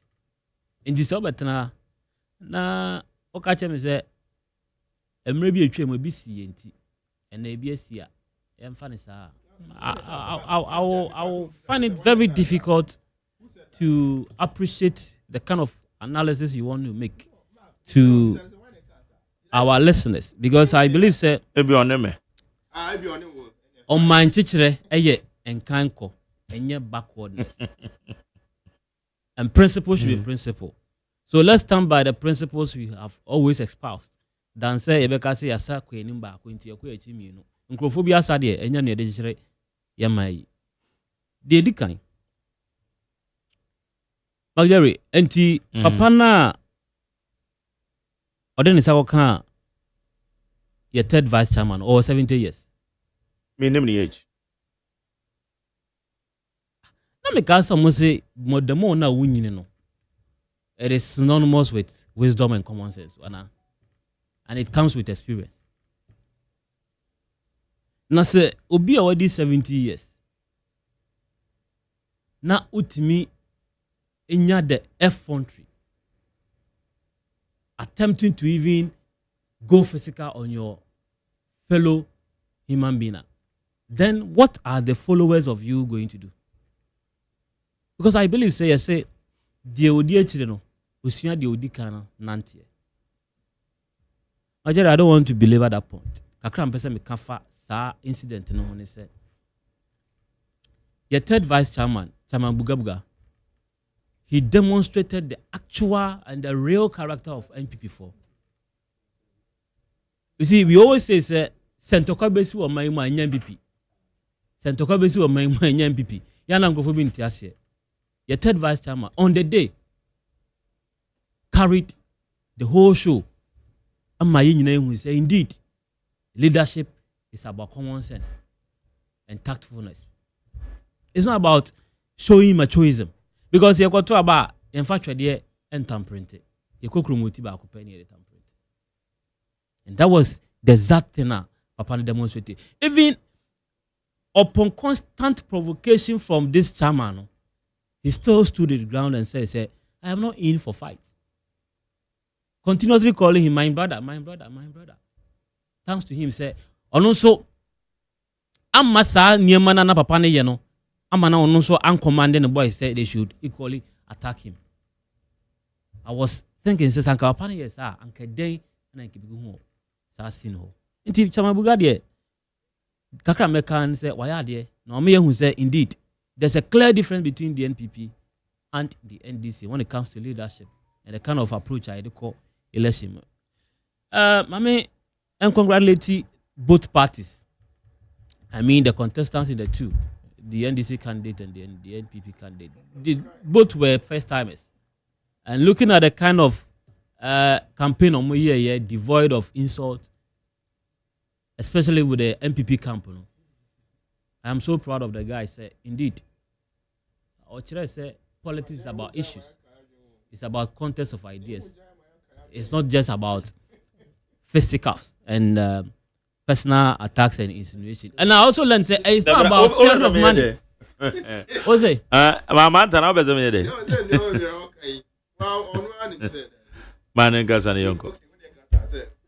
And for me, like I've always said, gray hair is synonymous with wisdom. No, I would admonish Chamazoka say, indeed, Omasa saying, the old adage, should reflect in his daily activities. Because na se si ya na obepe say be describe and say buga and I say characterized with this kind of image. Enya depa. Ebi mo say Michael Ocho Befi MP honorable New Jabin North or South MP on resign. New Jabin South on resign. We see a bit no say. A bit no say. Say you obi na eka. Me tia me nkan bi. Ono no ogwa ono an eka so be resign na do. E binum so on resign because oka say your candidate na win here obe resign. Ojeri obe apologize say he went overboard. Me ju say afiachi eni abofo no. Na sanka ye see hold obi to principle there. Na de ne nam ho apaso kan na nya nna ka yedwa. Magdari won't to Krum ha. And Okujota Blacqua. Northton, Mashebejeni. A catcher is in the event, send out by ba, none the president, a high private jet, I'll resign. President Mahama buy a high private jet and on high bidder. Private jet is on high bidder. Now, or resign as on resign. But say on high, but now president. On you to chartered flight that. Is it on record? So we're going to chartered flight. To where? Magdari. To where? Really? To where? I don't have that record on my table. But that's it. Constant record shows that President Mahama continuously has used private jets. Really? Not jets. How? They can be accurate. And Nunti said, your principle be you hold on to her. Nini flight no you see, Nini flight and commercial flight. There is no record. You see, if you don't have the disclosures of how Papa used to private jet now, you sit here and use this kind of argument to defend yourself. Sir. But some of us who have the information will not buy this kind of arguments. Okay. So it's a principle, and that politicians must hold on to their principles there. And I'm thinking, no.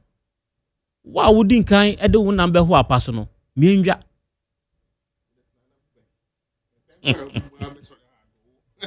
So you can come and approbate and reprobate. And you're not needing. So that principle must continuously stand. The entire Nankrofo declare a state of emergency in their party headquarters. I don't know why they only the same thing. So principles in politics there, or be at fault. You can't blame a party member from the NPP. But the other side, which is obvious from the word go. Labor unions, catch bind then say in declare a friend say state of emergency. And then away from. That argument so far as okay, obi no certificate kra wa kwabo ho kro no. And I want to no correct. Or no lidi sa crusade way. O atente ho shoto. Osu kohura atreja. Jerry, you see, na nsembi ho ha wo kana hard. Na me no can bra champo asa. You see, he's not a subject for discussion, but or the nsembi too just trying to paint himself otua bribe. Bra champo never said anywhere say otua ska to electorate for them to vote for Dr. Mahmoud Bawumia. Also on Canada. What can I say? Good. Me catch you say. Brian Champo say, all of 2 years he come about Bawumia and to win in the primaries. Yeah, a super delegates. No? A super delegates. Yeah, no? super delegates conference. Win here. Okay. So who say a bribe? One him say a bribe. That is why he's stating that. Okay. Man to us. When you say ya come for you say, ububa metebe.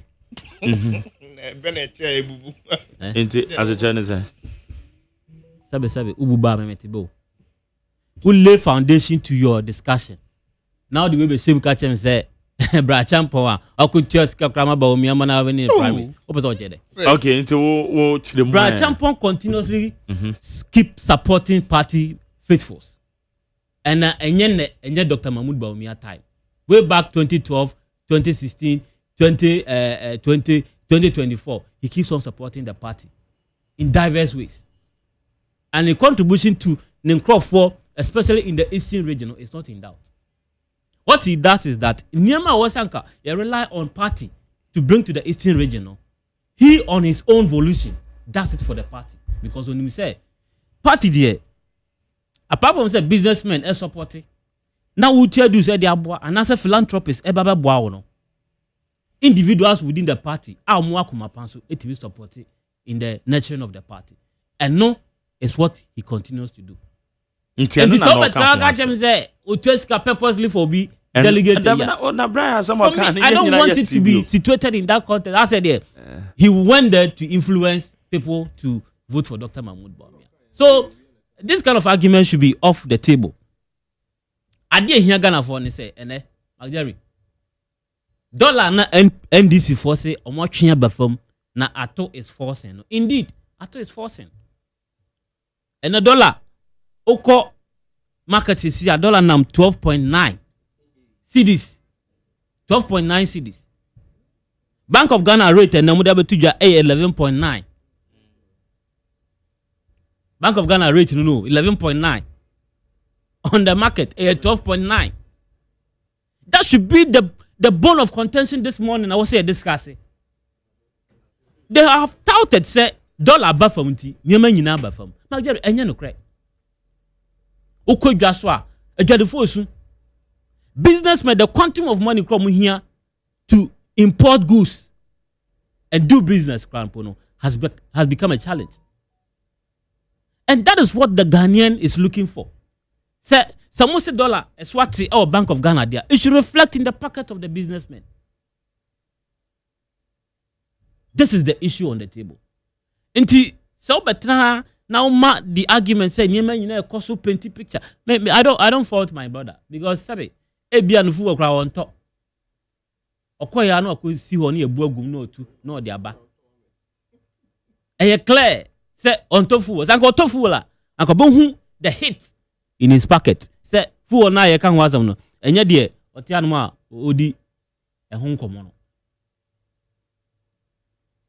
They told me, you know, I did hear Ghana for and say, Yaya Chief Justice, I was serving on May from Ninkwala Brim and as a member of our Brim, arising from the lowest rank, Kakra Bedu Supreme Court. Amanyamian Adom based on merit. President elevating it to the status of Chief Justice of the Republic. And ne, Yajina and Sampomi and San, Sabi. Class 1 nimpo ukache na onfa ensake ninua enfri adwumam ene yegina so dia sake ye nyina ye maame a or representing a mawo o mawe mu a rise to the highest point in her career. Majari se bibi wo ho a wo se yesunya. These are the things I was say ye di adwen ekoso. These are the things I was say ye di adwen ekoso. Say, my men de neba ako holiday enti against emra ama say watua pede ma man banti ye na free akonya so. They toss me enu ye say wa transfer the staff e dey free the current place of work enti and also ye an act of misbehavior. Can you imagine this kind of frivolous justification of the removal of the Chief Justice from office? Magdari Sanka, misappropriation of funds. A genuine ground for the removal of any public officer there. Adentina, a friend surcharging in the Auditor General's report. So who said indeed, imposer or go above the threshold that was spending in public officer. You make you compulsory mawo refunded in any case, the Chief Justice is not the allocation officer. Or no, only the spending officer or no allocated edema ne staff. Any amount edema no, it is determined by the judicial service. And so, on grounds of these frivolous allegations, the general so the Chief Justice they free on my. Magdari me, I didn't mean something Monsieur free side way. One, Dedi can say Abawe Omuma. Abawe Omuma. Meche sa samwe mu ekusi say, sir, obi Baba arising from all these ranks. Nanka krakra do Chief Justice. Na se be yina free akonya so a. Me did say sanke be yina free akonya so a. It should be on a justifiable grounds and sana ye yini the free a friend say na akonya so. But not on this frivolous allegations say what transfer the staff from one office to the other. Can you imagine these kinds of allegation? And for me, given this happening, I can see say any Chief Justice be or after this, mommy, the person is not safe. Any Chief Justice be after mommy, we only safe. Majority, because media me who say the here se see and say ubenyo obi obetwe petition. Now or the petition to wa president any council of state ebeka say ye hu bibi or petition him a merit investigation. Onya pushi petition the committee to investigate. Sabi enim say obi eni ho obetama ba dia bo ne master. Yeah. And now all these committee members are appointed by the president. Obi eni obeto to edition time for him say fagade me. And in your appointment of the committee members, definitely you go for people who control your line. And that is exactly what has happened in this Chief Justice case. And for me, I'm saying that Obibia Obeba after Mami Tokonu is not safe. I didn't try. It's not safe because I've given you the grounds. I said this way more MPP for more cano. Munyaika. Magder me say Metumufo. Na man sheni ya more than me bro minimum so one de more amanyo for me mechanical credit na say e to dwa sa mo fa bo na any obo de mafato na meto ama enche.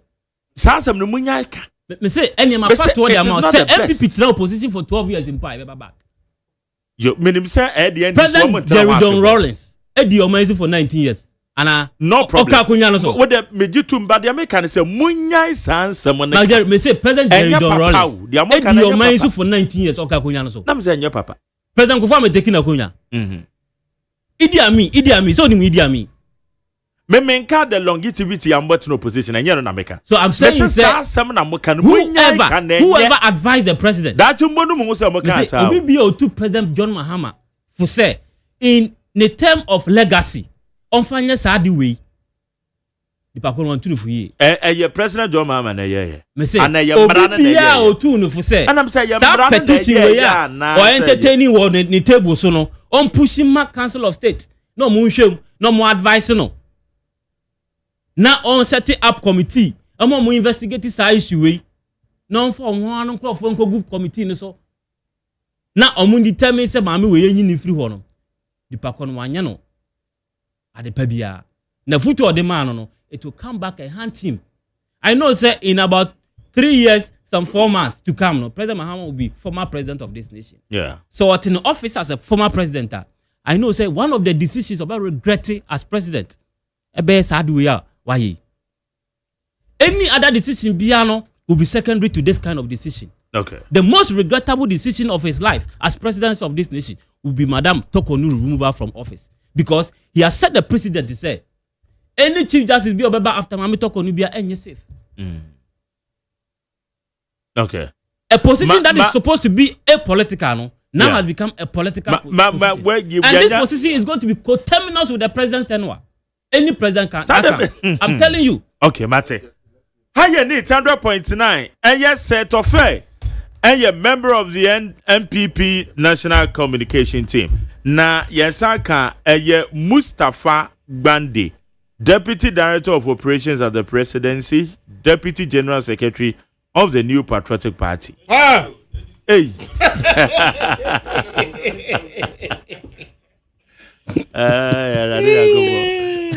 Nada na tell that. We'll see it. We'll see it. Deputy General Secretary of the National Democratic Congress. We are your son and friend for you. Okay, for your match say. I don't know what's your black. And now you are still mourning. Oh, I am. And now mourning. Sir. Be microphone kagrama. One thing I'm just to achieve the objective of winning the elections a CN to honor your brothers are 8 of them plus Kumi 9 but more particular to Dr. Omane Boama so the butaya na ne synonym bakone say near winning a by election so we have done that in honor of him. Abekaya na 1 minute. Yeah. Because we react to things differently. Now Afina Thomas. Afina say winner toss after the elections. A brother. Known as a Maya Koye Jumadin. So by all means will win that seat to Anna Dr. Omanibuama. And I feel me young Kupa NSC Kumi. And I say Akwaba. Okay. And it was peaceful. Okay. Na mami bisa we dear na ma wone obey mo national organizers are. Asa me say baby mehu ni bia no mehu bia why? Chemistry be na dem. On say me no I don't betray people. And I hate people who are bootlickers. I hate hypocrites. There are many friends, but they can't stand with you when you are in trouble. Me mpewasem me mo hu se me mpewasem. Nipa bebre wo ho a omunu bedidi. Omuni obesre. But utwa wechire a they have a different impression of you. Sir. But me and auntie no. One, we keep each other's back. Two, Oyobia, at any point in time, I'll take a bullet for him because he will take a bullet for me. And at three, many Yamin partnership, no, they share a party, no. They share a party, ma. Ya who dia ya wono. They share a party for no. 4, we have the same mindset when it comes to organizing and operations. And I know a lot of people they don't understand why we move together. The only thing because you can take a bullet for him. Yes. Really? That's just it. There are few people. That is how far there are few you guys people, have gone. not up to 3, that I can take a bullet for in the NDC at the national level. Okay. I can take a bullet for any grassroots NDC person. But I'll take a bullet any day for Yamin. And he will take a bullet for me any day. Really? Yes. Yamin will be a people have lied. They've come to me. They've lied to me about him. They've lied to him about me. Just to get us apart. But we know what is keeping us together. And that will not tell you. Because no need that dance actively moving number NDC for Anna. I have been here, regional secretary at the time. Yeah. Volta regional secretary. Oh, okay. But whilst he was blazing in Ashanti region, I was blazing in the Volta region. And yeah, boom. 3, you know, I stream 4. So we move together on principle. But there are many things that keeps us together that we won't tell anybody. Oh, there was Akaya now, the reason. And this is a good man. Yamin is a good man. Okay. Yamin is will be one about 2 more at the Bemau. Onibia, Uncle Wiam Farmer. Nenimri will be a dear. What the man will beg you 1 farmer on Bissau. That is who he is. Onim said he pesca, on also on pesca. Internally, you probably jealous say Manamuntu na in the NDC. Now who near time for? Me wa papa, including yourself. So it's normal, Dabi. Who the only me madam for madam for you.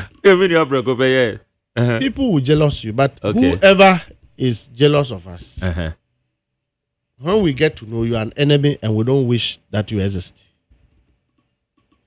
When we leave you for God, it's because we believe that God will deal with you more harsher than we will deal with you. But if we can, we'll deal with you. So I don't hate, I don't destroy. I've never sat anywhere with Yamina. Ya plan is say will be that, and Ayeka will be as no. We are always thinking about the growth. Party, President Mahama, leadership. NDC. That is all. Are you disappointed so in your position, Bia? Also, okay, position coin on one. Yes. Even me, okay. I'm still a party officer. No, but I the old Jubilee House. I cherish my party position better because what I purpose to do is to serve the party people. So they should be in government and do the government business. We want to keep our party. It's an honor, sir. But at any day, I prefer to be a party officer. Because we are government appointee, I want to move on. Now you're a party officer, I'll come here and make out to the fullest degree. Hey, no. It's your competence and the party that will show. And he's not disappointed. Look, I mean, it's a very simple person. But and being tenacity. So, who take care of the party? And they are not correct. Yes. The party. And I don't know where people get their things from. But he's very Akotia. Even after these publications are 1 year fan. We were in Akotia together. Well, he was the first to get to Akotia. And we did what we have to do with the support of a party leadership and government. We did what we have to do and we left. And as for those conversations, it's neither here nor there. This is NDC for no one said the Moya Dam for Fonty and also the party in here. Okay. We'll go and sit somewhere. But as at now, we are together. Aftermath of Akwetia by elections, my candidates in a winning, more achieve with the purpose. Indications been at the Bremo party, no? A lot responsibility. A human be a kaya human. Say, as I said, the Adrian and Ajuman Puntujuma, a coma Kotia for. Now, almost one who told him. Now, as for the future, I have said every day, the NDC's future depends on what we do today. Say, what are you going back to tell the Ghanaian people that they should base on that to vote for you? So, 2028 is early days yet to talk about today. As our winning in 2028 will be based on our performance. Okay. If we don't perform, we will lose. If we perform, it doesn't matter what MPP says, we will win. Ejumadin wakotiapa. So 20 akotia it just means that we have an additional seat. And the people of Akotia are going to be speaking through the NDC. Okay. In Parliament. Under the people's representation. No? NDC is going to be speaking in Parliament through the Akotia people. What is it? Na moko election, moko chiche iskabi yohana. Sikachadi a by election, even primaries cry. But it doesn't make a difference. Even internal, the different external, the difference especially is by that election. Superior strategies and engagements and actors are expected 2,000. In fact, I think when we're granting interview, I told you we're expecting between 1,500 and 2,000. Yeah. Win. But me call Juana, they no could do baby Edri. Oh no, what he went there to say. And ya dear president, obi ya prepare wo do ya vice president. Ya prepare wo do wa ko see a party do ya flag bearer. You don't say the kind of things Baumia said. And this MPP can learn out of it. They can decide to leave it. Oko ye no ko ka say many former vice president and adwa soma me. Na mum ye tena aban mu. Nya niema bia na yetimi ayama mo.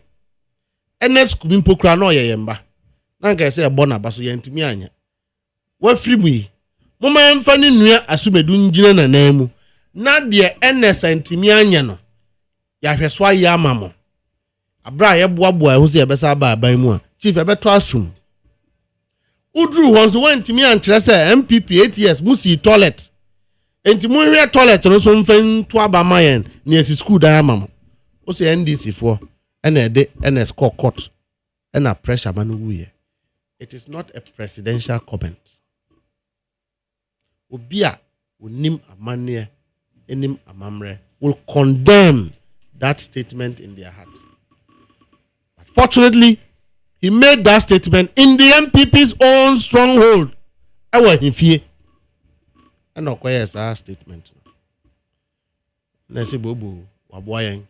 Number 2, you call 1 week anniversary. Uti akaimwe muti amamrasia. 1 week is not a funeral. I understand, but akaimwe said what you do to what you call yan kaya. Na ye fee say a year no ye Saturday. 1 week no ye Saturday. We were there on campaign. And you were filled and a national chairman friend say I see a court 1 week in a be. Oh, but so we invite him. You know the day. More Accra. We invite letter and about operations work. About office. Enti me cry there na me because of our relationship. Me so am fa me funeral a free and crime remes Friday na Saturday me timi. Uncle.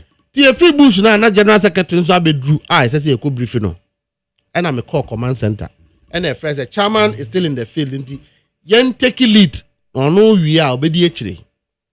Ti e call sa. Na me part there black crato me nya bi. And we went. Ye call ye and ye kotena ye chia na ye tenase.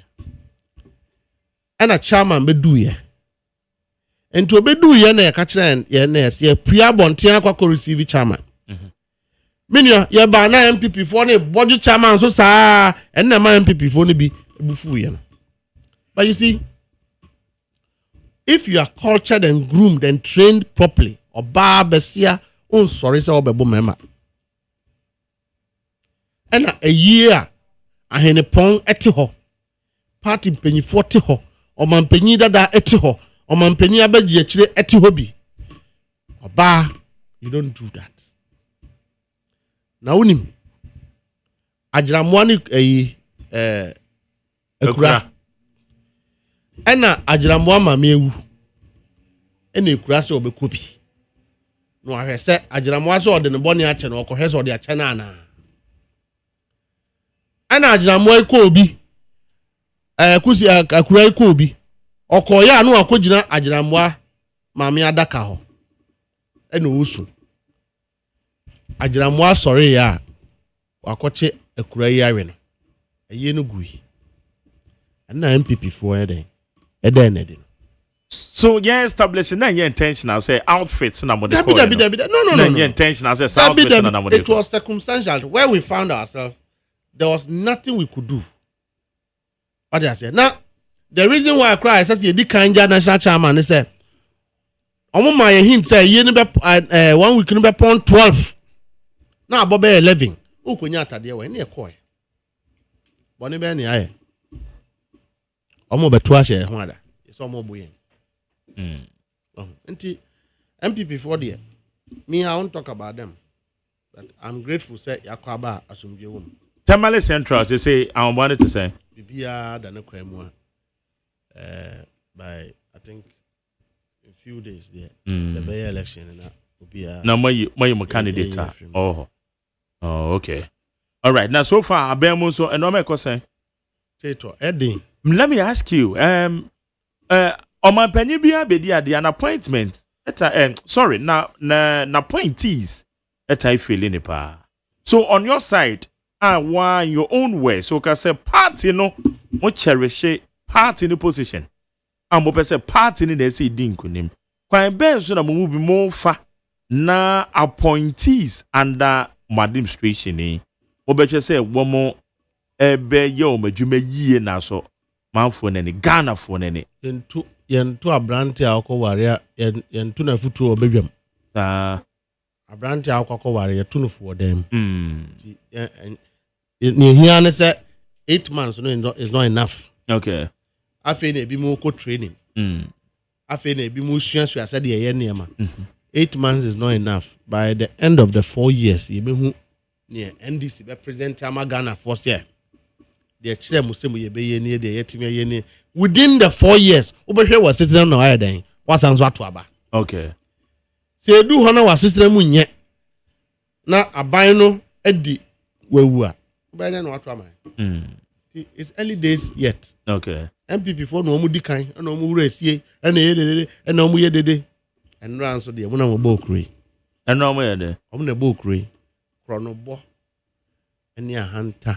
A hand time, you say, a hand time. And I no cracka at the crewam. Krono ya modi ato amusi ye hwe ne mu. Ya ba hwe anto amuso. Now we do. Say because the conference say ye be che appointees.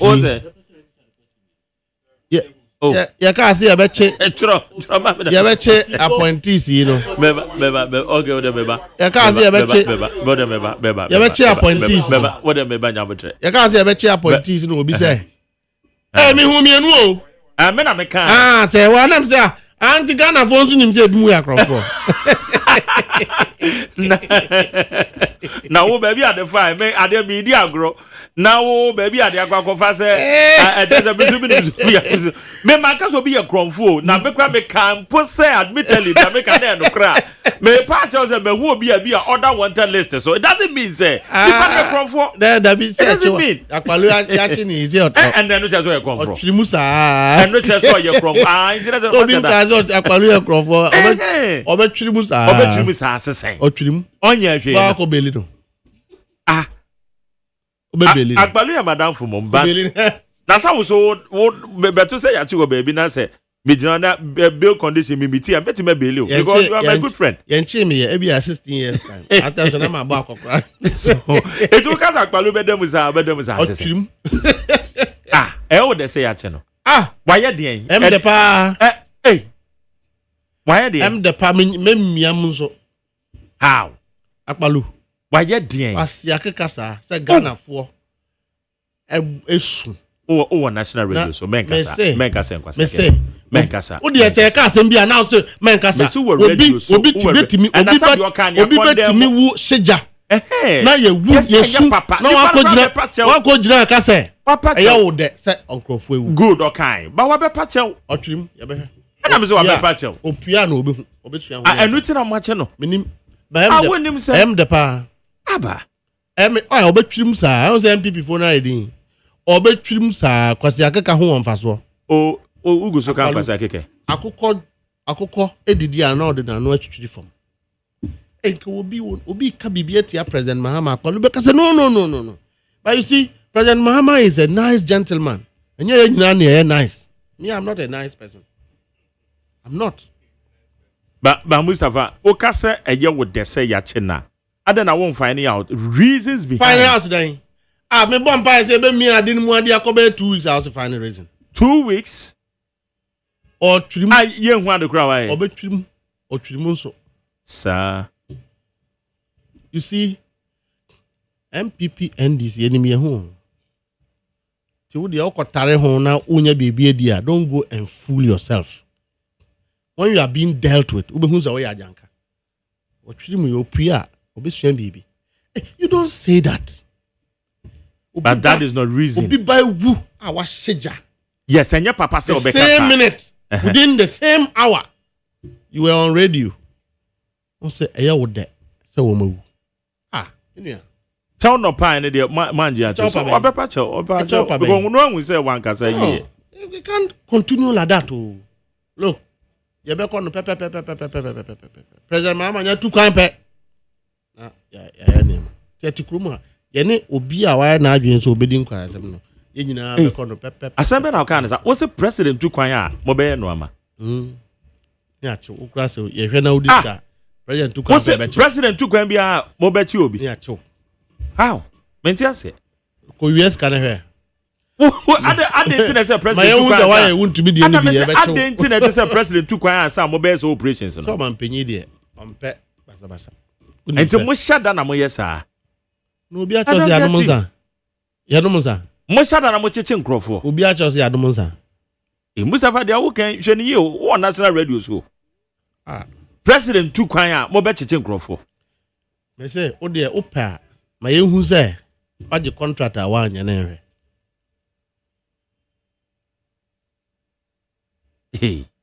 it's not mugu president in any massive you know how happy Ghanaians are.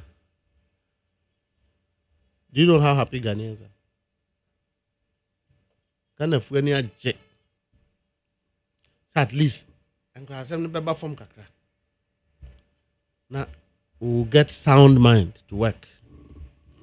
So so kerozi wo show ase a ye sodwa o men. Na wo so na wo ka say on radio so. So kerosene wo hwe wasese. Eno say de. O de kerosene achechire ade aye won engo na o de aye yi. O de ahye osu amu a. Ba bi eja wo no nko. Mustafa. Itumu go so cheche nkrofo. Na mo chi wo mo keke just to harass them and na mo chi wo na mo do akpaluba wa be ka court. Wa ye boni o, wa anye boni o so bete. Tubu a. E go dey say e ben. Two cars is here. I'm be catch you. Me dem dem. Mustafa ya dance. I mean shira. E dance. O ya no so bisa me question me. We beba. Shamanim. What's the saying? Mustafa ni bisa no. Yo, Mark Jerry. Yeah. They say o pass ma catch nyame na dia suma wa. Ndi yanko. Papa ise akotiafo enya hwe free NPP aban ho. I think say a day to the election, President Mahama commission DVLA office be. But within 8 years, 8 months, it will see DVLA office. There be say DVLA office and the admissible say mo na mo sha ase. E no ma ba no ma ka commission. Na just say nya no kre. Say that is what you are saying. Because DVLA office and they say we are aware say mo na mo sha ase. Okay, and Mustafa. Tana say now then now. Okay, me do we now when we branch pa. Only the bar. So bole boy. Za I want to free. Or say party executive. We know but a very good communicator though. Yes. Moncroft me can radio so. Until I'm just answer. Moncroft the movie wa muntu omofo. Communicators ni bi omba radio so omo kasa. Yetene woma. Womo mpese yetene woma no. So me crowd to them me tell muntu omofo. I was we make us a good communicator. And so back by way Ablekuma Central. Niche. Very good communicator, fantastic. Ba Mokrofo ni bi omo ba womo ne ye ko create sa muntu omofo muni omo hia muntu omofo. Say ye mu bi no omo ba omo sua ade ni yie no betena so omo communicate well. Ye be ja omo akasa. Me that's why. Okay, therefore higher need 100.3 Mustafa Gbande na wote ne nka no Deputy General Secretary of the NDC ever. Hey, catch it. Listen in here. And you ma beto to dia me baba no hwade no. Hwem so betumi a. Now beka. Ya John to mami ensa duku potomanto. This way chocolate drink. Na kan wo hwe afibia so beri ni waware ne a. This way chocolate drink. Na kan sia. Asew. Udan kwanu tumu ho. Me be mo anu nso hye kura dia ka ho. Uhwe dia wapi ho. Ukasa batete eda fom won. This way chocolate drink. Crash up pay baba ware. Asew. Ye fi say this way chocolate drink. Ya sorry anopa no ne yenom ye be hwe fridge nom no se snack ye nya hoho a no ne de serve wo mo ye didi wie ne ye pe bibia bogu ya de so a this way chocolate drink ne yenom and this way no ti ano a he se kire wom koko wom brick wom bibia wom ade wo hia ne so se this way chocolate drink de wo hia ani so se FDA ahwe se adwede nkrato mu agye atum se eye Need 100.9 esunie Isaac Ofe, Mama me fa course na maje mo final comment. And now say. Now come here, can CJ one say or can CJ who answer. And the CJ then I end. Oh, Mark. I say no obisa. Self, no obisa. No obisa is it? No obisa say no kase. His Excellency John Dramani Mahama was sake Chief Justice. Yeah. And he wants to paint a picture say I say obia aye bon obia di boni bia enam kwan so. But you see, Mark, the constitution is this country's Bible.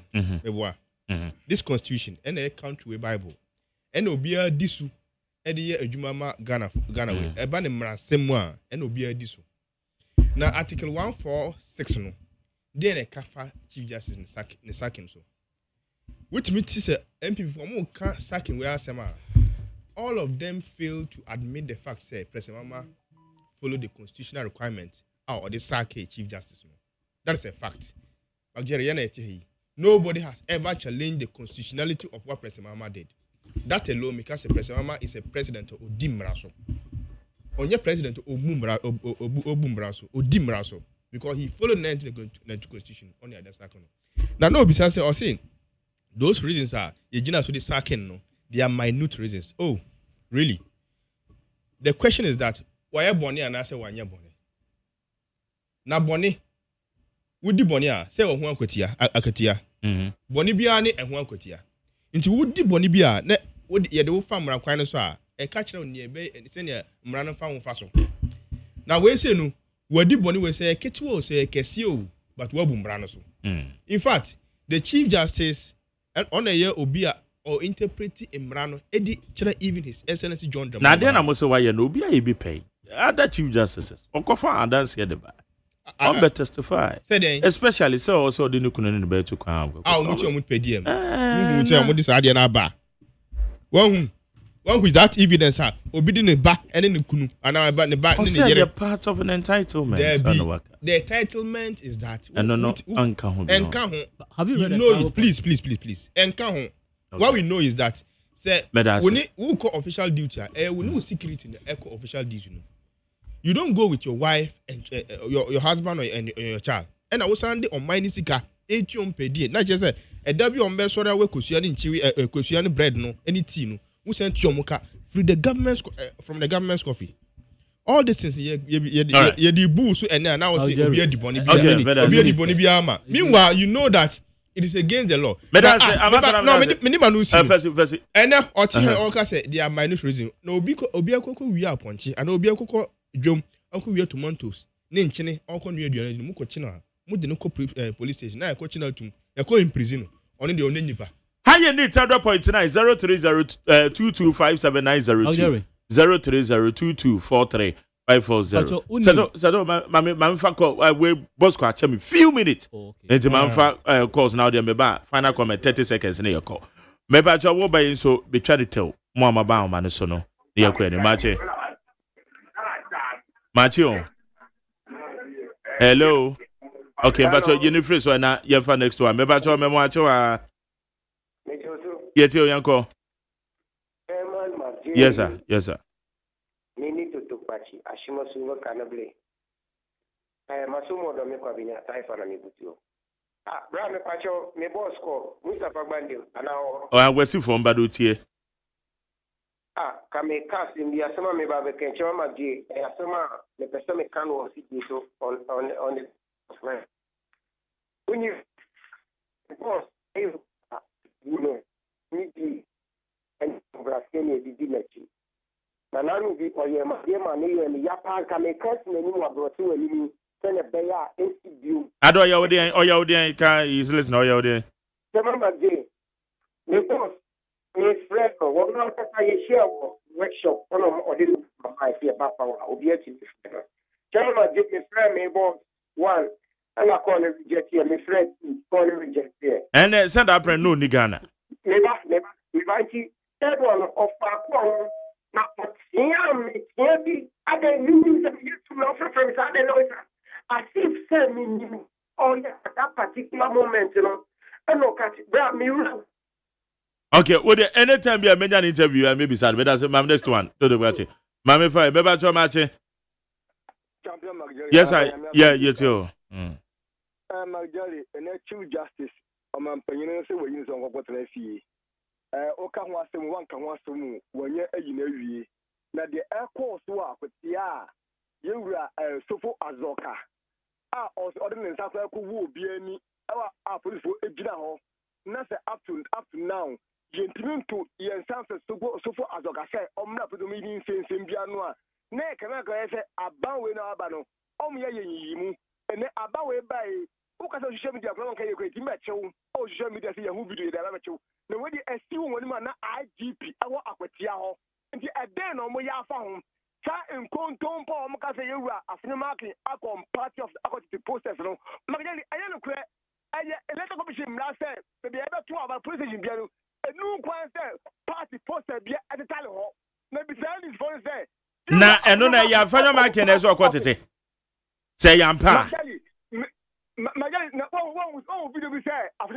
Me who be behind the business and not a young pan and this on as well. The dear cost of your home videos are a cost of your. I don't know what the home videos of my. I am contemplating ntra omo ka se egu papa ni ma ase se papa ne e kasa parliament ntino omo pa se mi aka papa no ma asema to yemfa se event so man gana mo okay Madam say mama fado di o me ba cho me achi o yes I yet you 21 efuni Enya me de minim say chief justice de onwa yi no ndam be ka se me de urade ase se onwa yi na asumdwe aba amfo bibia because NDC de yeni mu om ne judges fo asem PNDC this time it me den ashibi ebi to me yira. Your call has been okay Madam say me gra me time so me pese o call no kra cut last one match okay say dia de pa yeah go anim Mike me shall be yeah Dr. Newman is the man from the two then I'm say me chia Mr. John Bodu is national chairman and I'm welcome saying and I general secretary to maintain and I'm be okay general secretary so we remember one is the conference it's our mommy to know no e would then am say yes say o fa kwaboni to say you nipa na dia o tu then am say bibia e come here come na say o fa kwaboni so o ma pani afam na kwan so because you mo dia na just be you am na je no e fa kwan mu and then you say je e mu odu say o say nipa ma me no e kwa me no ni na say wo ye ni be tiam na o fum la asa e mu a ti je mu a won wa ye na o tu na mo mu ti mu de emra bi akwawe no o fo no ni mra awo jam na so de work of what David okay Madam Sam hana me de afreni si obi bia ofre bia me da say ye de dwumadi no e ba na we set be about 30 seconds now say but you Mbese Matthew Fasete and NDC 42 say ade mienu pa ma President Nkrumah ban eguye yeah one the declaration of one party state ye toso mienu ade ani efe no Prevention Detention Act video se na ewo ye mrem ba na o manfo no manage ho no manage ho na nye papa me can we e dia link Chief Justice bi o mo yi na free ho using article 146 omo mo twa constitution no e no mo temra na se ne se die nti a ye twa sa article 146 judicial constitution no enye no 94 agina so the Chief Justice and this say ye wo Prevention Detention Act e wo ye mrem na omanfo na ni enje ho omo mu gina so di tu aban gudi a ene na omo me da say amantana yeah Jerry yeah Nemi mani eji ho no pa ne say His Excellency John Dramani Mahama ne odi ebu ne oman we any the 1992 constitution and I am happy say MPP for Omoka they are afraid to touch article 146 of the constitution because omudi agrono mo dem saka sa article 146 na chere say Ghana for beni hu say entro and omudi so for all we know say His Excellency John Dramani Mahama or the imra kwan so and odi di ni juma he's not minding this country as a buga man okay or the mra and odi tunenim the next thing is that you what shares of it my sam yama Ghana for say mpuntuo ebeba ma me ne wo any Ghana ni bia or my way and also na Ghana for pay that is why when you go to any Afro barometer Afro barometer will suggest that the people of Ghana wants development. The development, education, agriculture, physical projects, and then the big push has promised that okay. No say, no say. Akwetia President Mama on Monday went and commissioned the friends. DVLA office. Oh yeah, then I say Oshe Bobby say Oba. He's going to continue all the stalled projects, no. The stalled projects now. I want for Swama, no. Obe continue stalled projects, no. No, they make sure say Ghanaians will have the full benefit of it. So he's just fulfilling one of his promises. In himself, Otihano Oka Wansema, he's singing the tune of His Excellency John Dramani Mahama Oka. All right. About it was aye Mpuntujuma na MP vocal eye 200 aye hunze omodi Ghana sika na eye no.